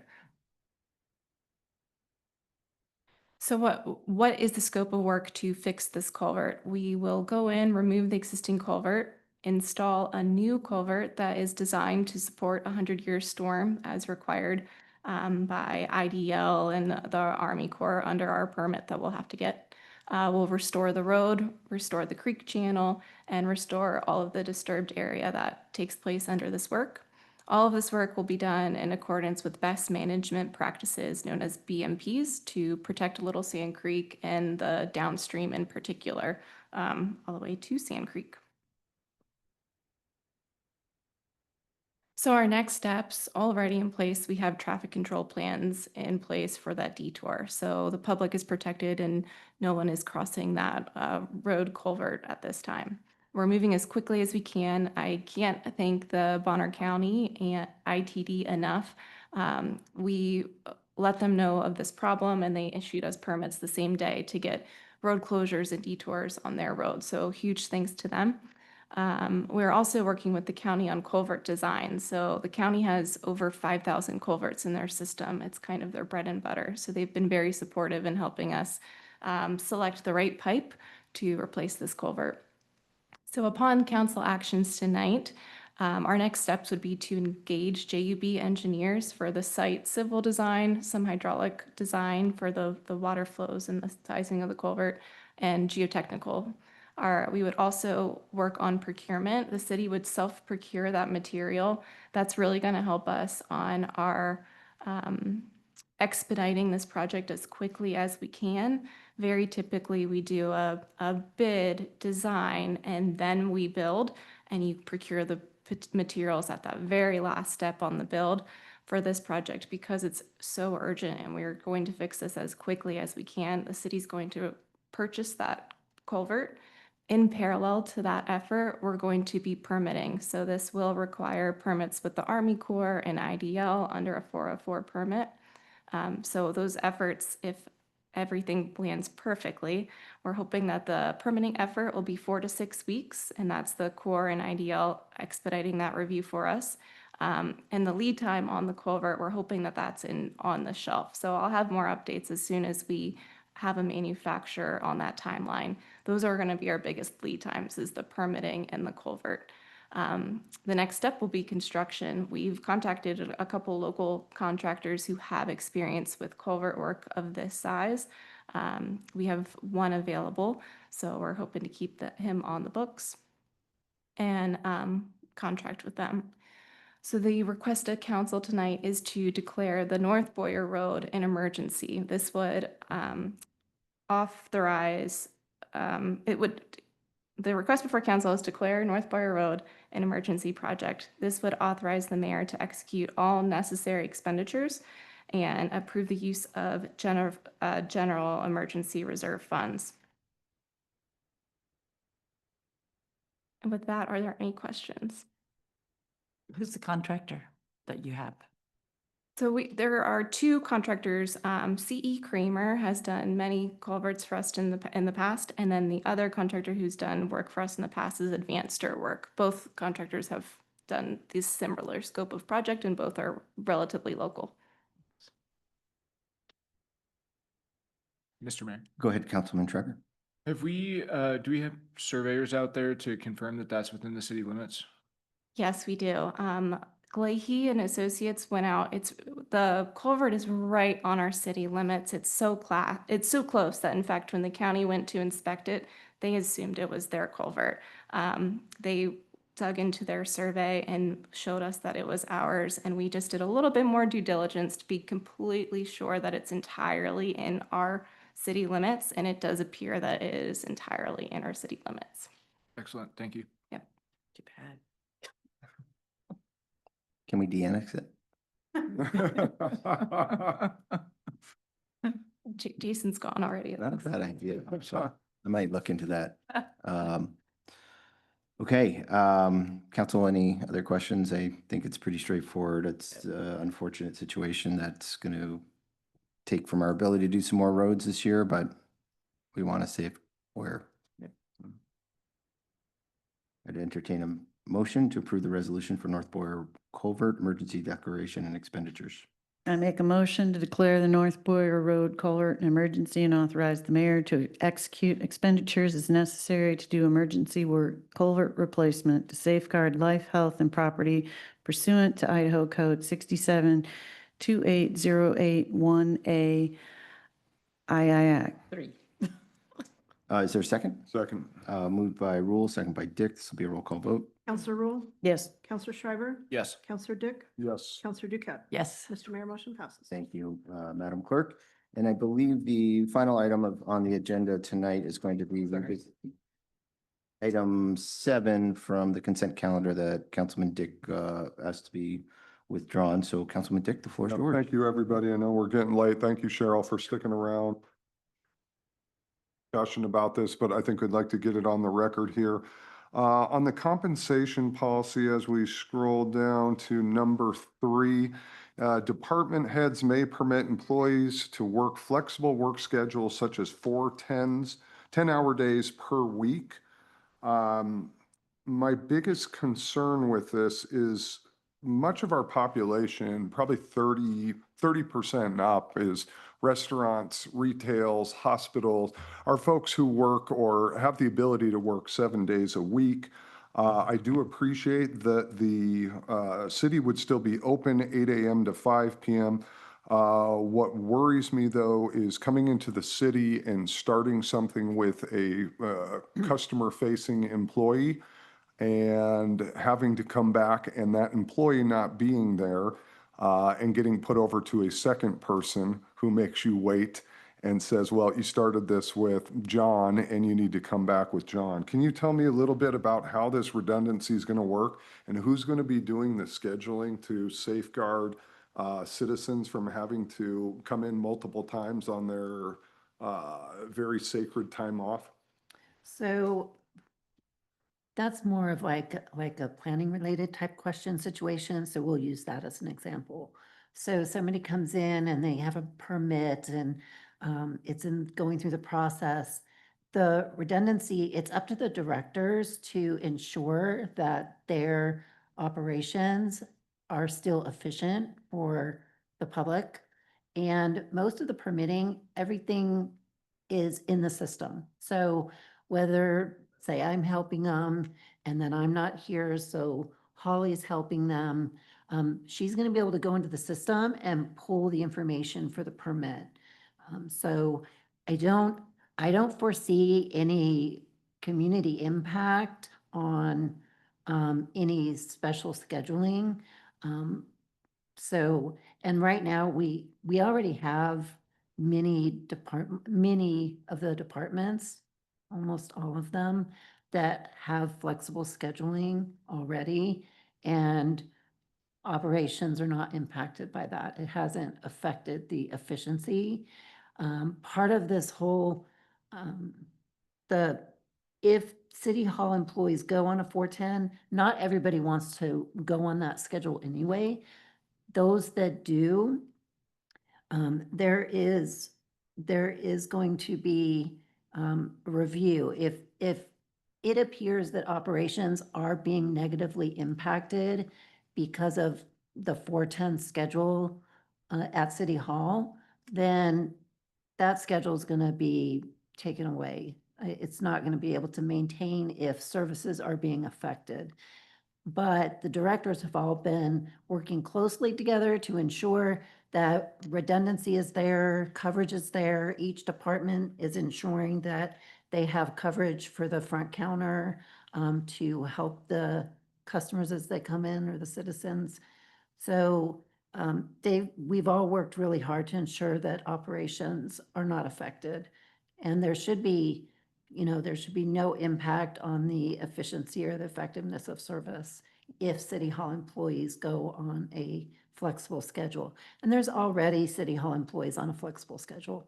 So this just opens it up to more having that ability. But everybody's still working 40 hours a week like everybody else. So it's just their hours are just going to be varied. Yeah, and I would just add, I appreciate that concern, Councilman Dick. And right now, folks are, we use the planning department, they're fairly cross-trained where unless you're having a specialty meeting to talk about a pre-app or something like that, you're likely going to come in and maybe visit with Katie or Eric or Bill or potentially even Jason on permit. So right now, there's a fairly robust cross-training. They're going to pull up your permit. There's little green arrows that say, you've done this, oh, we're waiting for this, with notes and things like that. With that said, trying to take away 410s from somebody is extremely challenging once you've given. Have we been into a situation where services have lapsed so far on any of our employees that are working 410s that we've had to call back into office for a normal 8 to 5? No, Okay. no. And there's been employees on 410s. My tenure here at the city, which is 6 years, so, and there are already City Hall employees that are on that schedule. So it's also somewhat of an equity issue. Okay, thank you. It makes me feel a lot more comfortable. My last portion of this, so our city employees get Saturdays, Sundays off, and then 11 different recognized holidays. On item 7, down all the way at the bottom here, the mayor has the authority to temporarily adjust the operating hours of the city offices on days immediately preceding or following scheduled holidays based on workload and employee morale. I'd be all in favor of striking this and voting for this. My concern is we've already got a short week like a Labor Day. You've got employees that if they're working the 410s and they're banking those holiday hours, their day off falls on Labor Day. We don't have the staff to open up regular hours on that Tuesday, but the rest of the community plans on the city being open. Does that make sense? So this is already in our current policy, Mhm. and where this has happened before is Christmas Eve.